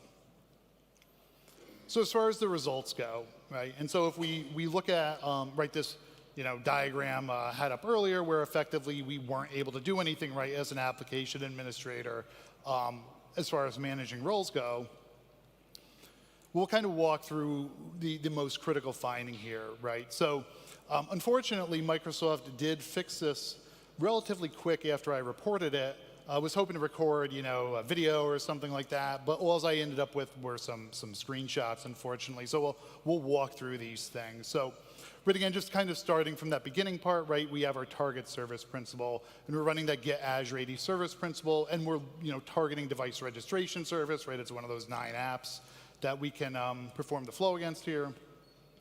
Right, and then we're, again, taking those creds and just stuffing them into a PowerShell credential object, and, right, well, we're creating the credentials first, right, up here, and then we're stuffing them into a PowerShell cred object, and right now we're connecting to Microsoft Graph, again, against our tenant. Right, and so once we connect, this is that get mg context command, right, that effectively is supposed to, you know, tell us like things about our graph session here, and right, and so in particular, if we look at the app name, we can see that we're a device registration service as far as, you know, graph is concerned. And more importantly, we don't have any scopes, like we shouldn't be able to do anything again while we're connected here. But actually did find that we could run some various read out, or, you know, we could perform some various, you know, read calls to graph, right? So ran get mg directory role, and right, some of these things we could do out of band where we didn't have to be device registration service, right? If I'm an application administrator, I'd already have rights to, you know, make some of these calls. But, you know, just as a bit of an identity nerd here, I was like, well, let me try these things as device registration services anyways, right? And again, found that we can enumerate all the directory roles, right? And our target is global administrator here, and we can run get mg directory role member, right, and find that there's currently 2 global administrators in this tenant, me and my alter personality, me here. Right, so we're able to enumerate those roles, and now we're like, well, we can also look up users in the tenant. So our target here is just Megan Bowen, right, that we're going to try to, you know, make her a global admin here. And we're really just interested primarily in her object ID, because what we're going to do is we're going to just, you know, basically splat into an array here, the role definition ID, which represents global administrator, the principal ID, which is actually Megan's object ID, because Microsoft can't just sort of be consistent with naming things, and then the directory scope ID, which is root, because you can't have a global admin that's not sort of at the root of a tenant here. Right, so we have our little array, and then, you know, the big test here is, right, running through this new MG role management directory role assignment, where we're essentially trying to make Megan a global admin, right? And there isn't a 403 response, right? We actually get data back, and at first I'm like, well, that's odd, right? And sometimes test tenants, you know, test environments, it can be a dump, and like, you know, you don't know what the hell you've done on the thing. So, you know, go through like a few more tenants here, and right, every time I run this, I'm like, well, let's run get mg context again, and yep, we're still device registration service, and we still have no scopes here, right? But if we go then, you know, out back to PowerShell and run that get mg directory role member again, right here, we can actually now see that Megan is in fact now a global admin, right? So as an application administrator, I now have the ability to basically manage any role in a Entra tenant, right? Global admin again sort of being the pinnacle of what we're trying to get, right? And we could actually see this again if we go in our Entra audit logs here, right? And see again, add member to role is successful for global administrator, right? As device registration service. And this was an audit log sample from a different tenant that I was testing with. So we're just kind of walking through this flow a bit more visually here, right, where we have the inability to manage roles, right? Essentially, we go out to device registration service, we assign that credential, right? We take PowerShell, or we could make direct graph calls, right? It doesn't matter. PowerShell's just lazy me, right? We go out to it with that client ID and that credential, and then we're actually off to manage roles in Entra here. And also, interestingly, we could remove role membership, right? So we could remove MG role management, directory role assignment, which I already sort of ran a few other commands to get the unified role assignment I was interested in, right? But then find that then we run get MG directory role member, and we could actually remove another global admin. And it's not specific to this finding, but actually if you have certain permissions, you can actually drain all the global admins in a tenant and actually have 0, which even a lot of folks at Microsoft believe that is not possible, right? So with the findings, the most critical here was device registration service, right, being able to manage any role, but also found that Viva Engage, which is known as Yammer for the 2 people that might use it, right, that this service principal, we could actually delete and permanently delete privileged users within the tenant as well, again, including global admins. And if we assigned a credential to a rights management service, that we could actually create users in the tenant. So the Microsoft response to this. So I opened a case at the beginning of January, and initially, the couple weeks later, they actually came back to me and told me this is low severity. So I'm like, okay, well, let me paint out a bunch of attack paths for you, and we'll see what you think. And then in their sort of Microsoft ways, I don't hear anything for another month and a half, and then all of a sudden I get an email that the device registration service was now important severity for privilege elevation, but it was resolved. But along with this, right, so I think it's end of March, beginning of April, we still had Viva Engage sort of lingering here, where they came back and they said this was medium severity and resolved.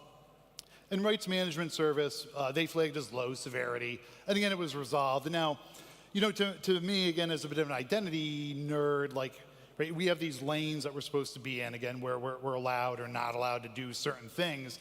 Right, I tried arguing with MSRC that I think from a severity perspective, right, if we're talking about authorization, which should be absolute, if we're able to do anything that we're not allowed to do, that should be a pretty big deal in their world, right? But after a few, sort of back and forth with Microsoft, you kind of lose steam and, you just move on. But one of the questions I had for them, right, is well, why did this work, right?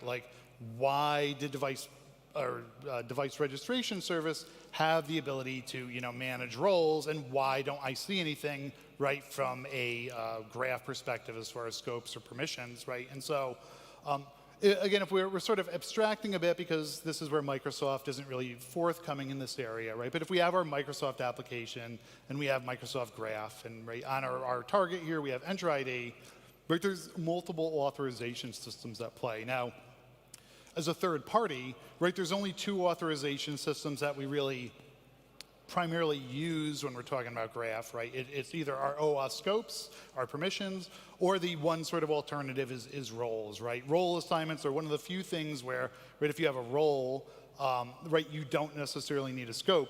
But both of these things would be visible within our JSON web token, right? But again, I unfortunately don't have it to show here, but in inspecting the JOT, looked at the WIDs, there's no roles assigned there, right? And again, looking at the scopes within it, there's nothing there, right? Because I was asked a question well, maybe they're just sort of, obfuscating things, and it's in the JOT, it's just not showing up, right, within some of their tooling. But the thing is that Microsoft said that there are other authorization models, right? And this is where they point me to, Azure RM and, the Exchange Online PowerShell, or not Exchange Online PowerShell, but right, there's roles within Exchange Online. But if you really start to dig into them, right, it kind of doesn't really make any sense as far as Entra goes and, the findings here, right? But effectively, they said, right, that's why even though there's no OAuth scopes, right, that on the back end, there's this other authorization system that is what allowed these, commands to right, take place and not receive a 403 error. And I'm still trying to press them a bit to be a bit more forthcoming about what these other authorization systems are, because I don't have a lot right now that I can really talk about, but again, just like in inspecting things, where they're trying to point you, it feels just like it's like a bit of a wild goose chase that they're sending you on. And also, when we look at this list of applications that support OAuth 2 client credential grant flow, it's actually now applications that supported, right, OAuth 2 client credential grant flow. So again, right, the pruning of this list, they've spent a good amount of time iterating through this, which is actually, some of this is why, while much of this was resolved back in, March, April timeframe, there were some other things that kind of held up really being able to talk about this until the summer. Right, but now if we run that connect MG graph again, right, and here we're trying to connect as device registration service, where earlier we'd be able to connect, we get this super cryptic error message from Microsoft, which again, they're not great with error messages, where this is telling us that we might have our client ID and our secret transposed, but actually in talking with them, they're saying this is effectively a mechanism that they have for their first-party applications to block the ability to hand out access tokens for things like device registration service. So, talking about the defense of this, right? I mean, it's a Microsoft sort of problem with a Microsoft resolution. But right, sort of just working on the blue side, well, it's a bit like you don't know if this was really abused out in the wild, but, I am concerned, right, because the findings permitted highly privileged operations. And also there's a strong probability that this has existed for a long time, right? Again, going back 10, 15 something years, because when I ask Microsoft how long do they think this has existed, and then I say, I think it has existed for 10 plus years, and they don't say anything, right, I take their sort of silence as an answer there, right? Device registration service has been around for as long as joining devices to Azure AD has been. But we can look for some markers in Entra tenants, right? So going a little blue here, right?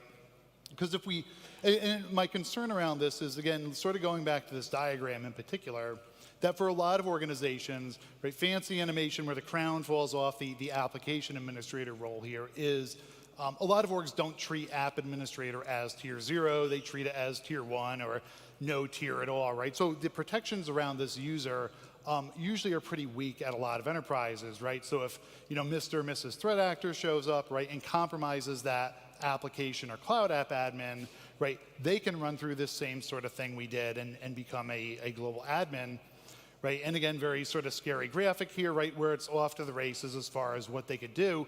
Now, obviously, like an attacker likely isn't going to just hang on to global admin, but there's a lot of stuff around service principles, right, if we look at things like Midnight Blizzard, where, right, threat actors have interesting ways of getting into tenants, in particular with service principles and applications that most enterprises are really not mature enough to sort of even defend against or really understand what's even going on here.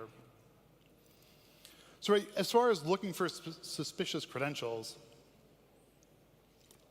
again, because the client ID is globally unique, we can actually just run get mg service principal and filter on that client ID, which is also again app ID here within Graph SDK PowerShell, and look for key credentials, right? So we're looking for any certificates that might be assigned to device registration service, and we can run the same command for password credentials here, right? Where we're looking to see if there's any secrets assigned to these, right? And this is where if there was a finding of these in a tenant, it should be considered concerning because there's no valid reason to have this stuff there. Again, right, you could also take your favorite SIM or SIEM, and this is where, right, hunting for this stuff is going to fall apart because a lot of orgs I can't think of a single org, right, that's going to keep 10-something years worth of audit logs in Entra, right? But for giggles, right, again, we can go out and run a simple KQL query, or again, in whatever scene you're dumping stuff to here, and right, look for suspicious credentials being assigned to like device registration service. And we can also look for suspicious actions, right? Because if we go look at our audit logs, again, we saw earlier that we have the ability to sort of query, right, for things that device registration service has done. And in particular, if we see it managing roles, well, that's a bit of a problem. Right, so a lot of the details and some of these things, right, where it may be hard to read, actually have out on this blog article here. So you can go to sl.entra.ms/unauthorize, and it's all documented out there. And you know, I throw out at every talk that I use this domain a lot for short links, and if anyone from Microsoft wants to buy it, it is for sale. Right, but so, you know, initially when I gave this talk at Black Hat, or a sort of variant of it, you know, one of the things that was posed to me as the biggest question sort of after this was, right, can this finding impact non-Microsoft applications, right? Because if you're not an identity person, it could feel hard to sort of, you know, walk through this journey with me here, right? And the answer is no, right? Because again, if we go back to this diagram here, right, only Microsoft really knew or could use, right? They only knew about, and they were the only ones that could really use these other authorization models, right? Because they're not exposed to us. We have no way of sort of saying like, yes, we want to use this hidden auth model. But, you know, the follow-up there, and again, the blue person in me would warn folks, right, like around can organizations create scenarios that mimic these findings, right? And the answer here is yes. And again, this isn't really like mind-blowing new research in this area, but it's a thing that seems to come up sort of, you know, every year when there's something going on with, you know, applications or service principals and tenants. So, right, figure it's always a good time to kind of talk about this again, right? Because those OAuth scopes and roles for third-party applications, right, are something that can be abused. They are abused in the wild by threat actors, and they're an area where, again, right, organizations can pull out the foot gun and easily shoot themselves a couple of times in the foot here, right? And so in particular, we're talking about risky application permissions, role management read-write directory, and app role assignment read-write all. And so if we look at role management read-write directory, right, the Microsoft Docs definition of this here is, right, allows the app to read and manage the role-based access control settings for the company directory without a signed-in user, right? So it's acting as the application, right? So instantiating directory roles, managing role membership, reading role templates, right? Basically saying if you have this app permission, you can do whatever you want with roles, right? So we have our application that has role management read-write directory, right? And the concern here that is this is, again, able to, right, add or remove people to any role, including global admin. So if, like, you know, Tom in accounting owns this application and Tom in accounting becomes, you know, targeted or, right, he's an insider threat, Tom in accounting is also effectively now a global administrator if he has the ability to manage this privileged application.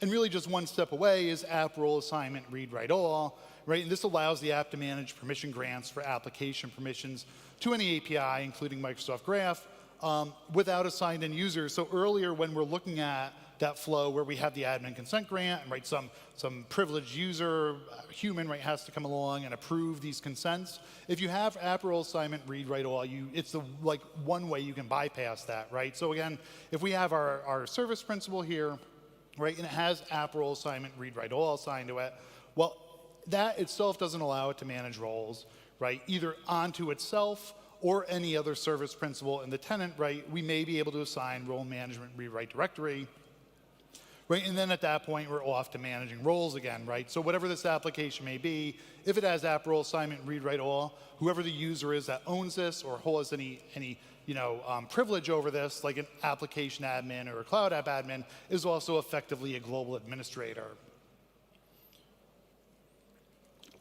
So there's also this app instance property lock setting that Microsoft has had out now for a couple years, but we're really just starting to see more uptake around it. And so app instance property lock, right, if we go look at this sort of flow here where we could assign that credential to the service principal, right, the little yellow key there, if we enable app instance property lock, well, actually, right, that flow would then allow us to walk through these things that we were looking at here.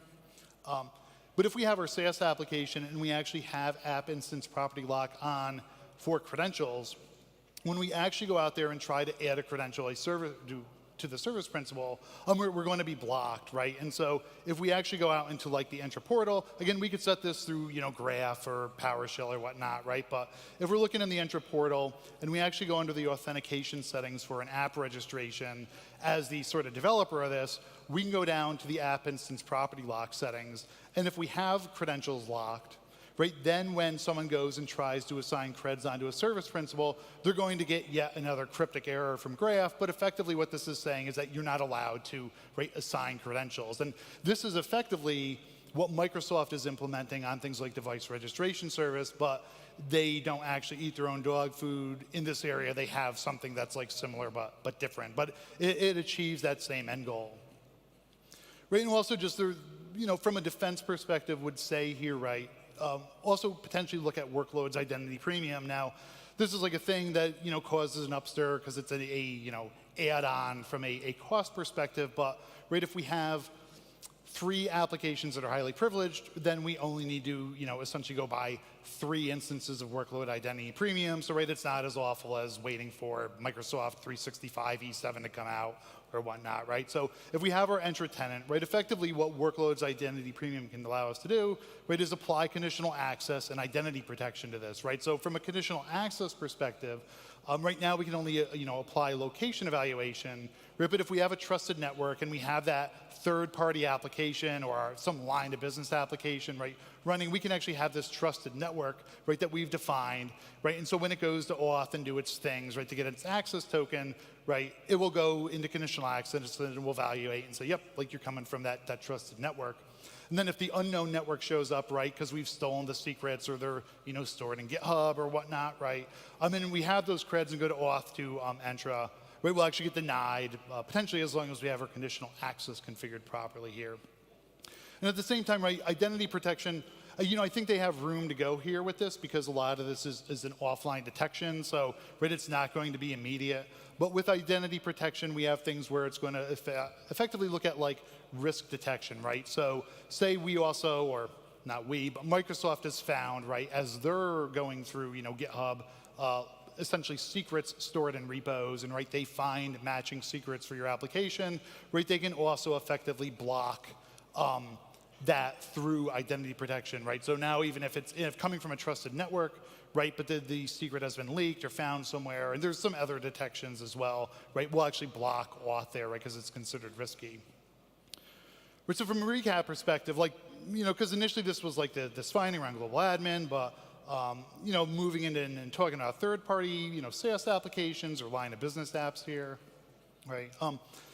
Really still trying to press Microsoft to get an answer here, right? Because from an authorization perspective, it's like, well, hard to understand or tell what's providing auth-Z here.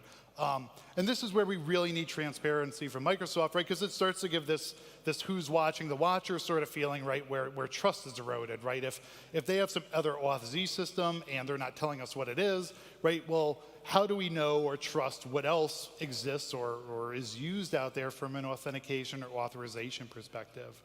And we can also, again, like we were looking at earlier, right, check your tenant for credentials. It's easy, but it's not an absolute guarantee that we're going to find anything. Right, and again, the takeaway here around third-party and business privileged applications, right, and business being those line of business apps, is that they really need to be defended and protected against because this is a thing that attackers are turning to. And I didn't get a chance to read it, but just I think yesterday, right, Microsoft published some new news out there about how they're seeing more hybrid attacks with attackers going after cloud. And service principals and apps are absolutely where the attackers are going to be. And that is it. So thank you.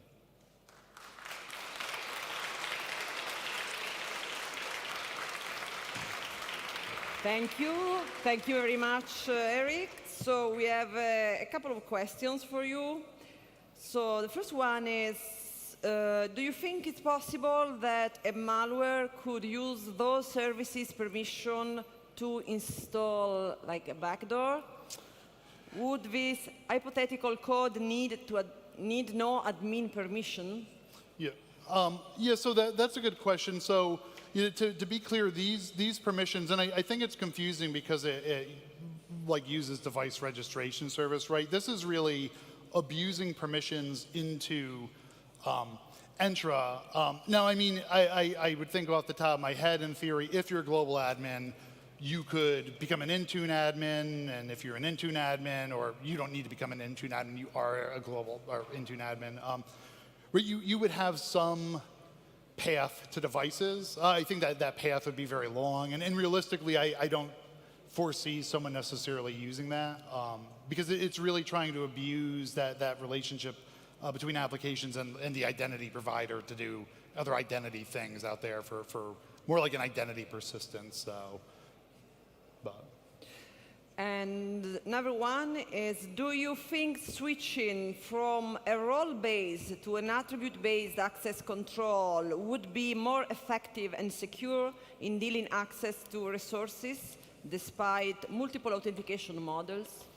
Yeah, I mean, that's a good question. I mean, I probably could stand here and ponder RBAC versus, ABAC, and then you get into policy-based access control, and right. I mean, I think definitely like the role-based access control in Entra, Microsoft 365 in particular, is weak, right? There's a lot more role granularity out there in Azure. From an attribute-based perspective, though, it gets tough because. But if you start talking about bringing in some other IDP, right, as far as, well,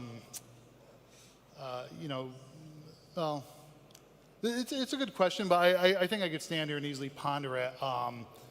If we're talking about attributes, though, I guess from a dynamic group perspective, right, then though dynamic groups are something that we cannot assign to roles out in Entra. So we're actually limited sort of in the Microsoft ecosystem from really being able to, I guess I'd say easily use attributes for, access to things. And again, it depends on what those are. So, I consulted. It's like a non-answer. It depends. So. Okay, that's it. Thanks, right, thanks a lot, Eric. Thanks again.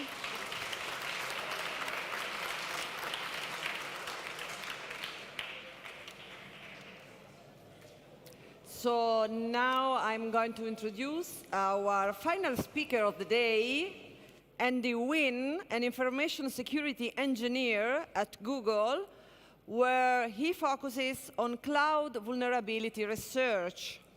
Andy has been hacking PlayStation consoles since he was 16, releasing multiple jailbreaks.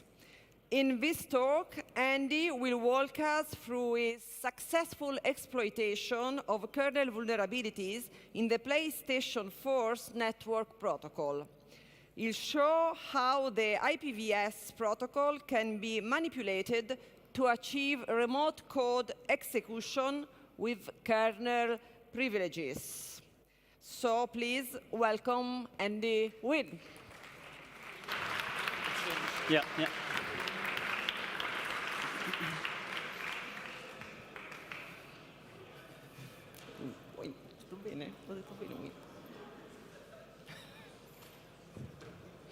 Cazzo, mi sono scritto proprio Win con la... Cool.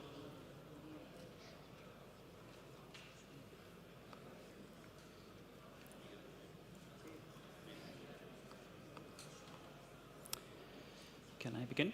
Oh. Cool. Hey, everyone. I hope you had a good time so far at this conference.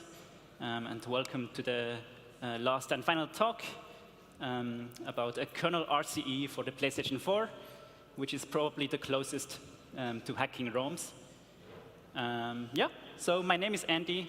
You may also know me as The Flow. And I'm a security researcher who focuses on low-level security. And over the past decade, I have been doing lots of PlayStation console research during my free time. Before we dive into the RCE, I will give you a brief context about the PlayStation operating system and its security on both the PlayStation 4 and the 5. So the PlayStation 4 has an AMD Jaguar, and it runs the FreeBSD 9 kernel, whereas the PS5 has an AMD Zen 2 CPU, and it runs the FreeBSD 11 kernel. The kernel has lots of modifications from Sony, So they added lots of custom syscalls and drivers for their peripherals. And they're all closed source.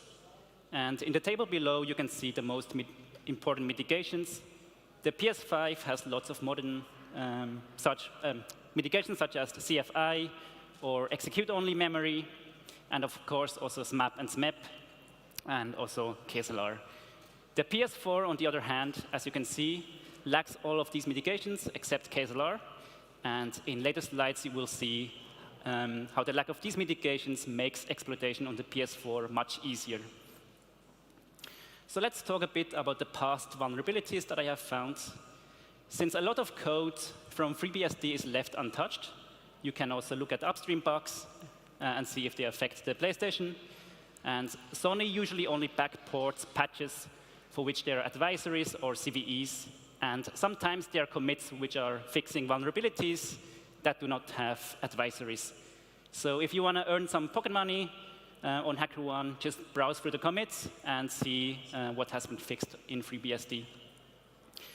So in 2019, I found the following 0-day.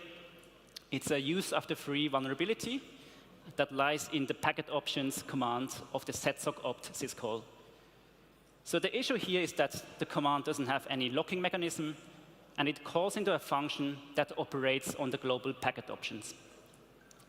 And this function namely stores the the packet options locally on the stack or in some register, and then the pointer is set to 0.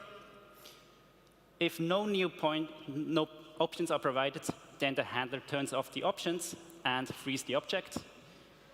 And otherwise, the previous options are updated with the newly provided options, and the pointer is written back. And the issue here is very easy to see. Because there's no locking, two threads may call into the same function at the same time and dereference the same pointer. And so if one of the threads clears the options while the other uses the options, we may end up with a race condition use after free. And this vulnerability is quite powerful because there are lots of primitives on the packet options. And similar to the sock puppet exploit by Ned Williamson, for iOS, this can be easily exploited to get arbitrary read and write primitives. Instead of auditing the FreeBSD source code, we can also reverse engineer the kernel binary and search for custom code by PlayStation. I grew up hacking the PlayStation handhelds, and I found tons of bugs there. So I knew there was a great chance to also find bugs on the PS4 in the custom code, especially because they are usually shared and used across different platforms. So for example, Sony added this custom driver for the exFAT file system. And there I found a heap buffer overflow that was triggerable by just plugging in a malicious USB drive. In this code here, there's a function that creates a heap allocation, and it uses a 32-bit size. And there's another function that reads in the upcase table from the exFAT file system. So namely, it reads a 64-bit field, and it passes it to the create heap function. And so that's basically a size t to int truncation. So if you provide a size that is bigger than 4 billion, you may end up with a small allocation only.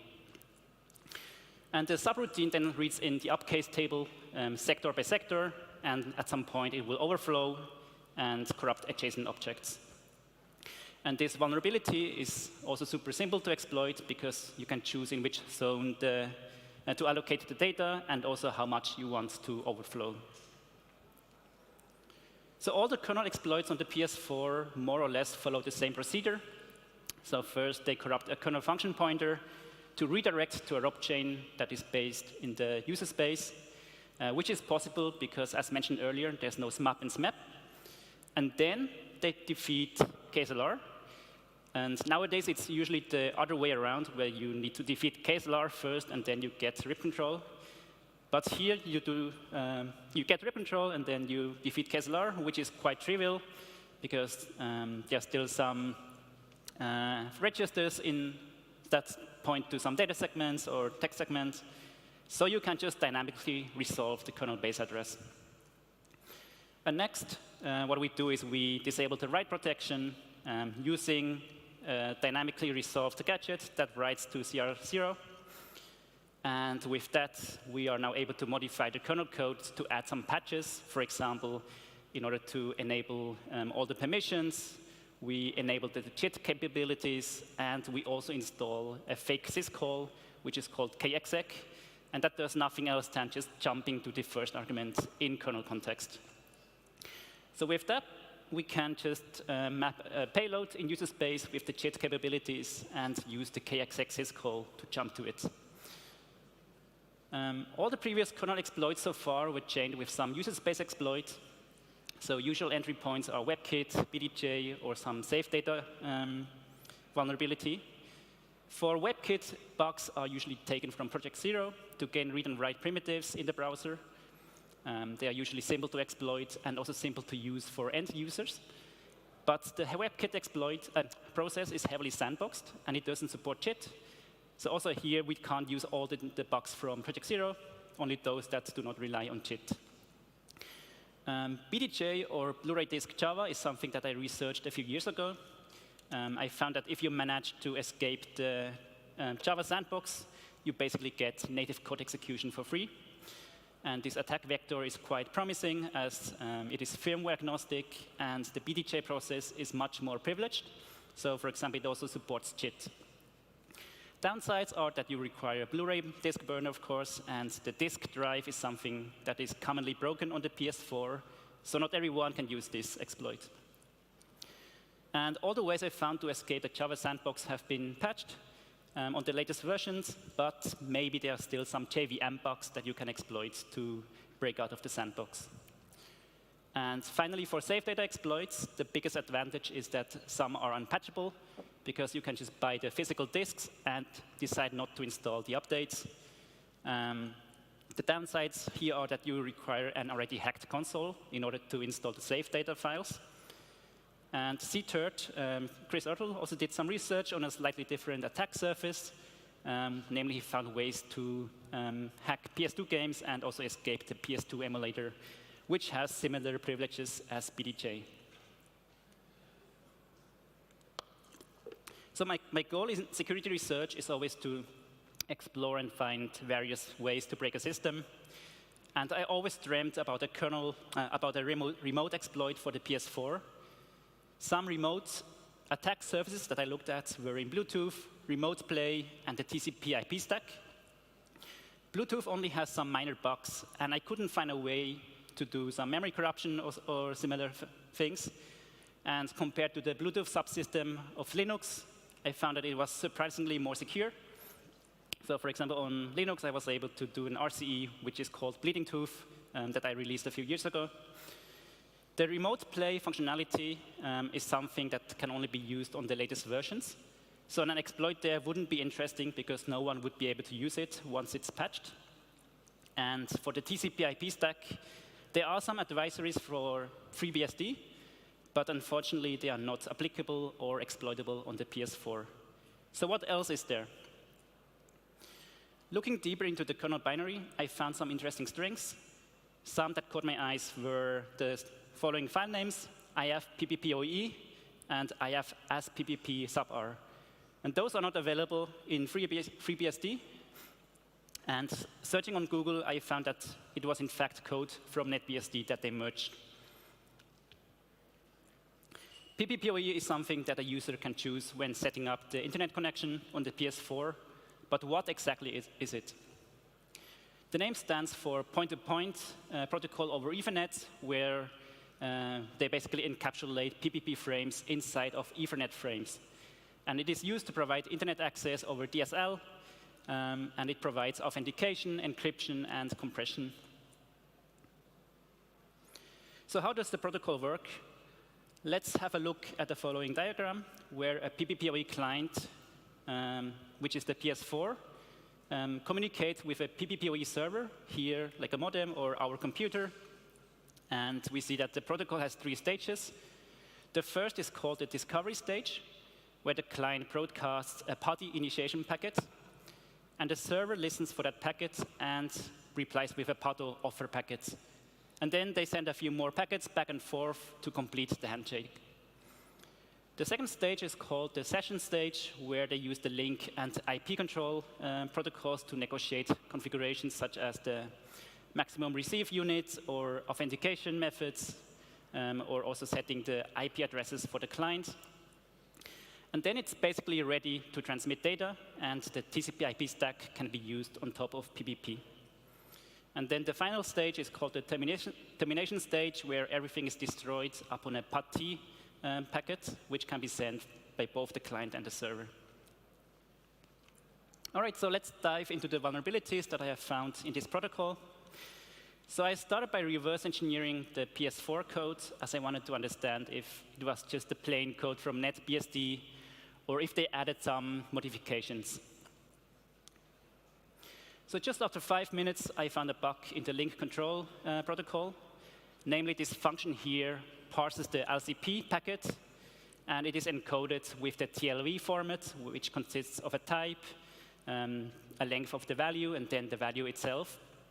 And what's special here is that it sends back all the invalid options to the server. And for that, it allocates a buffer R for rejected options, where the length is controllable. And then it goes through the TLV stream, and for every byte that is unknown, it adds it to the rejected list.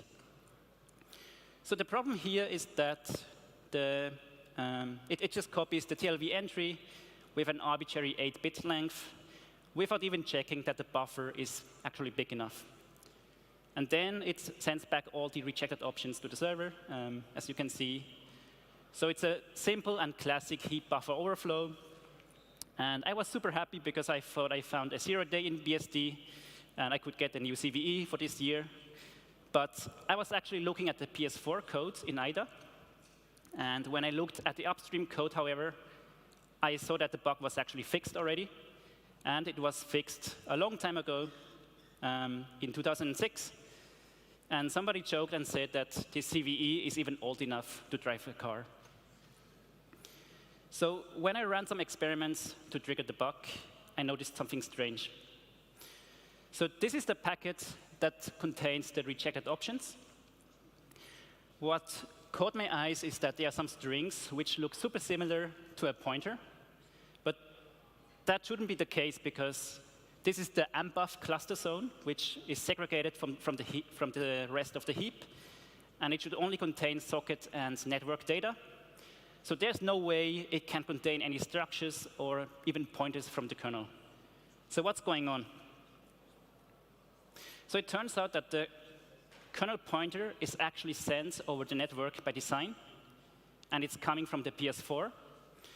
And looking at the packet received in SCAPI, we can see that there exists a PPPoE tag in the tag list called host unique, which basically has a kernel pointer as a unique identifier of the client.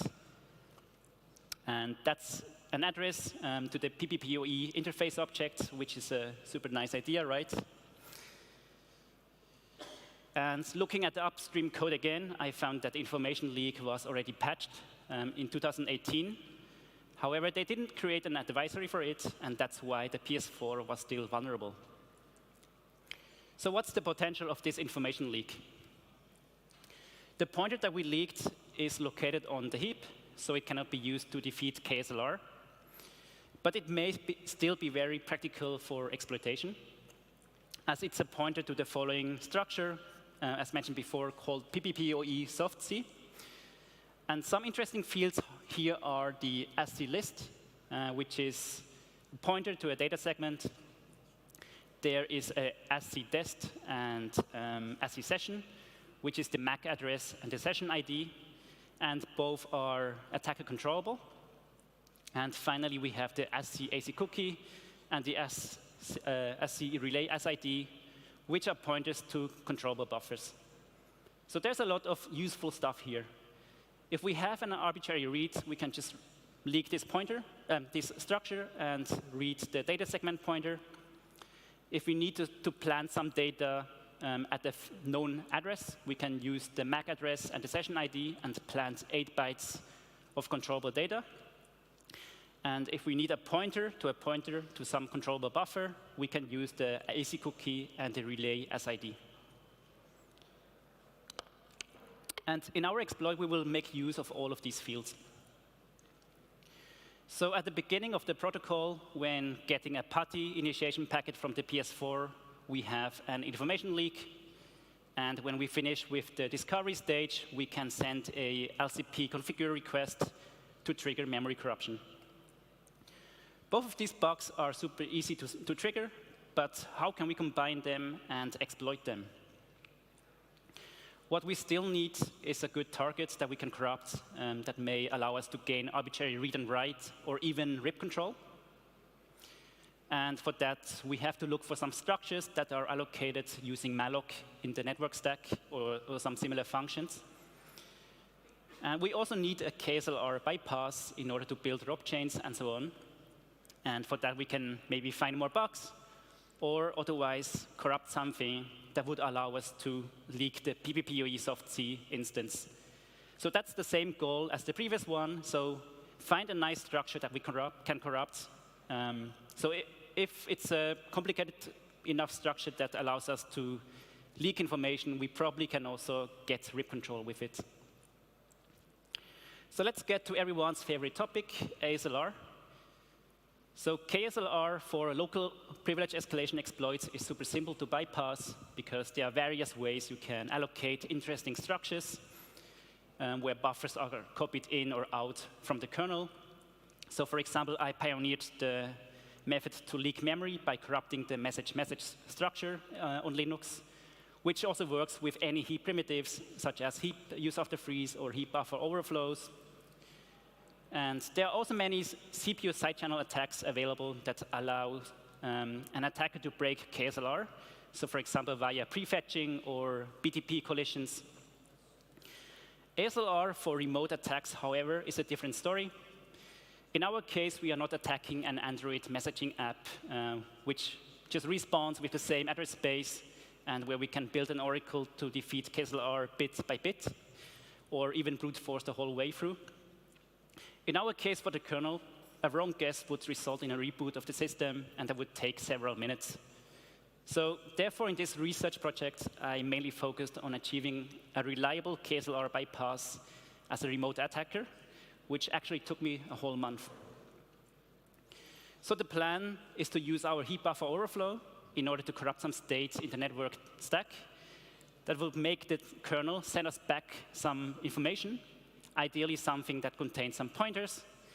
And in order to do so, we can just go through all the malloc invocations or similar functions.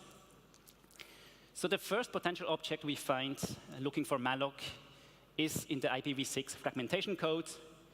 As you all know, you can send an IP packet consisting of multiple fragments, which may also arrive out of order. So therefore, there needs to be some internal list in the kernel that keeps track of these fragments and their corresponding offsets and lengths. So the idea is to send a bunch of ICMP echo requests with lots of fragments. And then we trigger the corruption and override an ambuf pointer to point to somewhere else. So as mentioned earlier, the ambuf, which is similar to skbuf on Linux, is in a dedicated heap zone for network data. And finally, we receive all the ICMP echo replies. But for the ambuf that we corrupted, we should expect to receive something else. Here, in our case, some information leak. So here are the objects that are allocated for a fragment. There are fields for the fragment offset, for the length, etc. And there's also an ambuf containing the fragments data. And as you can see, it's implemented as a doubly linked list, where there are pointers to the previous and the next fragments. And that's actually a big issue for us, because we only have a linear buffer overflow. So therefore, in order to control the ambuf, which is located in the middle of this structure, we would also need to corrupt the up and down pointers and also provide valid pointers for them. So I couldn't find a way to achieve this, because all I could do was planting 8 bytes of controllable data at a known address, which was not enough to create a valid fragment structure. So I ditched this idea and looked further. The second thing we find looking for malloc invocations in the network stack is the IPv6 neighbor discovery code. So the IPv6 neighbor discovery protocol is very similar to the ARP protocol for IPv4. And it is used to determine the MAC addresses of the IPv6 hosts on the same network. And this protocol is also used in order to determine if nodes are still reachable or not. And here, very important, a request is called solicitation, and a reply is called an advertisement. So these terms will be super relevant for the following slides. And as indicated, there's a cache of IPv6 hosts with their corresponding MAC addresses. And that must be allocated and stored somewhere. So what surprised me is that there was no size limit of that cache. So an attacker can just allocate a bunch of these entries using different IP addresses. So that's basically what we do. We can mount a flooding attack and add a lot of entries to the neighbor cache, which is also our heap spray. So the computer can just say, hey, I am this address, hey, I am that address, and the console will store all of them in the linked list. And in FreeBSD, the neighbor cache is implemented with a hash list that is indexed with 6 bytes of the IP address. So here in our case, we just use for one in order to let the entries be in the same doubly linked list. If you look at how the IPv6 neighbor discovery protocol works, you can find that there's a well-defined state machine underneath. So the following diagram shows that each entry in the neighbor cache can have 5 different states, where some of them, for example, the incomplete state contains a loop that is called retry NS. For retry neighbor solicitation, so requesting the MAC address of the peer. So when a node on the local network receives a packet from a different node, for which there's no entry of the IP address or the MAC address yet, it sends this neighbor solicitation packet to request the MAC address. And when the peer receives the neighbor solicitation packet, it will reply with a neighbor advertisement packet with its own MAC address. So once the other node gets the response, it will go to the reachable state, and which has a TTL of 24 hours. An interesting observation here is that before it knows the MAC address of the peer, it will hold back all the outgoing packets. So for example, if you send an ICMP echo request with an unknown IP address, you will not get a response back until you send a neighbor advertisement packet with your MAC address. So the second attempt to defeat KSLR exploits this behavior. The idea is we send many packets with different IPv6 source addresses, and that will trigger a lot of allocations of LL entry objects on the target machine on the PS4. Here, LL entry stands for link level entry, and that's basically an item in the neighbor cache. And then we receive lots of solicitation messages from the target machine, because it doesn't know any of those IP addresses. And we reply to all of them with advertisement packets in order to keep the entries in the reachable state. So they will have TTL of 24 hours and stay in the hash list. And once they are stored safely in the cache, we trigger the corruption and overwrite one LL entry object. And what we do is we change the reachability state from reachable back to incomplete. And we also store a fake AMP buff that will be later sent out. And finally, we send IPv6 neighbor advertisement packets for all the different addresses. And for none of them, we should actually get a reply, because they are already in the reachable state. But for the one LL entry, where we change the reachability state, we should expect something else. So for that, we should expect to receive an invalid packet that contains leaked data after the IP header. Let's take a look at the neighbor advertisement input handler. It does a lookup of the IP address, and at some point it checks if the field LA hold is non-empty. And that's the field that stores all the packets that should be sent only once the neighbor advertisement packet is received. in which case the function anti6 output LLE is called. So the idea is to hijack this pointer so that it sends out a different AMP-buff. So this method worked quite well when testing, and I was able to leak memory and also defeat KSLR. But the big problem of this approach is that the AMP-buff is freed after sending.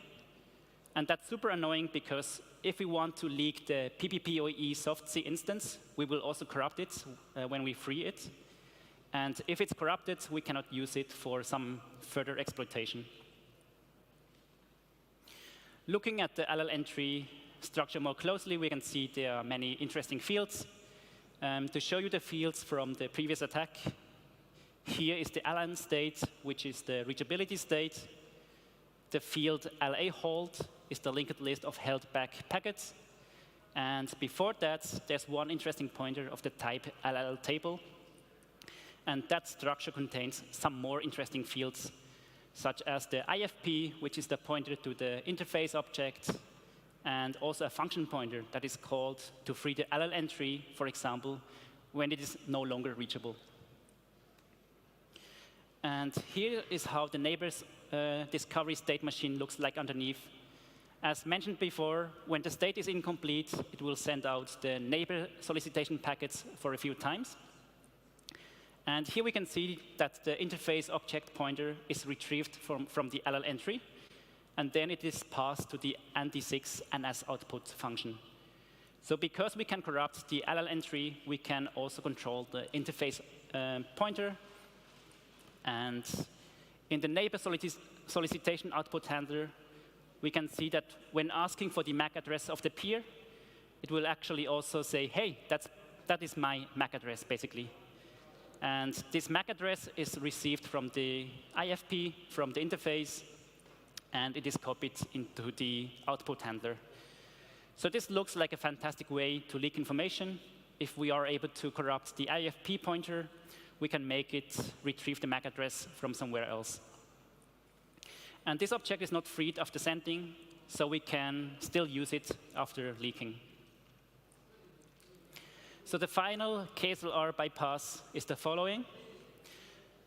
We send many packets with different IPv6 source addresses, which will allocate a bunch of LL entry objects on the target machine, as before.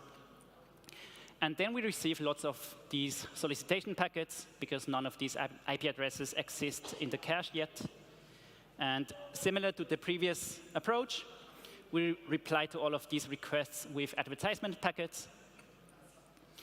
And now we corrupt the LL entry of one cache entry, and we change the reachability state also back to incomplete, and we also corrupt the IFP pointer, the interface pointer. And next, we send ICMP echo requests for all the different addresses. And for all the addresses which have not been corrupted yet, we should receive an ICMP echo reply. But for the LL entry that we corrupted, we should receive an IPv6 neighbor solicitation packet. That's because we modified the state from reachable to incomplete. And so this packet should now contain leaked data as the MAC address. So let's take a look at the KSLR defeat visually. We have three components here. On the left-hand side, we have the corrupted LL entry object. In the middle, we have the PPPoE soft instance for which we know the address. And on the right side, we have the fake object. Here we planned a fake IFNet object. So when we corrupt the LL entry, we redirect the LLE table pointer to the PPPoE soft-C object. And it is located in such a way that the IFP, the interface pointer, is aligned with the ASCII AC cookie. And that's the pointer to our fully controllable buffer.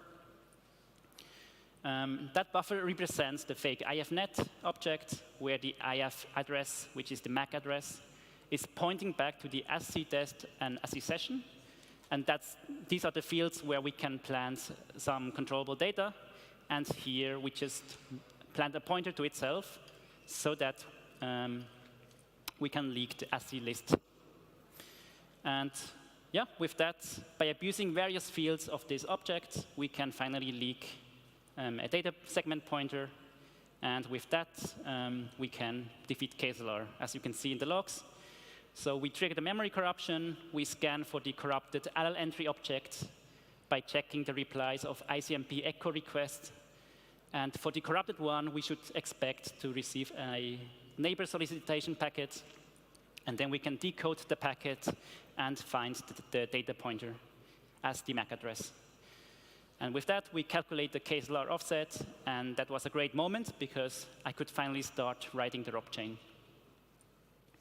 So to get RIP control and also ROP chain code execution, let's take a look at this diagram. It's a bit complicated, so please bear with me. So again, on the left-hand side, we have the corrupted LL entry. It's the same entry that we corrupted before for the KSLR defeat. In the middle, we also have the PPPoE softc instance, which is also the same as before. But now we redo the negotiation in order to set a different MAC address and also different session ID in order to plant some other pointer. And we also choose a different AC cookie. So now we build a fake LL entry object on the right-hand side, which now takes the KSLR offset into account. So the next pointer of the LL entry points to the PPPoE softc object. That next entry isn't a valid LL entry, but it doesn't matter, because the lookup method will just iterate through all the next pointers and until it finds one with a matching IP address. So in our case, it will go to the right object, which is basically the AC cookie. And yeah, therefore, we control the whole object. So in the fake LL entry object on the right side, we now point the LLE table pointer back to the PPPoE softc object. And that one is aligned in such a way where the free function pointer is aligned with our ROP gadget. So what happens when we when the LL entry is out of scope is that the free function is invoked, and as the second argument, it will take the LL entry. So in our case, it will take the fake object here on the right side. So we can just dereference from it. So what we do is, the second job gadget is that it saves the RBP register in order to restore the stack in the future. And then it jumps to the third job gadget, and the rest of the job chain basically does a stack pivot to a ROP chain, which is located at the end. So with that, we can now have ROP chain code execution. And we split the ROP chain into two parts. The first copies a secondary ROP chain to the original stack that we saved earlier, and then stack pivots there. And we do so because we want to invoke some functions in the ROP chain, and those shouldn't corrupt the fake stack, which is actually the heap in our case. And then the second ROP chain then disables the write protection, patches the kmem alloc function to enable the RWX protection. Then it restores the write protection again, allocates a executable page, and copies in the stage 1 payload, and then it can just jump to the stage 1 payload. But the stage 1 payload is limited in size, as it needs to be smaller than the MTU. In our case, that's only 1,500 bytes. But that's more than enough for us, because we can just enable the UART, we can restore everything that has been corrupted, and then we create a new process that listens for the stage 2 payload. And that one can now be of any size. And finally, we restore the stack pointer and perform the epilogue of the timer function to ensure process continuation.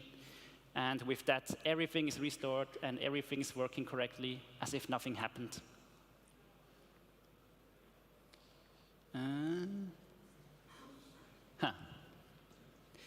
There was supposed to be a video, but it's not too relevant. You can find it on YouTube as well, on Twitter. But yeah, the exploit works super well. And the community made a bunch of pull requests to add support for all the firmwares. It's especially interesting because the exploit can be triggered on boot, because the PlayStation makes some connection to the Sony servers. And yeah, it's fun to see that the Chinese people took over my work and created a jailbreak dongle, which they are selling for $30. That's it. Thanks for your attention.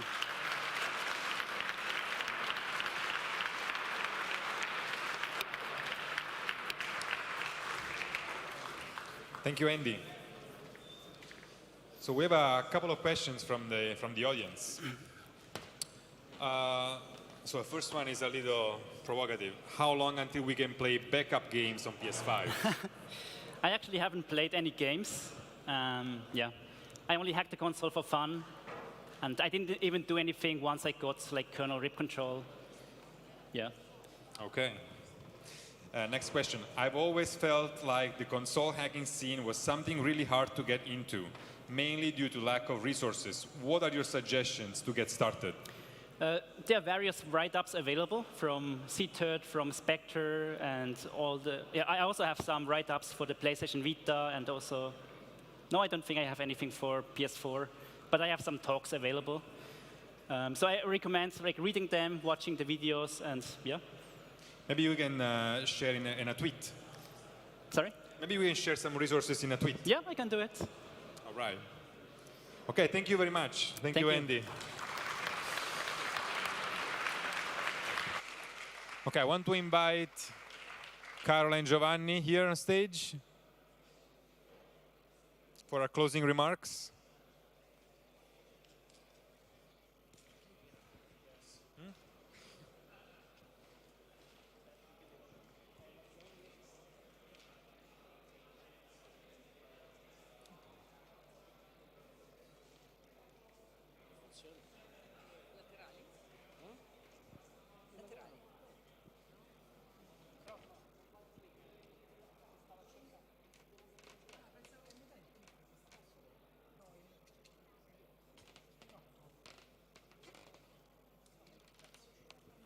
Technical issues.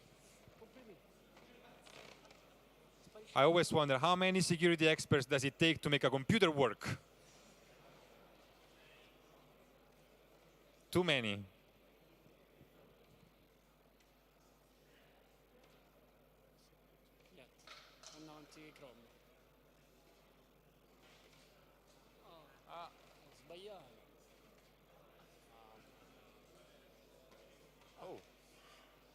Okay. Hello.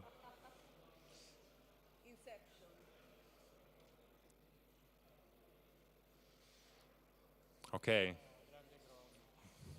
We made it.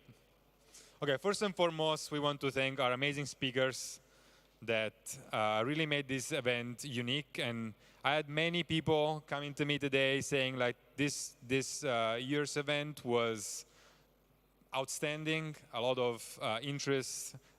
We've seen the room always full, so I think it was a great success. So a round of applause for our speakers today.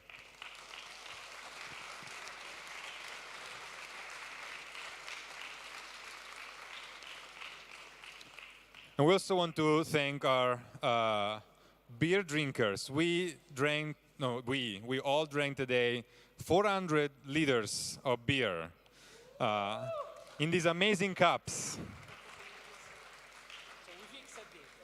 Yes. Okay. So next appointment, next year, we will have, of course, trainings and conference. So from 23, 27 of September. So for next year, we will have just the trainings and the conference. And so you can reserve the date. And of course, the year after, 2026, we will have also the Hacker Camp. And we will see the dates, but it's too early now. Other than that, I want to thank you, the sponsors, because, as I said, it's important that they can support us and pay for what we have today. And all the sponsors, we have 20 sponsors this year. And last but not least, remember that we will have the post-conference party, and go to the check-in to get a free ticket, you know. So the tickets are limited, the seats are limited, so go and try to get one. So we are hackers, so we can manage this. Thank you again. That's it. See you next year. No, thank you.